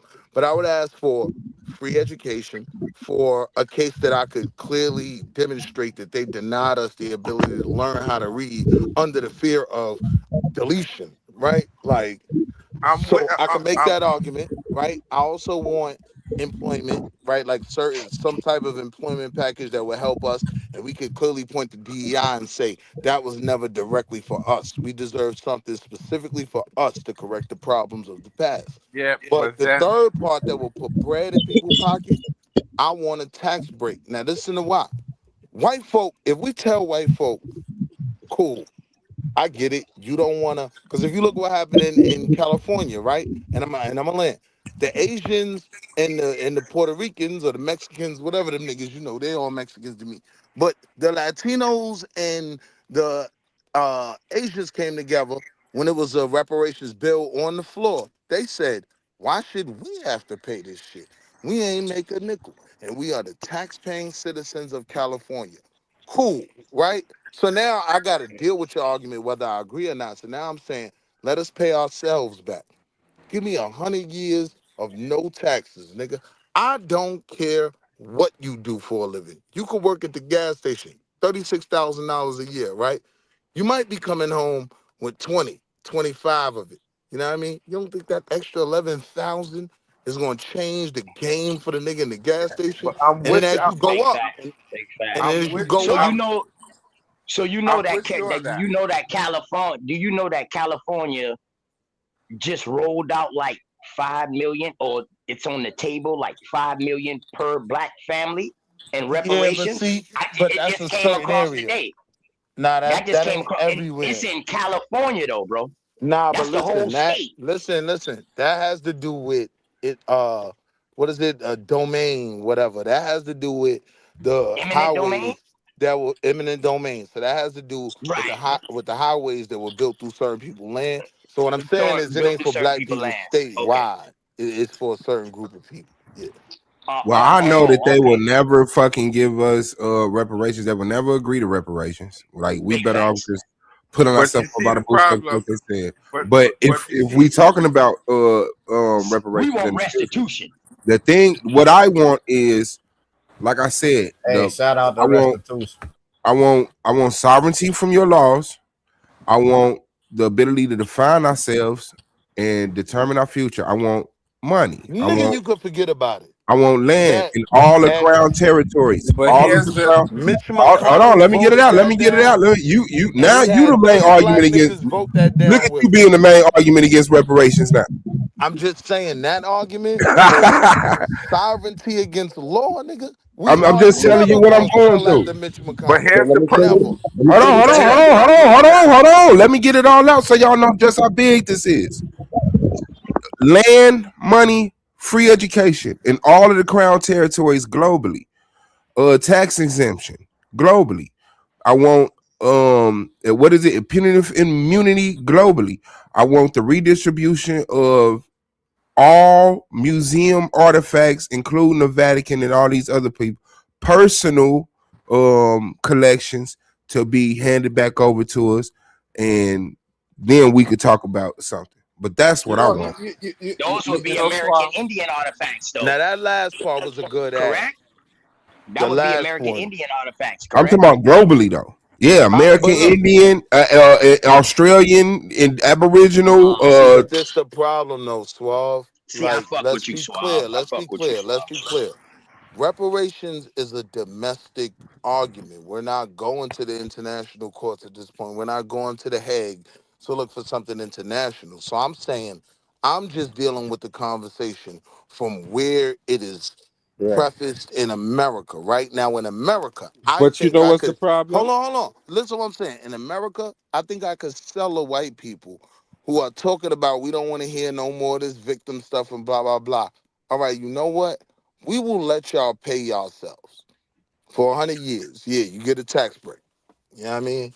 Like, people will go out there and make arguments that we're still going to be putting money into the economy. White folk don't worry about it. Cool, we could sell that. Like, even in terms of education, we could sell that if a child wants to go to a HBCU, he should be federally covered for his tuition. Imagine all the black kids that go flooding into HBCUs. HBCUs that have the best Pac-10 football team on earth, right? That's something we could actually sell. But And then the here's other part, I would deal with employment, right? And we could just look to the fact that as such a lightning rod topic that DEI was, the fact that was it did make sense to multiple groups, but it was never specifically about us, although it was kind of crafted off of our story. But So here's we the do. but Wall Street, You know what I'm but saying? here's the problem. They had a reparations case already, and in the reparations case, which once again Brother Reggie brought out, they explained the pitfalls of what we wanted to do, such as you have to be able to say that you were directly affected. That's number one, right? And number two, the issue is it was so long ago that the judge was saying that they had to have started that case then and left an estate for us to do it now. And all of that is part of the problem. But that's so for all me. of those things, Hey, hold on, all let of me those say- things, all of those things while shitty are But the that's for legal me on a arguments. legal level. On a All legal right. level, that's But let easy me to just beat say up, this though. right? Let me say We this do though. have. All right, good. The two things that Suave named in the beginning of what he said is things that we could do for ourselves. We don't need to go and ask them to do those things. Which They two? Sovereignty. Nigga, you And can't give yourself sovereignty, nigga. bro, we already have it. The Moors been telling you, Nationals been telling you that you've been born here on this land, so you Yo, have bro. rights. I've also been watching the Moors get violated by American police on YouTube on a regular Right. basis. But you've been watching people get violated on YouTube who haven't been correct in their status and law. Y'all always say that, man, but Where's But the video that of ain't somebody that is correct on their status-in-law winning on this? Because I could give you 100 different examples of where that shit meant nothing. but look, I'm talking about personal experience. Not like, all right, this is what they said would happen if you do this. No, this is what happened when I did that. You feel what I'm saying? Like, and it tells you right in there, every person born here on this land is a national, but not every national is a citizen. You make that declaration. Where does it say that? When you look it up. Look up the On definition what of though? I'm the saying, are you talking about in the Constitution? Because everything I'm talking about is always going to come back to the Constitution because I'm dealing with America, right? Right. So that's the basis of everything. That's None of what that is said in the Constitution. The it, Constitution don't even give separate white people their own sovereignty. it's not, because it's not talking about citizens. It's telling the Constitution is the only document that's supposed to be governing you. Yes, it's all about the citizens. It's about the rights of a citizen. Nah, Like when you bro. talk about, the Not First just the rights Amendment of and the right to citizens, bear bro. It's We arms about the the and rights of whatnot. indigenous people too. We the people. But what I'm Yeah, saying but is the though, hold Constitution on. of But the under the but Constitution, all those people are considered citizens, right? Where? There's even language in the Constitution that addresses non-citizens who are here, right? Like that's covered. That's documented in stone. So whether you call yourself something else or not, what I'm saying is under this U.S. Constitution, nigga, you ain't no different from me. I'm an African American. You are more. We still all fall under the U.S. Constitution, nigga. Neither one of us got no type of sovereignty. Like I can't buy into that. That's not true, because I'm not a citizen. You are. That's why they Nigga, have. you. So wait. You in America right now, right? Yes, sir. You ever left America? No, sir. All right, let me explain something to you. If you do decide to leave America, right, I would be impressed if you left America without a U.S. passport. Again, you may not consider yourself a citizen, but I'm telling you under U.S. law, you know what I mean? Like if No, you want to travel, I have a passport. All right, it's a U.S. passport, correct? And on my passport application is where I declared my status. That's On the cool application, declaring your status. hold on, listen. On the application, it asks you, "Are you a citizen?" Right? Don't No. it say that in there? Yes, it does. Okay, and I said no. Then it said, "Is your mother a citizen?" Don't it ask you that? I don't even remember. I had my Yeah, shit it so does. It long. asks you about your mother and your father, and I But said no. wait. Let's take it slow. If you're saying you're not a citizen, what are you claiming citizenship of? And now, how does that affect your rights in America as a non-citizen? I don't believe they're giving non-American citizens American passports. They might give you a visa. So listen, so you can understand what I'm saying, right? When you're born here on this landmass, you're an American, right? This is America. This is So they claim land. you. So if you're born on the landmass under the Constitution, you are a citizen. Correct. You're a national. A citizen. A national. The only time Bro, you're a citizen. wait. Let's button this one up early. Hear me out. Hold on, hear me out. Right? Hold on. Under the U.S. Constitution, it defines citizenship of America. If you were born here, your parents were born here, you are a citizen of America. You want to show where it said that at? In the Constitution, man. Yeah, that's what I'm saying. Where at? That's You an just easy Google, man. you just paraphrasing, or Let's look. Where in the Constitution? I'll say this, Lord Banu. I'm living in Trinidad and Tobago. I was born in the U.S. And I went to do one of the programs that they have here free. And they had a whole argument over whether I could do it because I'm a national but not a citizen. Okay. And the whole argument was yes. And the whole argument was and the whole argument was I qualify as a national because I live here and I have a legal status. But I'm not So a you citizen from because Trinidad, you know about the Americans. MERIKIN. Listen, I'm not from Trinidad. I was born in the States. I live in Trinidad now. Yeah. But they never heard of consider me. Americans? Yes, I'm American. Yes. So You from Guyana, boy? So you saying that it is a differentiation between a citizen and a national? Yes. There And is you a can be a citizen and not a national, or if you're a citizen, you are a national. But if you're a national, No. if A national means that I have a legal status to be here. I can Yeah. work here and I can live here, but I'm not a citizen of the country. It's not the same thing. It's two different legal statuses. The Constitution U.S. defines citizenship, their nationality would be American. the Constitution defines citizenship as national citizenship for all persons born or naturalized into the U.S. Right. Really? I'm Are not national, right. you are a Right. citizen.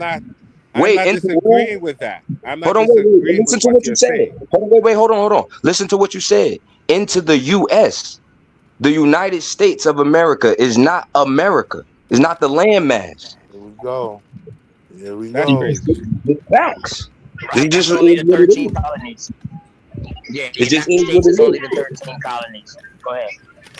Now You saying the you 13 plug colonies it by took our saying that you're land, a eject citizen. us, man.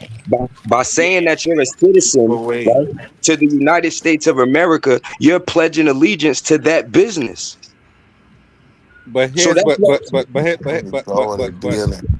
but here's my America's point. not a business. It's a America's government. not a business, but the United States of America is. No, it's not. Okay. The That's United States of America is a government entity. It's a government establishment. Okay. It's government. Now, I'm What making separates Street, the United States of America from a company? It is true that what you just said, but the United States of America is most definitely a company. It's a corporation. Exactly. All corporations are headed by, guess what? Presidents. Vice All presidents. corporations are headed by presidents. There Treasurers. is one stark difference. Hold on, don't cut me off. If you go look at any articles of incorporation Right. for any business in the United States, you will Right. see it is the exact same setup So as here- the United States government. So this is the And you point got a I'm Jones making. number. There is one primary difference. Only one, right? The U.S. government has authority over people, over its citizenship. Most Companies corporations do got- not. Hold on. Most hold corporations on, got hold on, authority hold on, over hold their on. employees. Nah, that's not true. Yes. Right? How you Hold on. you go by the bylaws Hold and by on. the Hold constitution on. of your corporation, and we go by the constitution Hold on. and Let me bylaws finish. of Let me our finish. corporation, which is the United Here's States. the thing, right? The United States has authority over the rights of all people under its Citizens. jurisdiction, Citizens. right? Citizens. So, U.S. come citizens, on, man. not Can I all finish? Can I finish? Okay. We Y'all just can trying to correct argue with me you. after I finish, but just let me lay it down. Like, the United States, Yeah, Wall what Street, you separates got them some from... your little crew. All right, never mind. Get it out, man. The floor on you, my bad, guy. Go ahead, let bro get that shit out, fam. Go ahead. So What? the United States is Hey, most why'd you guys definitely a sign this real corporation. quick? Hey, In fact, when you go back hey, into I the appreciate y'all, history boy. of the United States, when you go back into the history of the United States, the original colonies were called what?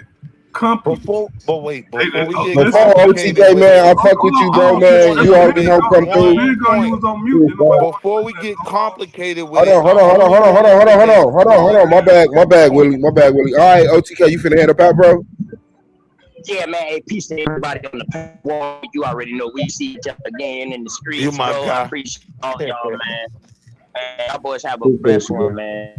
Okay, shout out to you. Peace, bro. Thanks for Go ahead, coming Larell. through, You bro. got the floor, bro. What would you explain it? And then Willie replying or asking a question or making his comment or something. I was saying in the inception of the United States, the original colonies were called companies. The Virginia Company, Blase Company, they were called companies. And what were they main product? Think about what their main products and shit were. So it most definitely was a company. It was a group of entrepreneurs and shit trying to get money, hustling. They was on some hustling. So you have to understand that the United States, everything was based on them motherfuckers being a company. That's what the whole union is about. The United States is about merging all of the different branches of these other companies into one big company.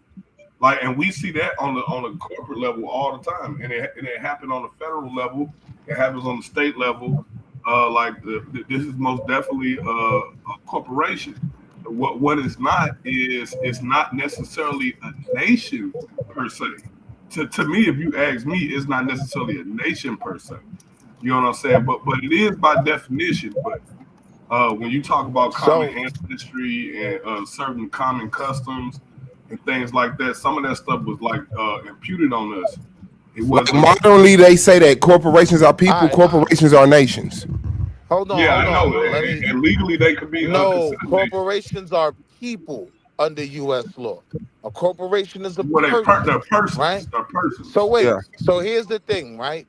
I just want to be clear. It's one thing that separates companies from the U.S. government, because I agree. The U.S. government was set up off of a corporate blueprint, right? Now, where they placed the citizen, the average person in that conversation is important. But the main thing is the U.S. government has jurisdiction, right, and authority over those in their jurisdiction. That's a big deal. Companies don't have that. They don't have the authority over you, right? Like, they could, hold on. Yeah, they could fire you.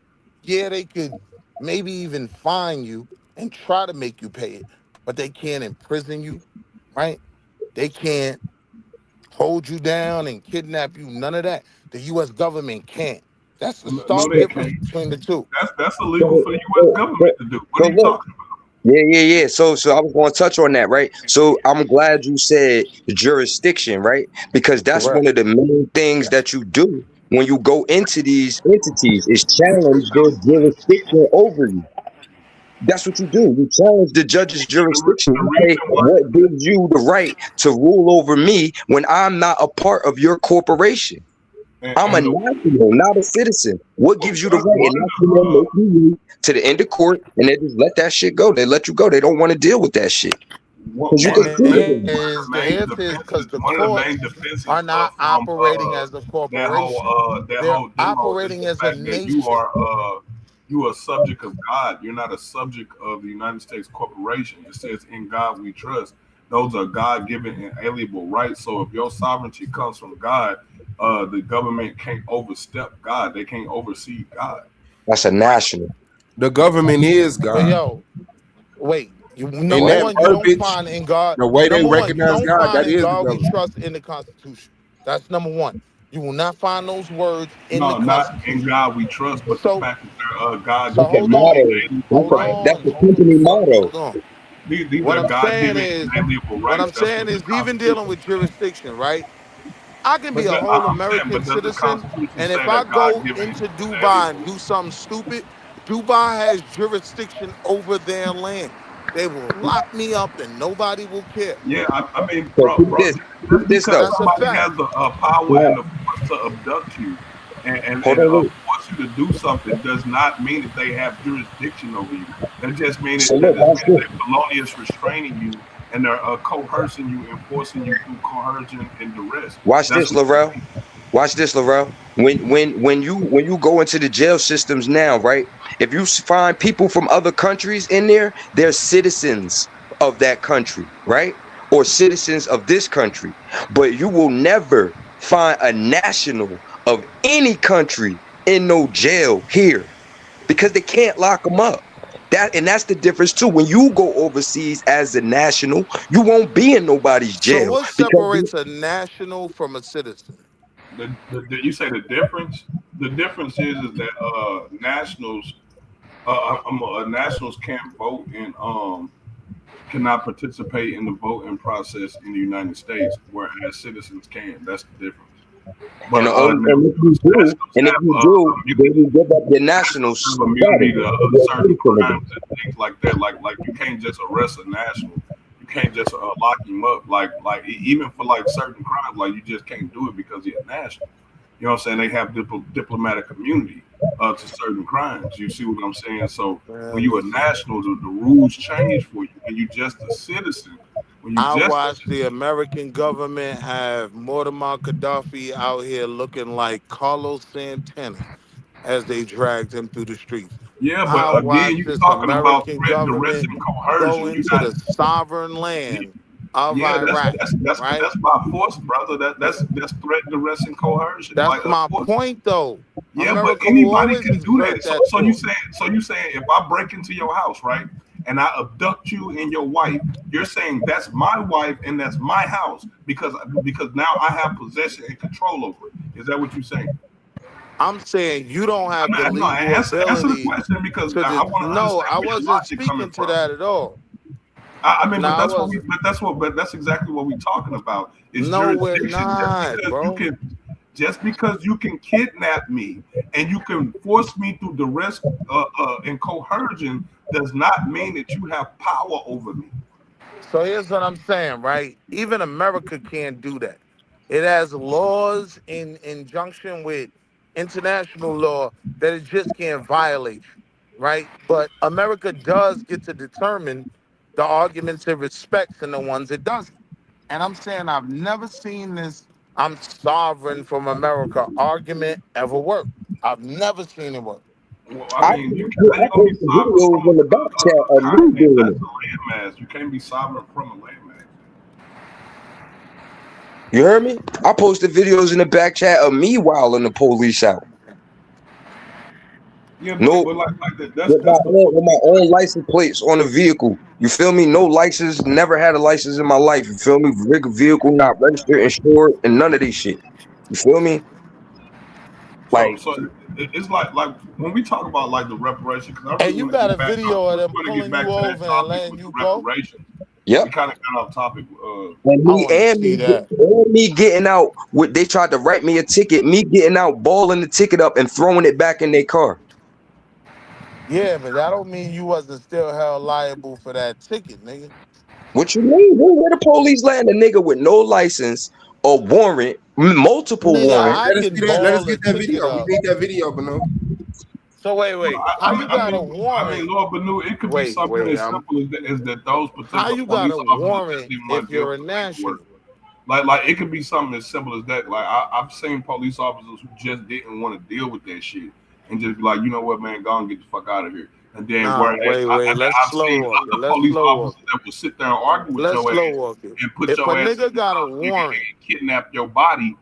You hold know what I'm on. saying, Let's for slow walk 72 it. Let's slow walk it anew. If a nigga got a warrant, then you have to respect the warrant. Why Yeah. wouldn't you be expected to respect the ticket? Because the ticket is a volunteer contract. So when you agree to the ticket, when you sign the ticket, you're saying I agree to this. You're suing me. You're basically suing me, and I'm agreeing to this suit. That's what you're saying when you sign that ticket. I don't Do you know, understand bro. that? You're the city, bro. You are the city. You are the city of whatever you city you claim. And when you get a ticket, the city is trying to sue the city, which is fucking redundant as fuck. Like it don't make logical sense. If you are the city, how can you sue you for an infraction that didn't result in the destruction of property or the loss of life or the injury of somebody's body? Because no single citizen of a city represents the city. They don't have the authority of the city. They're Right. a citizen of the city. Right. Look, see, you keep using the right word. But the city is the citizens. That's what the city is the citizens. Without the citizens, there is no city. That the city is not some type of individual entity But that's two different terms, though. The government, the city government is no one citizen represents the city. The same way no one senator represents the Senate. But that's not true. So then who is the mayor? So who is the mayor of the city? Who does he represent? Who does the mayor of the city represent? You said what? Who does the mayor of the city represent? The people of the city.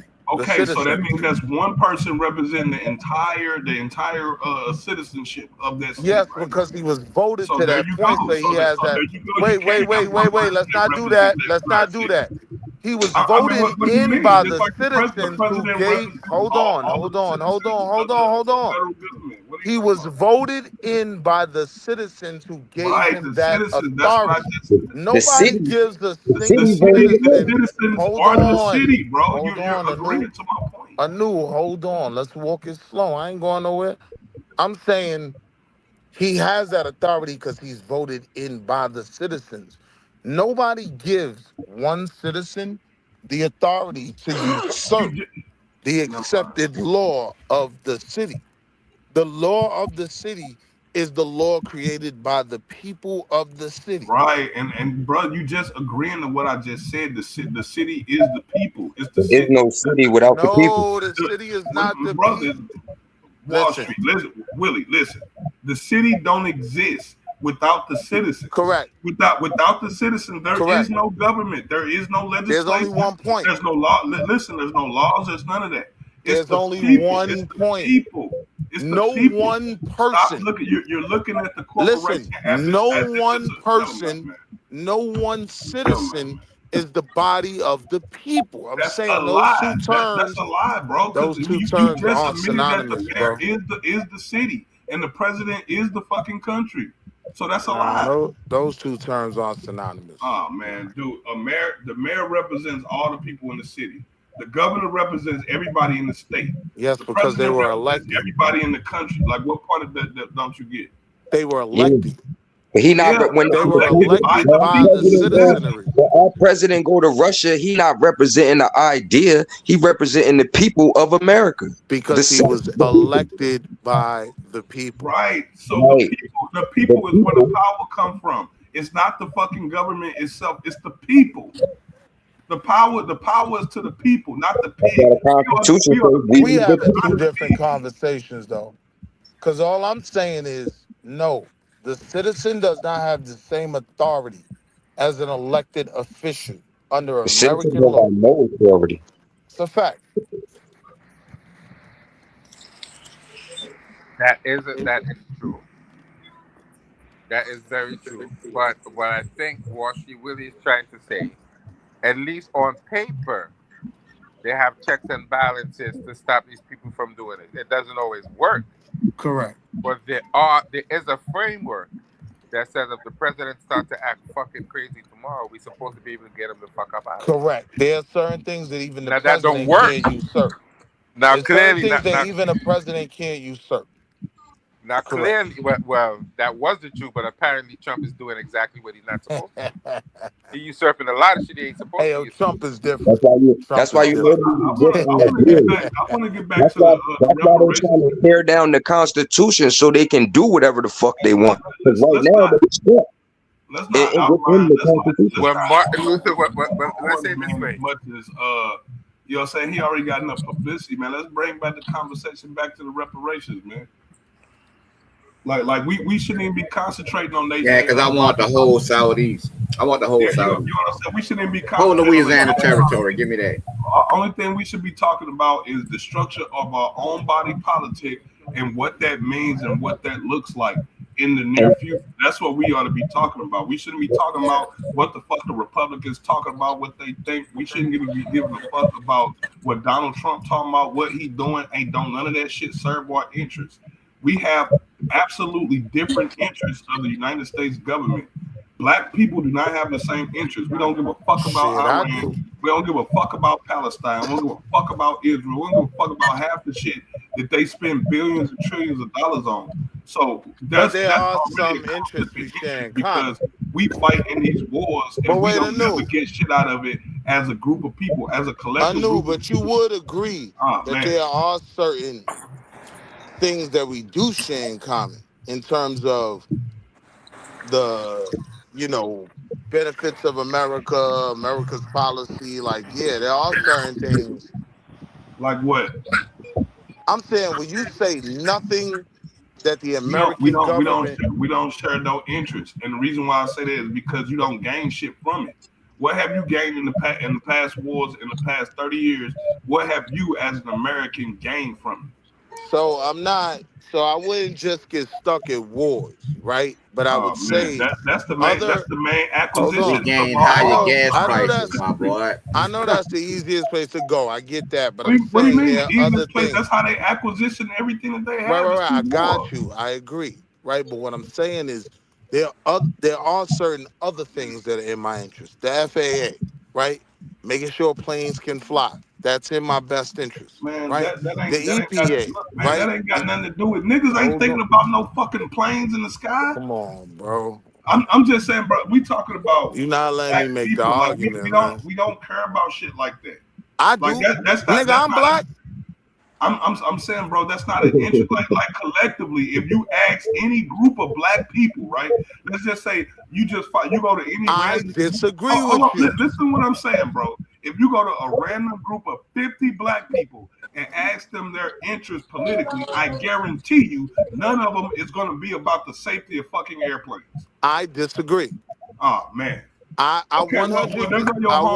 You could go out and conduct surveys. I 100% think. Talk to 50 random black people and ask them what is that. I 100% think if the question is asked, yes, most black people are gonna say we want to protect our airlines and stuff because niggas is flying. What airline? We don't even own airlines. Let me jump in there right quick. Speaking of 50 niggas. Speaking of 50 niggas, shout out to the 50 niggas who rolled up to the dead massacre on horseback and started hacking and slashing all of the casualties. You know what I'm saying? Making sure they was out of there. Shout out to them. Yeah, man. So my thing is, we don't even own an airport to even have interest in whether the airplane flying right or not. You know what I'm saying? So like, I'm not big around, man. That wouldn't even cross my mind. Here's the point I'm making. Here's the point I'm making. Right? It's a good point. Let him get his point out. Let him get his point out. Go ahead. The point I'm making is there are a lot of black people that, if nothing else, they do care about regulation, right? Like federal FAA, that's a regulation, right? So this is where the movements of the U.S. government would be in our best interest if we pushed the U.S. government to do what we wanted to do. Man, you ain't no politician. If I had to kick it in the nuts, I could say one interest that black people got from America doing this thing is the ability to travel to other places and spend that dollar at a better motherfucking rate than what their currency is worth. I could say that. You wouldn't be walking your ass around. America has. Yeah, but that intrinsically just makes America stronger, right? That don't make African Americans stronger. Like that don't make us better. No, I'm just saying one thing that we benefited from. Like we. Nigga, being alive makes me better. But let me pose this question. To you, Laurel. They say that black people in America spend how many trillions of dollars, right? So we have the economic power, right? Right. But what the fuck are we buying? We buying sneakers. We buying Newports and cigars. Yeah. But you're making all these other people rich. I'll tell you why I always hate that argument, because the truth is what we buying is credit. You're talking about the symptoms of post-slavery. Niggas is in debt. Into a commercial. Hold on. Let Laurel get his point out right quick, Willie, and then it's on you. I want to hear what he's about the difference between post-slavery black African Americans who were into industrialism, manufacturing their own shit from their own resources versus the manufactured commercial slave group that you're dealing with today, which are two different things, right? The progressive blacks of yesterday, right, were not into all of this consumerism like we are. The consumerism that we are engaging in is a sickness. It's a sickness, and it's a response to the trauma that we've been through for the past 100, 200 years. So I don't think it's a really good analogy to even bring that up. No, but here's what I'm saying, right? If we take that money and put that money into building companies, if we take that money and invest that money back into our homeland, like all those other people are doing, we'd be better off because everybody else is doing it. Yeah, man. So Everybody's here's doing something it. I So found when you look into why those we're not doing numbers about black spending power, right? What you really find is a lot of blacks spending money on credit, right? A lot of niggas is in deep debt. So the spending power isn't even really what people claim it to be. Most people simply base it off of income. When they look at the overrunning black income, nigga, they not factoring your rent, your mortgage, nigga. They not factoring in your baby mother payments, none of that, right? So it ain't like we got this free couple trillion just to That's spend. not no. I understand what you're saying. What I'm saying is we are spending. So if we save Yeah. that money and pull that money, that is some kind of economic power to do something. Well, I would never disagree with that. I agree with that 100%. You understand? Why That'll is never it? be wrong. Why is it that black people like jewelry, we don't own a jewelry company? We like cars, we don't own no car company. We like furs, we don't own no fur company. We like sneakers, we don't own no sneaker company. We don't own none of that. And that, Because let we me possess, speak to bro. that. We possess. We need an exorcism.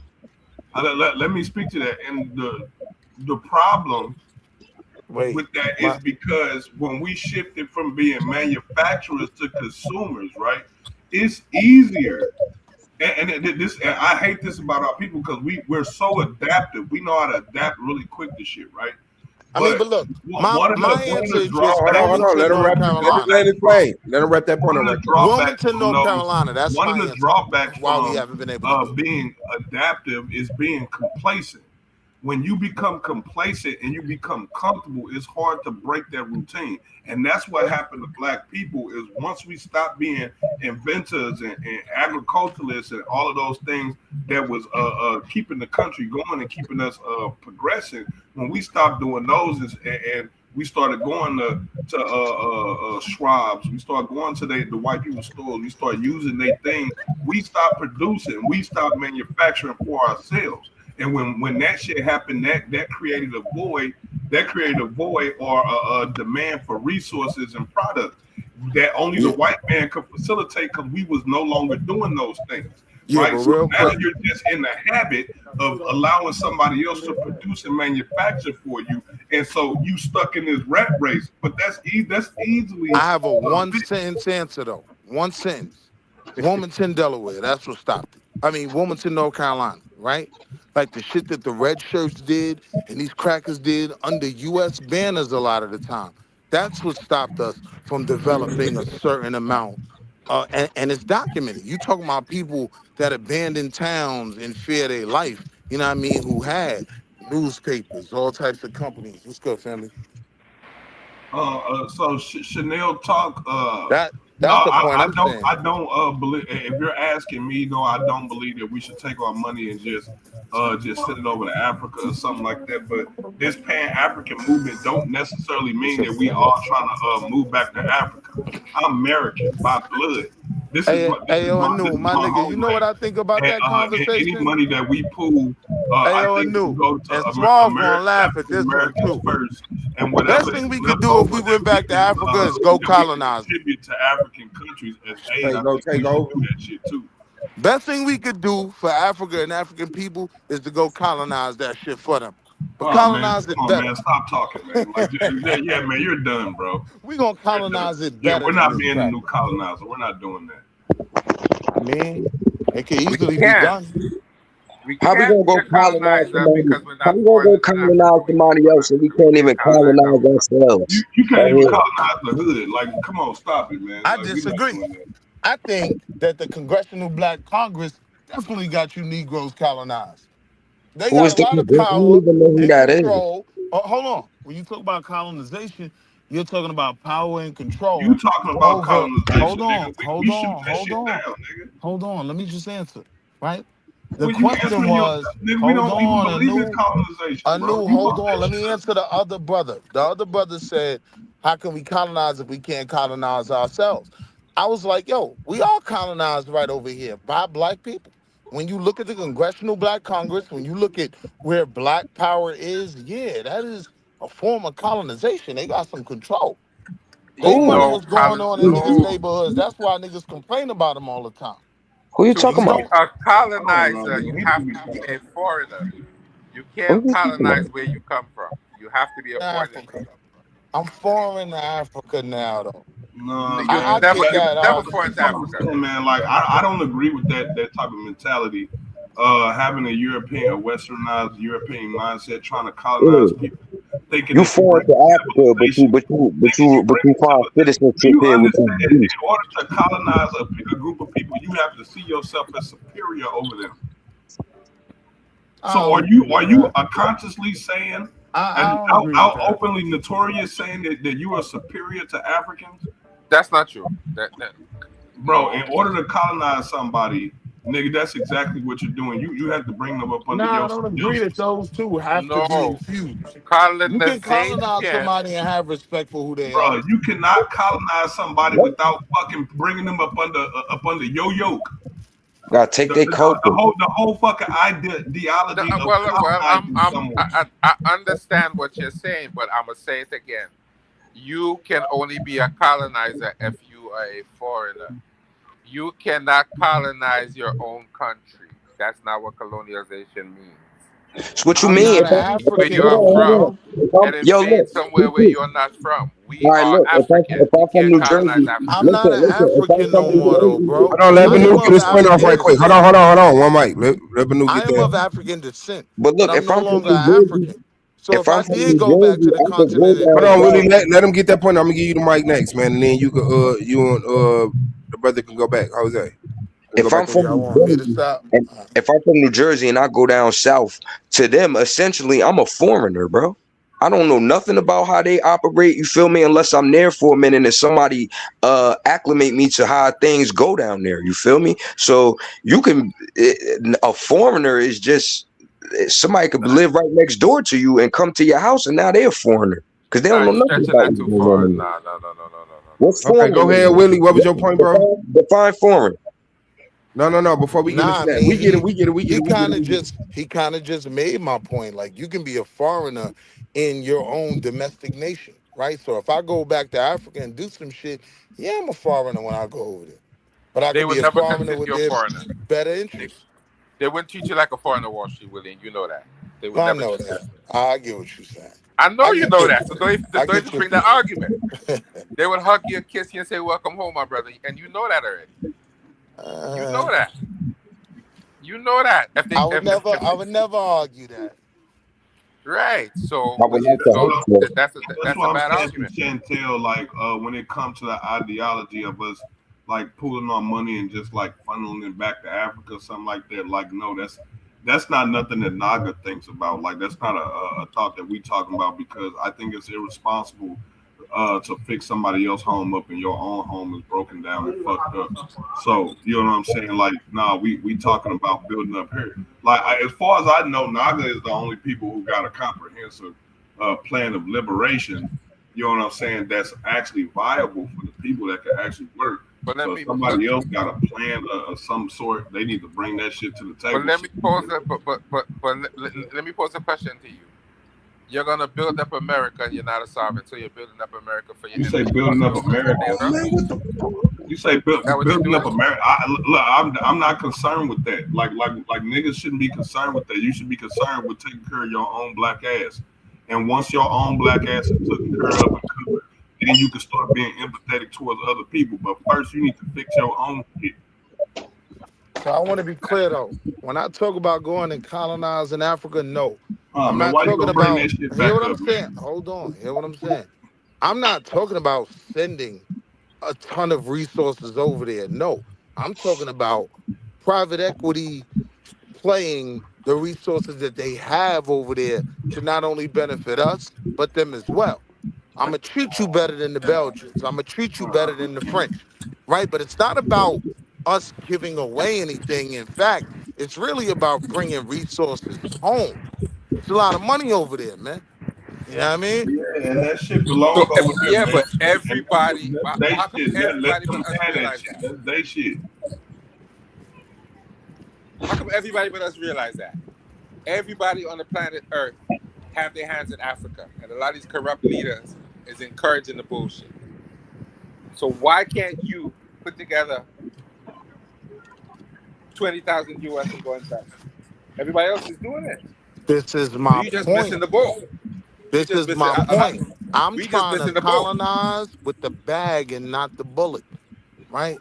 I'm trying to go in there with I'm trying to go to the next step of Malcolm's idea, right? And the next step is the bag over the bullets, right?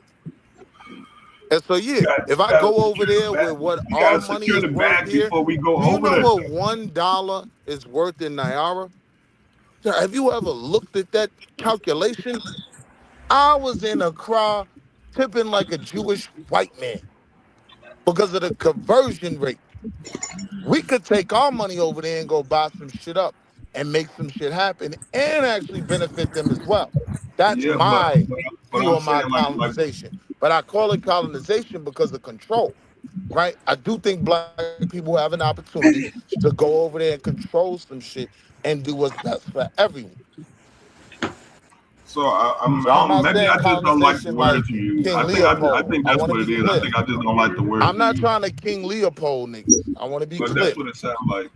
Nah, definitely ain't trying to go King Leopold. I don't want to see another United States of America nowhere else. Like I don't want to see that sickness spread to other places in the world. Like the type of shit we got going on here in the streets and in our families and stuff. I don't want to see that in other places. So I'm totally against any type of Western fucking ideology taking root over there if it ain't just about unity. Like other than that, if it ain't about unity, then you're doing a disservice. If you're going over there talking religion, you're doing a disservice. If you're doing anything over there besides growing food and producing energy, you are a fucking leech. All right, so here's the thing though, Anu, when you said nothing about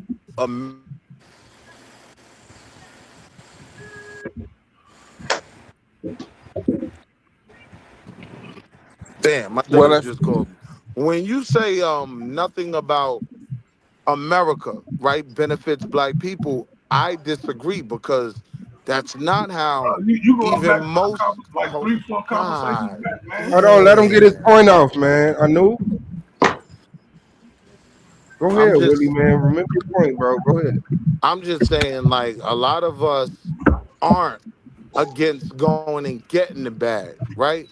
While still being black and supporting unification, you know what I mean? But it's some things, when I look at the continent, it might be beneficial for them to have some niggas come in and say, yo, get out the way. Let us show you how to do this shit. You get what I'm saying? And it's a lot of money potentially in doing that. But I just wanted to be clear. It wasn't about taking everything we have and sending it to Africa and saving nobody. Nah, it was about going to chase that bag. It's a bag over there. I know it's on you. But I say, go ahead, God. Yeah, no, I was just saying, man. Like in the end, it's like when we come together and we liberate ourselves from the daily oppression that we're going through. We have time to be empathetic towards other people, but we cannot be empathetic towards other people when we suffering as a people right here in the United States. And I don't know how to say that with even more vigor, because here's the thing. If we need to be talking about solutions and then putting those solutions into some type of simulation and then seeing which one works best for our people. That's what we need to go past it's enough think tanking. We done a lot of think tanking. Right now it's just time to implement one of the fucking ideas to see if it works. Science. Look, this is the reason why we talk the Million Man joint, right? We can break this shit off into sections. This group over here, you try this way. This group over here, you try that way. It's a scientific experiment, right? And we got different test subjects. All of these are socioeconomic test subjects that we do. Like we got to get in that mind frame, bro. You see what I'm saying? And it's like we can't be thinking about other people. We got to be thinking about specifically what's best for our own people. And I'm saying, if we're not going to create a corporate body for ourselves here we ain't gonna never get the fuck up out of this rut. But we have to create a corporate body. You know what I'm saying? That does the governing for our people. You can't have 60 individual people trying to be sovereign. You have to have one individual body politic to do that. Well, Right? I say I don't think we got to colonize shit. I know there's plenty of places in America that's waiting on people with money to come and build an infrastructure, be the employing class of people, come start businesses and get them employment. Construction services to build roads and sidewalks and buildings. Like, so I think that's just an easier way to do it than to try to go into somewhere who's already decided to start doing it on their own, bro. Like, there's plenty of places waiting on niggas with bread to come be the employing class. Right. So look, Suave, that was the important part about me clarifying, right? Because you know I'm gonna crash out. So no, when I say colonize, I'm not saying we going in there like King Leopold and chopping people's feet off and all of that. Nah, I'm saying just being an outside entity that comes in and controls some shit. But I'm saying we could do that with the benefit of the people in mind. I'm not looking to be a leech, but I'm saying they're not getting it right over there. And one of the main reasons is because of tribalism. Tribalism is preventing them from getting it I right. don't think tribalism is not. Emmanuel is in the building. Should I tell you? I don't think tribalism is the problem. The problem is what it around every place in the United States, all around the world, is greed. Greed and gluttony is the problem. It's because one wants to be over the next. It has nothing to do with tribalism. Is good. Tribalism preserves identity. It preserves history. You see what I'm saying? Your ancestral record. That's good. I disagree, and I'll tell you why I disagree with that about tribalism. Tribalism is one of the main reasons why Africa hasn't gotten ahead, right? Like, they don't have the unified bodies to really get shit done. You know what I'm saying? If Africans all supported like the African Union and shit like that, you would have more of a benefit. But what you usually have, even internally in one nation, will be a bunch of tribalism that'll have a bunch of niggas fighting. Tribalism is their issue, nothing else. The resources are there, the wealth is there, it's just being exploited. How? Through corruption. Corruption how? Through tribalism. I'm saying, yeah, extreme tribalism. I get it. Extreme tribalism. Well, I was gonna say like again, like it come down to just greed and gluttony because it don't matter who's in place because there's many cities around Africa that has national governments that's just as fucking corrupt as the tribes. That's doing just as much internal conflict and external conflict that the tribes do. So like, what's the difference? The only point is the tribes. Listen to New. Hold on, let me let his point. I know he plowed around for a little bit before he man, but let him land. Let me let my plane. So again, the only difference is tribes govern themselves, and governments is trying to govern all of the people, right? So they don't want people governing themselves, so they're going to demonize tribalism and tribal government. You know what I'm saying? Even though they've superimposed their system of government on top of tribalism. You know what I'm saying? When you talk about like traditional rulership. So the real demo is how do you eliminate greed and gluttony? And the way you eliminate greed and gluttony is a socialistic type government, a socialistic type republic government, which is like tribalism. That's kind of like what tribalism is socialism. Nah, bro. And I'm gonna tell you why you wrong, bro. Like, even if you look at how the governments are set up, like let's look at one country, Nigeria, right? Right now, Nigeria has, I think, a Fulani president and a Igbo vice president, right? Like, they have things written into their law about the exchange of power between the tribes. Like, the tribes are always gonna be the base of their setup. And that's what becomes problematic. Like, that's why Nigeria isn't even really unified. One, but partly because of religion, But mainly, if you don't want to sit there and blame religion, and you really can't, because you got a lot of Igbos that are Muslims as well. But what I'm saying is it's the tribe that causes the division. It's the tribe that facilitates the theft, right? The corruption, right? Like one tribe is in power, they steal everything, they people take care of them. And I mean, that's what it is. I mean, I think it's enough blame to go around. I don't think it's one thing that's triggering all of this. It's a multitude of things, and there's plenty of addresses to send letters to. So yeah, One of the problems is Nigeria was superimposed upon those people. You know what I'm saying? That's an outside entity coming and being placed upon those people. But Ruben, to take advantage of what? Tribal differences. Come on, let's be real. Like, if we're gonna deal with it, let's deal with the whole picture, right? And one of the reasons why in the British, the more we keep talking about it, the more we keep talking about it, instead of taking the action, we ain't doing shit. I mean, well, we know we're not doing shit. Nah, I'm talking about from a standpoint of criticizing. Yeah. You know what I'm saying? Well, we know we ain't doing shit. You know what I'm saying? Like as a collective, when you talking about black men? I ain't got no problem. Yes, especially I'm never me personally, I'm never, talking about anybody outside my community anyway. But we specifically we know talking black about men as a for our collective, community right now. collective are weak as fuck, terrified, scared to do anything, lazy as shit. So yeah, we ain't doing shit. Yeah, you saying we know that, so we got to start enforcing the opposite. I mean, I think that's come what with a plan that's enforcing the opposite. The more every time that we get to talking about it instead of taking action on it, we ain't doing shit. That's the Understood. problem. Definitely Every understood plan that. starts with conversation, though. Yeah, that's a fact. Well, against amongst a small group of people.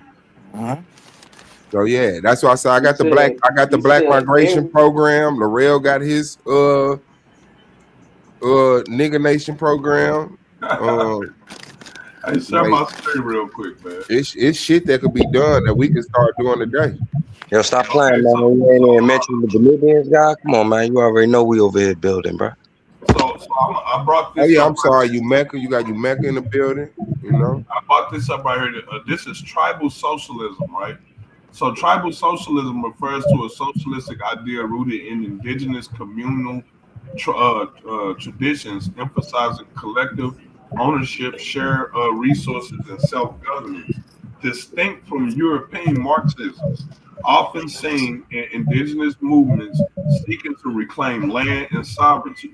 In the African socialism, Ujamaa, which built on pre-colonial village life for national identity, contrasts with state-imposed systems. It values a deep connection to the land, communal decision-making, and mutual support, challenging capitalistic individualism and colonialism. The core concepts draw from pre-colonial societies where land resources were held communally, opposed to private property and settler colonialism. Focus on restoring traditional relationships with the land and collective determination for the futures seen in Red Nation's visions. Then you got the Ujamaa of Tanzania, developed by Julius Nyerere. This African socialism is aimed to create cooperative village communities based on the traditional communal livings, prioritize shared work and mutual security over capitalistic exploits. Communal lands, common feature include common lands, common land ownership, free healthcare, collective decision making, and sharing of resources as discussed. And like I said, this just keeps going on and on. But again, tribalism can work. Here's another example of tribalism that works on the grand scale that a lot of people overlook. Saudi Arabia, right? The Saudis, the Saudi Empire, or whatever you want to call it, the Saud dynasty. That all of that came from fucking tribalism. right? And they're still in power today. That the Gujarati of India. I don't know if y'all know who the Hey, but no, you gotta mute out when you're not talking because your background is causing interference. Oh, But whenever you want to talk your shit, whenever you want to, just unmute for me. So other tribal groups like the Gujarati is a East Indian tribal group, and they got a bunch of hotels. The Patels, y'all might heard it all. That they family, the Patel family, I heard of that shit. Cash Patel, yeah. All across the nation and shit like that, and that is tribalism at work. When you I'm talking about the effects of tribalism on Africa, right? So we got to be specific, right? One of the effects of tribalism on Africa is literally, well, actually, no, I want to be clear. You said tribal socialism, right? That's one of the reasons why them niggas be having rolling blackouts, right? The way their electric system works is it's in grades. So if you take the A grade, that's the expensive one, and yeah, you have to pay some bread. You take the B grade, you know what I mean? But everything like C and below, it's all free. When everything's free, you're not gonna get good technology. You're not gonna get a grid that can give its people an ample amount of electric You're every always day. gonna be behind from Right. the. Yeah, A1 is in the building, man. Shout out to brother A1, man. What's good, God? I don't think that's true. Like I said, it depends on like a cultural shift, and this is the reason why Nah. Look, Anu, this is a fact. Nigeria has a generator culture, right? Most people literally pay pennies in like the basic taxes and fees, right? But they don't even really pay for electric. So they only really get 4 to 6 hours of electric. Then the rest runs off generators. They have a generator. This is a fact. They won't pay for their own infrastructure. And a lot of it comes from tribalistic mindsets. Yeah, but again, you don't need a big, huge power company. I mean, you can have several smaller companies, several smaller terminals, or individual terminals for the house. Like, I don't see no problem with individual generators. That should make a lot of sense, and it save a lot of money on infrastructure that you don't have to build. But I'm saying, though, this is literally one of the Africans' biggest complaints. Like the Nigerians, I get that, but a lot of that comes from having to. Hear what I'm saying, though? They want to be able to plug their iPad in. Listen to what I'm saying, brother. A lot of that got to do with them having to follow the standards of European industries and technologies, right? If they were allowed to use technology and do technology the way that best benefit them, I think that would be a big difference. For example, what the brother Julian Brown doing here in the States with the trash and the turning the plastic into gasoline and whatnot. Systems like that would pop up all over Africa if they would just allow the people. But wait, Anu, here's where I got to stop you, right? Like, these are things I've actually looked into. One of the reasons why they can't really maintain a grid is because it is based off a Western model. These Western models run appliances at a certain megahertz, right? Like probably more than is even needed, right? Like it's probably only 100 needed, but they run it at 250 megahertz, right? So now this grid can't keep up with that. They could probably use a blender that only runs on 50 megahertz and the grid could actually be functional, right? But they don't produce their own appliances. So now because of that, they have to make their grid or their use of the grid on a Western model because you're using a Western appliance, right? It's got certain criteria to function. But like all of that that's why they need to get Europe out the way and push Maxwell Chicken Butsu, and you could just draw your power from the radio waves. You heard me? And that's exactly why I was going with it, where there is innovators in Africa that have spearheaded new age technologies that actually work. They've been put in practical applications. It's just that those governments aren't using them because those governments have contracts with certain industries, and bringing those technologies online will make those industries obsolete. which means somebody pocket not getting laced. But that's right? the point that I'm making, though, right? Like Yeah, it's not based off of that just right because of these contracts.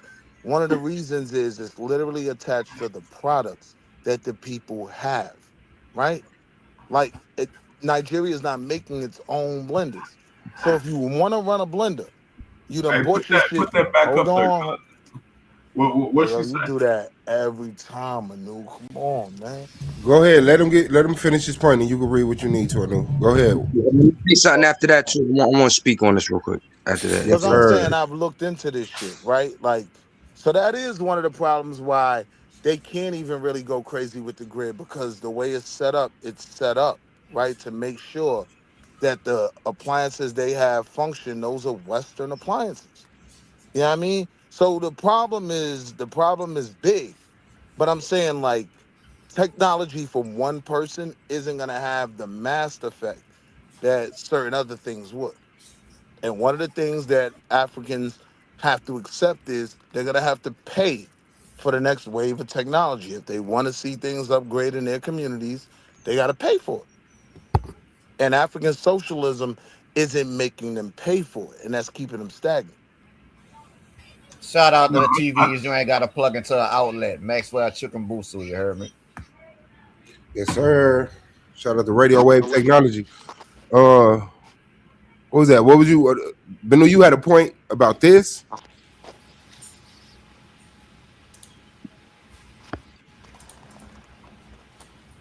Is that A1 playing with the layout, man? This dude. Yeah, it was just. What's good, man? You been missing in action, man. You good? Yeah, I was running around. All right. I was listening to y'all. We doing too much A1. We crashing out. Hey, yo, what you y'all do like to them talking over each other. abos, yo? I mean, I told him that you know, y'all got to learn how to read y'all sources, and y'all can't look, because when I try to make them read their own source, they be trying to skip over stuff. I'm like, no, read that part you wanted to skip over. That's the part that debunks what you're saying. My nigga super said, if anybody find him on a live, let me know. I'm looking for him. That's Superman. Shout out Superman, man. I rock with them over there though. They cool brothers, man. I think both our theories go together. I don't necessarily think one is right over the other. I think that's where the confusion is. So now the problem is, though, a lot of times the Aboriginal argument is based in disproving the transatlantic slave trade. Yeah. It's based in saying these people aren't who they think they are. That's problematic. Yep. And it's problematic. If they just focused on the we was here before all the other, you're like, okay, you can get like just do that. It's problematic, but the truth is it happened. So even if they get loud, all that is doing is irritating the conversation and bringing it to the forefront. But I'm saying they got to bang on the reservation, right? Not Kwanzaa. They bang on Kwanzaa. They don't bang on the reservation. I think the Aboriginals' main problem is their definitions and their point of reference. It's not necessarily their argument, right? So they're indigenous to the landmass if they're talking about pre-United States, right? If you're saying that you are indigenous before the creation of the United States, then I will give you that all fucking day long. Even before the creation of certain other states, European powers like the French, Spanish, and Portuguese, because they didn't all come over here at the same time. And each time we fought and rebelled against them and established our own self here in this land. We were not trying to go back to Africa. Like, I mean, and I want to point this out. At no point in time was our people trying to go back to Africa. We was here digging in the trench. We were digging in. We were not trying to escape and leave. But that's not actually true though.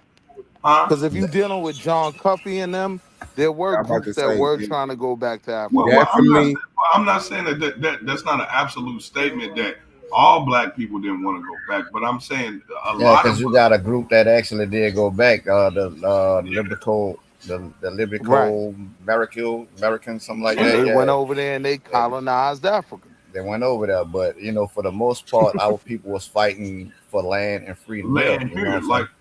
all of our fights was land here. When we fought alongside the Native Americans, and I want to point this out because everybody want to pat the Native Americans on their back. They ran, they left, they abandoned us. They were our allies. Like why y'all sitting here meat riding them? I don't know, but they was our allies, and they abandoned us when the British pulled out. They abandoned us. After the British pulled out, they signed treaties with the white man to enslave you. They also owned us. Yeah, that's what I said. Every race of people did that. In every race, you have people who fought against slavery and people who bought into slavery. You're gonna find it if you look for it. So and go ahead, my bad. I'm sorry, bro. Emmanuel back in the building. Shit, I lost it, bro. Yeah, so like I said, I just want to bring it back to the point, the fact that we were allies. We already had set up free trade. We already had trade going on between our people, and we already had our own little culture and shit going on between free blacks, black Indians, and you know what I'm saying, maroons and slave, you know, ex-slave people coming back and forth from the plantations. We had a whole system set up here that was going on for hundreds of years. You see what I'm saying? Prior to them dismantling those societies, those communities that we had built and erected. You know what I'm saying? So you got to understand, when they keep talking this Native American shit, that you got to take that with a spoonful of salt, because I mean, like, you got to really think about this. They were our allies. Well, how do you treat an ally that turn his back on you and leave you? But this is what I'm saying. When the white man gave them, they ultimatum, and they took the white man's role, and they took their ass west, and we stayed. Niggas stayed. We stayed there, right there in the southeast, where the fight, where the big main battle was going on. We stayed. The Bible Belt, we stayed. Our African American ancestors stayed, and it's still our land to this day. We still there. I don't give a fuck if the Native Americans don't never get that shit back, because it belonged to niggas. It belonged to us legally. It belonged to us. You gotta realize, the British gave it to us. The French gave it to us, and the Spanish not gave the it to us. argument. Not to mention they owe us that 40 acres of the motherfucking mule. We want on top of that. Yeah, they owe us that 40 acres of the mule.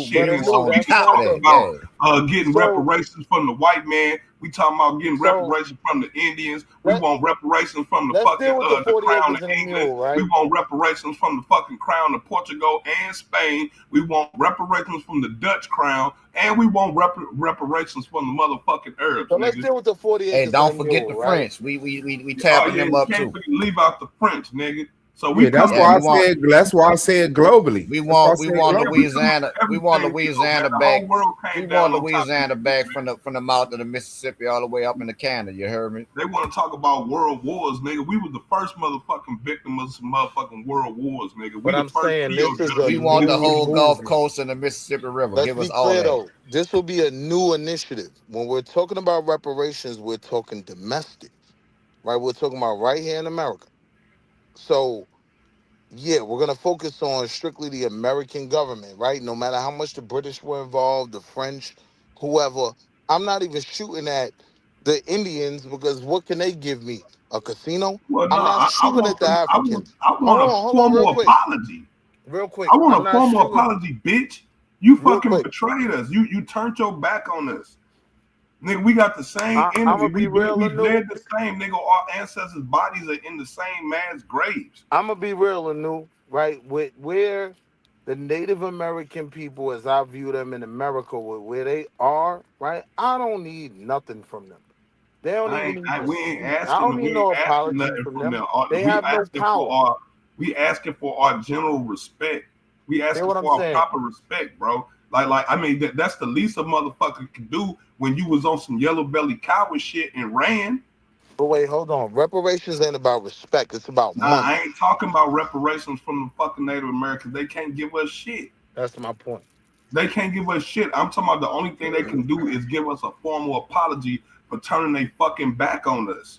I don't even need that. I would say we deserve it. We deserve it, bro. I would say there's a Man, couple we was fighting alongside of them motherfuckers with like 200 years, and they turned coat and ran I and left agree. us down there. A couple 200 years of straight banging alongside of you. They got a and deal. doing They business got with offered. you and marrying They got and offered out of some our families, reservations to and you run. got the nerve to turn your back on us, and then your future generations want to sit here and look down on the ones that did get, you know what I'm saying, integrated Right. into your tribes, look down on them and take away their motherfucking citizenship out of y'all raggedy ass motherfucking nation and shit. Nigga, But now bitch, you nigga, absolutely right, hold on, I want to make this goddamn clear. How dare you let niggas look talk, down on man. the freedmen? How dare you look down on the freedmen when the freedmen are the only reason why you even got the shit that you got? Freedmen's are the only reason why you got the shit that you got. Go look up the Freedmen's Bureau. So Go my look it argument up. though, Anu, is the Indians can't look down on nobody. They in reservations right now, basically without any control. Right? If you look at where they are today, they don't have control over those reservations. They lost a long time ago. We survived. We actually figured out a way to actually thrive in this nation, right? And that wasn't just because anything was given to us. It was from plans from the descendants of slaves, African Americans, right? They had plans for us, and those plans worked out better than what worked out for the Native American, right?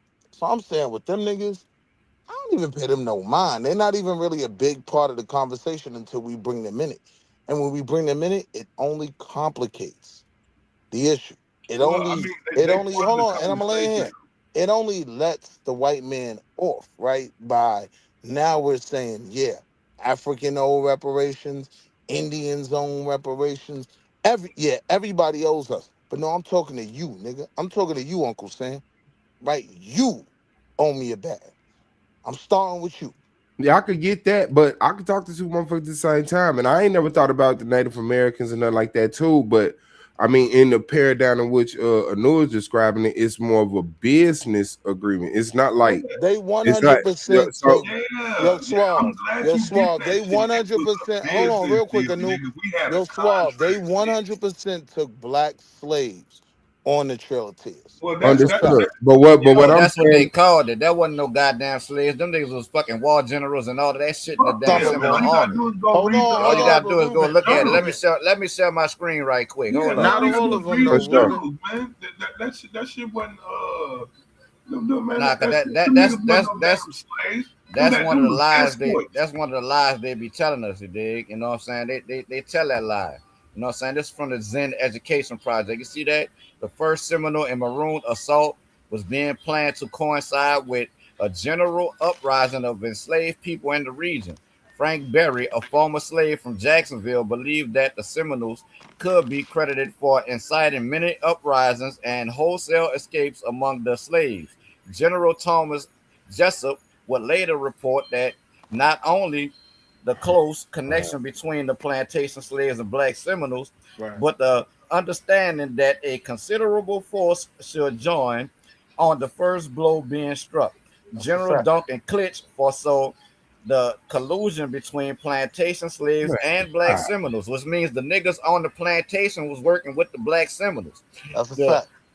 The whole frontier may be laid waste by a combination of Indians, the Indian Negroes, and the Negroes off the plantation. That's three distinct groups right there they talking about, right? You know what I'm saying? In October 1835, Clinch reported the planters' fears of a secret and improper communication between the refractory Indians, Indian Negroes, and plantation Negroes. Again in December, he wrote. Let's see what he said in December, right? All the information I received in relation to the movements of the Indians represent them as being in considerable force and manifesting a determination to engage in war, murder, and plunder. It appears also that they are joined by the Negroes, and if they are not promptly put down, this spirit may extend to the plantations. They were scared of losing the South, and them goddamn Indians turned their back on us, and that's how the colony spread throughout the South, all the way to the Mississippi River and So west let's of deal it. with that. How did they turn their back on us? One of the ways they turned their backs on us was because the fucking Indians stabbed us in our motherfucking back. one of the ways they turned So their I'm just saying that's all the abos that want to run around and claim all them people. And I ain't saying that some of y'all ain't them people, because some of y'all are. You know what I'm saying? But dude, the real truth is, them people stabbed us in our fucking back, yo. Deal with the real history. I agree. They stabbed us in our back, and that's why I say, yeah, they owe us a major apology, bro. It seems like if we had like some type of a war treaty, cool. But as far as them upping and dipping with their business and saying, y'all cool. But y'all definitely got casinos, and if there's anything y'all owe us can be paid off gradually throughout time. But do they really owe us, though? Hold on, real quick. Yo, Suave, do they really owe us, right, when it's documented? We were more allies, right? Like, even their ownership of us could be critiqued, right? Even when you look at when people say black slave ownership. You'd rather be his slave by... A lot of them black folk was just buying their people back. Those people weren't slaves, right? Misclassified. So I'm saying, we never had no treaty with them because we were never fighting them. It was a point where they abandoned us, I agree. And they abandoned us because of 1867, and then you get the Dawes Act, and they get this land and these reservations. Well, that was not. Hold on. Anu, can I Go ahead and land. Hold that thought. Let them land. I'm just saying, I do agree they abandoned us, and it had to do with white folk not wanting to fight with them no more and offering them land that was dead land, right? Like Utah and all that Arizona shit is all desert, right? So they couldn't even survive off that, right? So now they trying to have their own Indian Great Migration. They trying to sell this land, right? The white folks knew the play. Through the Dawes Act, they said, all right, we're going to make this land, right, individual land instead of communal property, like Anu was talking about, right? Once they did that, now niggas got the opportunity. Well, not niggas, but the Native Americans had the opportunity to sell this land from these reservations, right? It got to the point where the land is so bad and there's no economy, there's nothing that they can live off of or do well, then now they all want to sell the land. The U.S. government was the trustee of these land agreements, right? Like the Dawes Act, making this individual land. In order to prove that you were capable of controlling and deciding to sell your own land, you had to be what's known as competent Indian? The Indian competency or some shit like that. How do you do that? Prove you competent. You become a Christian, or you start, at least for the women, right, having babies with these white men. What happens at that point in history is when these Indian women start marrying, these Indian women who are given lots of land. When you marry that white man, he now owns your property. And so the white man had them in a trick bag, and he got the land. That's how it played out. The Dawes Act, and then the next act is the Dead Indian Act. The Dead Indian Act says, you know what? You ain't even got to be a competent Indian nigga. Like, we just gonna let you niggas sell the land because we just want to own the land. And the white folk worked a good play. In terms of us and the Indians, we never had treaties and whatnot because we were never really at war. We were just both trying to figure it out together. Oh man, you tripping. So with that, they abandoned us. So pack them niggas up, leave them on their reservations. It is what it is. We've gotten to where we are in 2025. And at this point, let's just focus on us and the documented crime of slavery, which gives us our opportunity for reparations. I'm not trying to hold on to no Indian tribes or nothing. I personally know, right? I got Indian in my blood, but the thing is, I ain't Aboriginal. I know where the Indian comes in my family. It's my great grandmother. You know what I mean? But she married a black nigga. And all the rest of my great grands, they all bunch of niggas. They got off the plantations and was moving around. Who's sharing their screen right now? That's Naga, I believe. Hey, Ruben, go type in Negro Tree. No, Oh, that's my me. bad. Oh, that's A1. Hey, whoever's sharing your screen, go type in Negro Tree. You dig what I'm saying, though, Ruben? Like, when it comes to the reparations argument, niggas will talk that FBA shit with FBA being a primarily Aboriginal movement at this point, right? Two of them stars, one is for the explorationers, the second star is for the abos, right? And the third star, yeah, we'll recognize you African niggas that claim you came over here as well, right? So I'm saying they're only hurting the reparations argument. If you're making an Aboriginal argument, then you talking about the original lands. Your debt has been settled. You got a different fight to fight than me. I'm fighting the fight of Jim Crow South. I'm fighting the fight of slavery, transatlantic slavery to be specific. I'm fighting the fight of African Americans, black people, the descendants of African slaves not being allowed to read. These things can be found in legal documentation. That's what I'm fighting. So when we make these arguments, it wasn't 12 million people and it was this many. It could go either way. We do realize that. They could have either inflated the numbers or they could have deflated the numbers and lied a lot.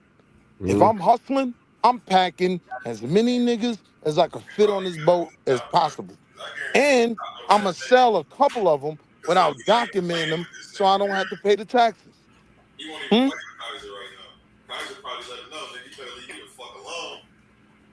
I think he in the background. A1, you want to go ahead and play this? Or at least mute out? That nigga is suave. That nigga look I feel like I would have to agree that the numbers could be inflated or deflated. We can't confirm either way. Either way, you know what I'm saying? I said that earlier. You know, but so why deal with that in the argument for reparations and slavery? It would only give credence to something that hurts our argument. You dig what I'm saying? Hey, I'm not even making the argument one way or the other one for us that, you know what I'm saying? I'm just pointing out the fact that, yeah, the slave trade did happen. Yeah, we acquired lands during that time in the United States before the United States expanded into these territories. And we predate, our presence being free in these lands predate the expansion of America into those lands. So the fact that they came in and strong armed the shit, they got to pay what they weigh. They got to pay what they owe. Simple as that. Give me the whole Gulf of Mexico and the Mississippi River going all the way up north. Now that's look, what you took. This is my point though, Ruben. Even if I agree with you 100%, right? I'm saying we not getting that. I'm saying if we're going to go into these courts, let's argue an argument we could win. If we go into these courts telling these people, let us pay ourselves by not being taxed, that's a real different argument than cut me a check, give me some land. You get what I'm saying?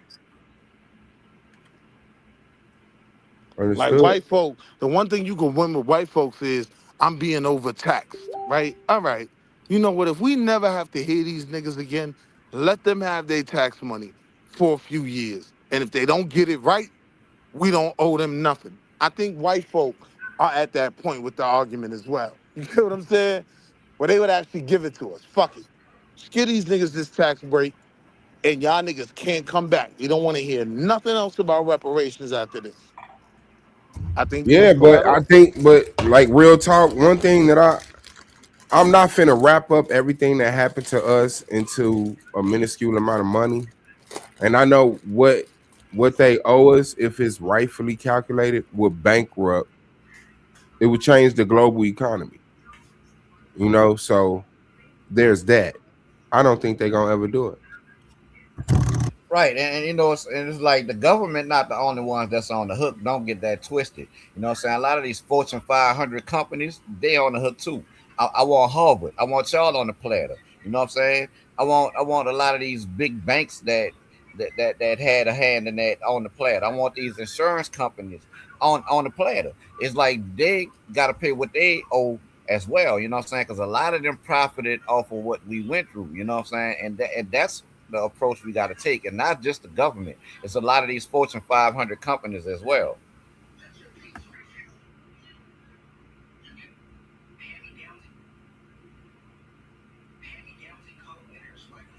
Let's talk about it.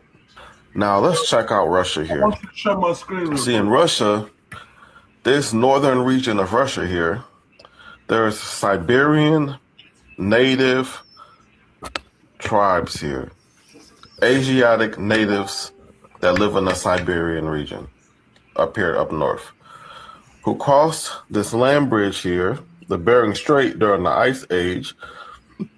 As you can see, came right into here, which is now North America, and populated North America. These are the Inuits. These people are all over up here. Right here, they came across here. They came all, and they even in Greenland, they populated Greenland as well. And as you can see, they came down here into the state, what is now the United States of America. They came all the way down here populating these regions. And for some people who would think that I'm just following the white man, I would agree that this migration happened and they came all the way down here and they populated these regions and mixed with people in here, because I don't believe they all natives just came from that one migration. I believe that long ago, see, like we have here, Hawaii, the people like of Hawaii and stuff, notice they are different looking than those people. This is actually considered a part of America, right? These are not the same people. We know this. They're not. And I would say that some time ago, a group of people somewhere in Asia, and here where the dark-skinned Asians are, these people were seafaring people that colonized many islands, came over here, colonized these islands, coming into Polynesia, Hawaii, all this stuff, and they came over here on boats, and bam, populated South America and Mexico and things. And here, these people were mixing with the people from here and coming up into California and stuff. So if you made it. No, I don't. How do y'all feel about that? I mean, that sounds like it's along the line. It's plausible, you know what I'm saying? And not only that, like there are hints of Australo-Melanesian DNA in South America, you know what I'm saying? You do find that, you know what I'm saying? So I feel like his theory is a plausible theory. I don't think it was one migration into the Americas coming over that land bridge either, because that time frame for that migration doesn't match up with the archaeological record in the Americas. The further south you go, you know what I'm saying? You got human habitation in Florida going back 17,000 years ago. Texas 15,000 years ago. It's 30,000 in Mexico, and it goes upwards of 40, 50,000 the further south you go in the Americas. So I'm one as well that don't believe that the Americas was just populated with one migration coming across that land bridge. So I wanted to bring this up right here, like since we were on the whole Abo thing, dealing with the Native Americans. This right here, the Negro Treaties, is primarily refers to a series of 1866 Reconstruction treaties between the United States government and the five civilized tribes: Cherokee, Chickasaw, Choctaw, Musqueam, Seminoles, in Indian Territory, which abolished slavery within the tribes and granted citizenship and rights to the formerly enslaved people, freedmen. While intended to integrate Black citizens, implementations varied. leading to ongoing struggles for equal rights, particularly for the descendants of freemen, despite the treaties being supreme law. Key aspects of the 1866 treaties: the abolishment of slavery. The treaties formally ended slavery in the 5 tribes. Y'all hear that? Right? It says the freeman citizenship. They granted citizenship, land, and voting rights and equal protection under tribal law to black people enslaved by the tribes. You see that? You see that? So it says variations by tribe. Each tribe treaty differed. For example, the Chickasaw Nation initially refused to grant citizenship, while the Choctaw Nation later adopted freedom. Legal authority. These treaties are considered supreme law, second to only the United States Constitution, and have historically overridden later tribal attempts to exclude freedom, as seen in the Creek Nation. This is the historical context. Pre-Civil War, the 5 civilized tribes adopted chattel slavery, similar to white Southern slave owners. Post-Civil War, the U.S. government, angered by tribes' Confederate alliance, so they was only mad about the tribes' Confederate alliance.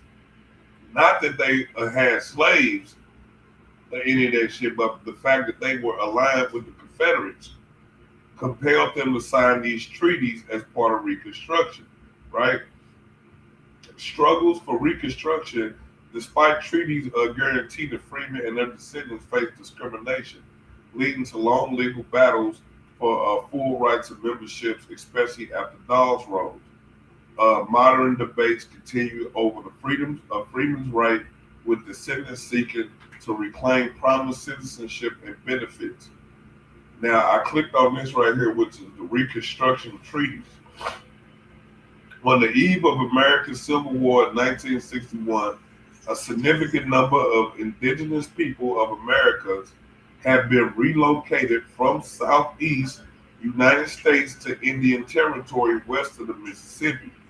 The inhabitants of the eastern part of the Indian Territory, the 5 civilized tribes, were suzerain nations, and that means a person is a person, state, or a body politic who has supremacy and dominance over the foreign policy and economic relations of another subordinate party or polity, but allows internal autonomy to that subordinate, where the subordinate polity is called a vassal state or tributary state, right? So with those suzerain states with established tribal governments, well-established cultures and legal systems that allow for slavery. Before European contact, these tribes were generally matriarch societies, with agriculture being the primary economic pursuit. The bulk of the tribes lived in towns, some covering hundreds of acres and containing thousands of people, with planned streets, residential and public areas. The people were ruled by a complex hereditary chiefdoms of various sizes, complexity, and high levels of military organizations. By the mid-19th century, the United States government had started leasing land from the 5 civilized tribes, that's the Choctaw and the Chickasaw, in the western, more arid part of the Indian Territory.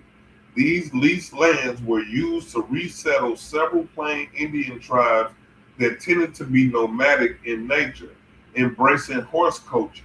At the extreme, the Comanche society was based on the parental or the patrilocal extended family, sharing common language. They did not develop the political ideal to form a nation or tribe until their relocation into Indian Territory.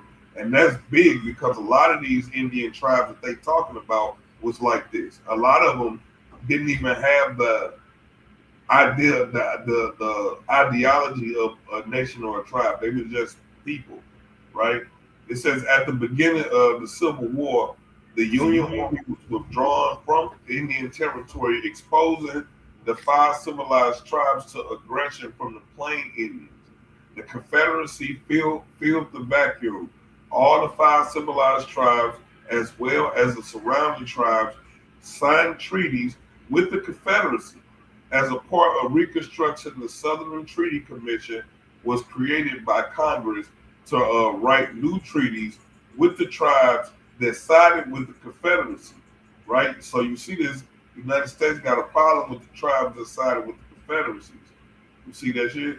That's the second time again. Yeah, I wouldn't doubt any of that. I was saying treaties as far as when they broke, when they turned their back. So this is like way early before that. They didn't have like any treaties that would like deem them like, yeah, y'all turned y'all back on this. No, they just there were treaties. There were treaties. The difference is niggas and Indians wasn't writing shit on paper. Those were blood oaths we were taking, right? Blood in, blood out shit, like real war shit. Right, the white man is the one who do all that paperwork shit and be writing treaties and all that goofy ass. Like that's them. What is Aquinas? Read Aquinas. Jelly said read Aquinas. I don't know. Aquinas. That's the second time saying that. And read blood. Yeah. I don't know what that is. I would say about what A1 played. Yes, I believe that. Not only was that I believe like we knew about the world a long fucking time ago. I believe like the Younger Dryas period is a regression back into tropical areas to survive once climates change due to a global catastrophe impact. So it's like, yeah, people come across there. I believe people sailed from Western Africa into Southern America, into Northern America before the slave trade. Like, yeah, so I really don't think that it's going. I mean, it's evidence of what they saying happened, but what I'm saying don't take away from that. That happened, plus other migrations or other travels happened also. They just cover that shit up.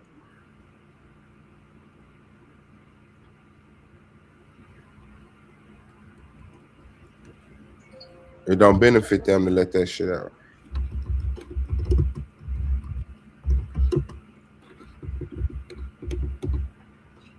What you working on, A1?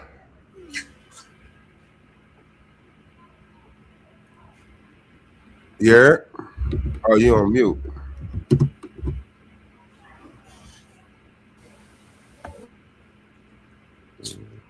That was a good build, though, bro. You know what I'm saying? It was a good build. Oh, I'm muted. I was saying I ain't doing shit, man. I'm rolling up, getting ready for the night, getting ready to stream tonight with y'all. My nigga. Getting locked in. Yeah, I appreciate all y'all hitting the panel, man, and making it something. I ain't shit without the panelists, bro. Like real talk. Yeah. I had to come up here, bro. I saw you running it and didn't hear no audio coming through. Yeah, I hit it, man. Like, hold up, let me go. I don't know how I ended up muted, man. A good thing it was only a minute. Shit. I done did worse. Nigga. Like, damn. Yeah, but shout out to y'all, but yeah, that's it. That's all, man. Bring that information out, bring the people together, let them get a little bit of that energy that we have in the back chat to the public, man, so people could be attracted to the channel. You know, like I feel like that'd be $1 million back there in them Facebook groups. Like real talk, and then they come up missing. Yeah, a lot of people don't want to come out the back chat to come on the big stage, man. You got to come up here on the big stage to present your argument. You know what I'm saying? And a lot of times we up here don't even be arguing, we be building. We have a difference in opinion sometimes, you know, but you can always share your screen and drop the information up here. So don't be scared. Don't just stay in the back chat, man. Come out of hiding, whoever you is. Mm-hmm. Do your thing. Come up here and get intellectually weighed. I mean, shit. It's nothing to fear because the people that I'll be seeing getting all the motherfucking clout and be the stupid people. It's like if you just willing to just stand on some stupidity like you normal, That just attract people. These motherfuckers, the niggas who got sense, they be like, oh, you ain't talking about nothing, man. You really trying to teach a nigga. you trying to come up with a plan. You trying to do something. That shit ain't attractive. They just want to make fun of something, poke at motherfuckers, agree with somebody, get positive affirmation from somebody else, and then go back to rolling their cigarettes or whatever. Debate the paperclip paradox. Hell no. She said 3, 2, 1, go. Yeah, that shit dope. What we got coming up, man? What the next debate, bro? I know it ain't me and Jesse. I let Cosmo slid out there, but we got a debate we've been putting off for too long, man. We got to get that thing out the way. Yeah. Shout out to Cosmo Cal. He was up here, you know what I'm saying, earlier, but yeah, man, we gotta get that debate on the books, man. If we don't do it for nothing else, let's do it for the people. We get that flyer done for y'all too by tomorrow. Here's what we got coming up tomorrow. Where is it at? Here we go. Ladies and gentlemen, this Saturday, January the 3rd, the arena becomes a battleground. In the left corner, a secular scholar armed with history, logic, and cold hard analysis, the architect of arguments, King J. And in the right corner, the heretic of hidden knowledge, the preacher of the unseen, the challenger of orthodox belief, Dwayne, aka Darkness. Two worldviews, two intellectual titans, one question that shakes the foundation of faith itself. Are Christianity and Gnosticism the same thing? This is not a sermon, this is not a lecture, this is intellectual combat. History versus revelation, scholarship versus esoteric truth, canon versus hidden knowledge. Only one side walks out with the narrative. Don't blink, don't miss it, because when ideas collide, only the strongest argument survives. King J versus Dwayne, aka Darkness, this Saturday, January the 3rd.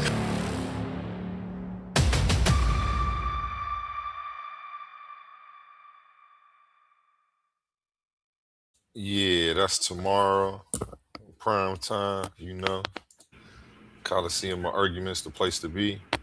Man, I really feel like we be letting these white people play with us, man. That nigga named Darkness for real. I like That's his name. That's his name. I really feel like they be playing with us, dog, in some shape, form, or fashion. Nah, shout out to Dwayne, though, dog. Shout out to King J. Hey, man, you should be flattered by it. You know what I'm saying? Absolutely. Oh, yeah, I accept it, man. I'm ready for it, man. As long as he come bring a good debate, man, you know, do his thing. I appreciate his contribution to the channel and, you know, the sport of intellectualism. Shit, real talk. Ain't he from the Lions Den, y'all? Nah, Dwayne actually come from Powerful Bills Only, bro. He come from over there by Wavy, you know what I'm saying? Okay. That's what's up. Shout out to them over there. The Texas boys doing their thing. I don't know where Dwayne from. Shout out Wavy, shout out the Texas boys, man, swinging doors and riding slabs and all that.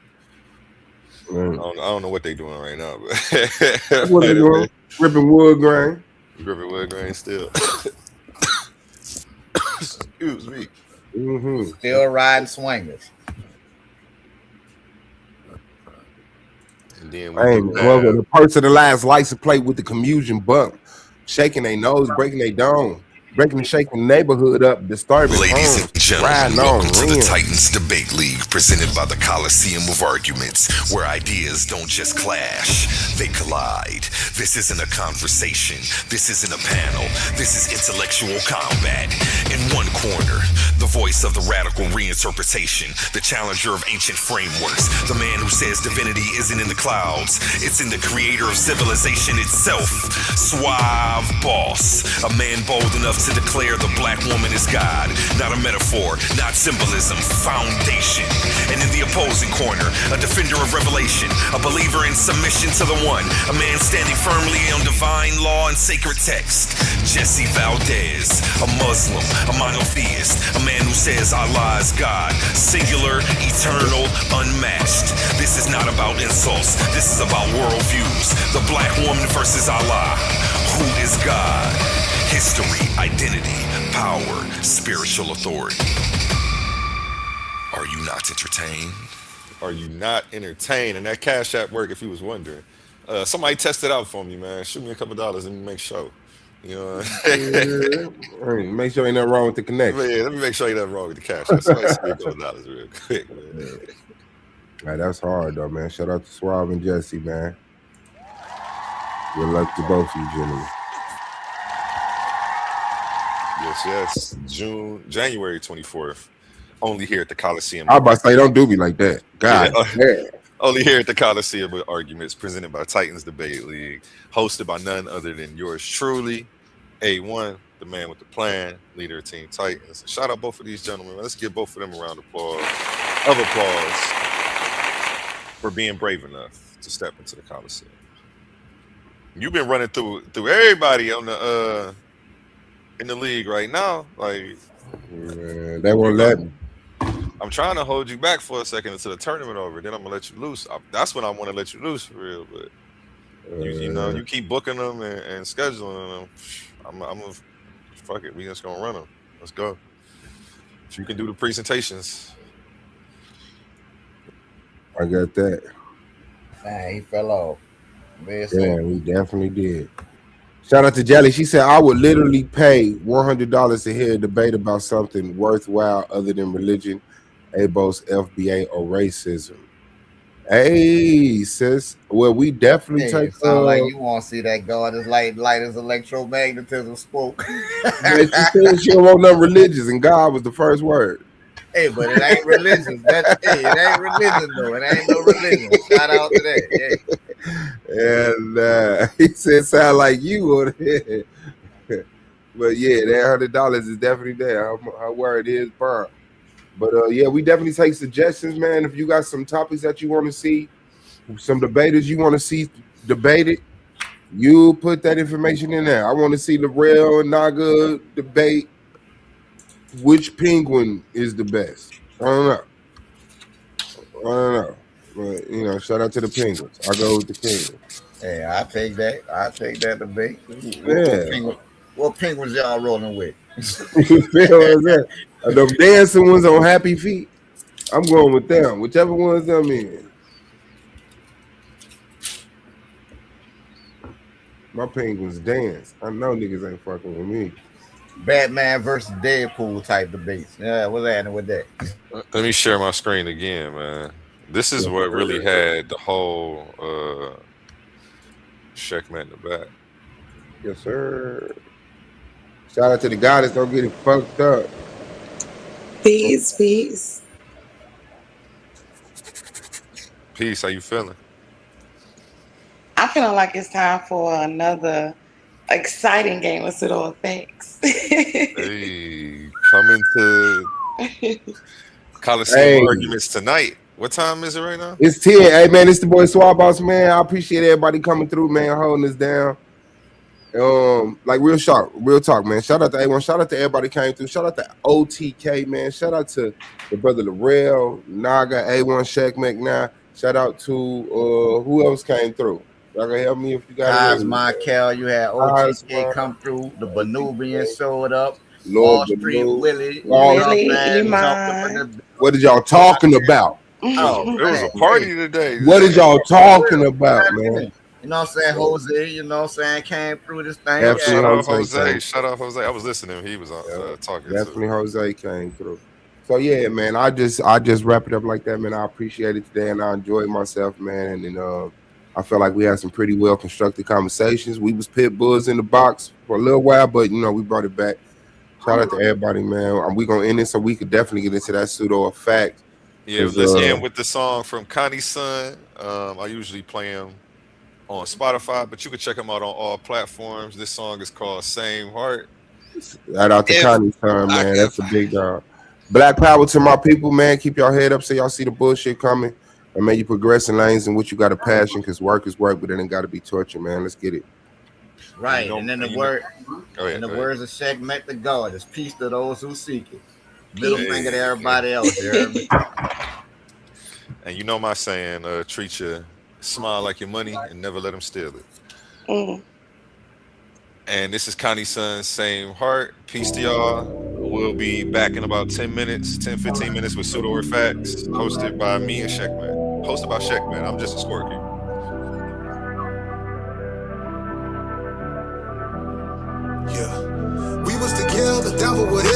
the hell did we just fall apart? You was my brother, know that I love you. I would've gave you my own heart, and I would've never owned any level. Think about letting that thing small, knowing that we got the same heart. It's crazy we ain't got the same heart, and they the one taking the aim for it, and I'm the one taking the blame for it. They ain't got no shame in the game for it, till I come back around with that pain for it. You gon' pay for the time you was hating, you gon' pay for the time you was dirty macking, you gon' pay for the time that you hit on women, you pay for the time that you flipped on family. Karma gon' come your way, young nigga. It can be any day, young nigga. The way that you played your hand, I forgive you, but back in that sandbox, can't forget you. Killing my mentor, tell your little brother the issue. How did we go to them pistols? Know I'm official, know that I try to uplift you. Kinda knowing that I miss her. We was together, down for whatever. How the hell did we just fall apart? You was my brother, know that I love you. I would've gave you my own heart, and I would've never owned any level. Think about letting that thing small, knowing that we got the same heart. It's crazy we ain't got the same heart, and I'm the one taking the blame for it, and they the one taking the aim for it. They ain't got no shame in the game for it, till I come back around with that pain for it. You gon' pay for the time you was hate, you gon' pay for the time you was dirty macking, you gon' pay for the time that you hit on women, you pay for the time that you flipped on family. One more hate, it really ain't gon' matter. More pale lips, just me, more chatter. Can't hold hands going up no ladder. I fall from up here, then my shit gon' shatter. I'm putting on for my whole family, but we on a different road, family. You told folk that I told family, but I never did fold when the folks had me 100. I never been fake in frontin'. I told younger nigga make him something, you told younger nigga take him something, and he the one that took that from his cousin, and that there got the whole family fussing. Got big sis beefing with her brother, even through it all still know that I love you, but every second I think I trust you. I'm dead, I'm smart in the game, you made it hard in the game. I'm loving, I started the lane, I'm hard as they came. Melody target they brain and they draw like a mark to a flame. How far I done came, you was not part of the blame, you was just part of the strain. You was so grimy that niggas ain't wanna come fuck with me, but that's just part of it. And I'm the one taking the blame for it, they the one taking the aim for it. They ain't got no shame in the game for it, till I come back around with that pain for it. You gon' pay for the time you was hate, you gon' pay for the time you was dirty macking, you gon' pay for the time that you hit on women, you pay for the time that you flipped on family. We was together, down for whatever. How the hell did we just fall apart? You was my brother, know that I love you. I would've gave you my own heart, and I would've never owned any level. Think about letting that thing small, knowing that we got the same heart. It's crazy we ain't got the same heart.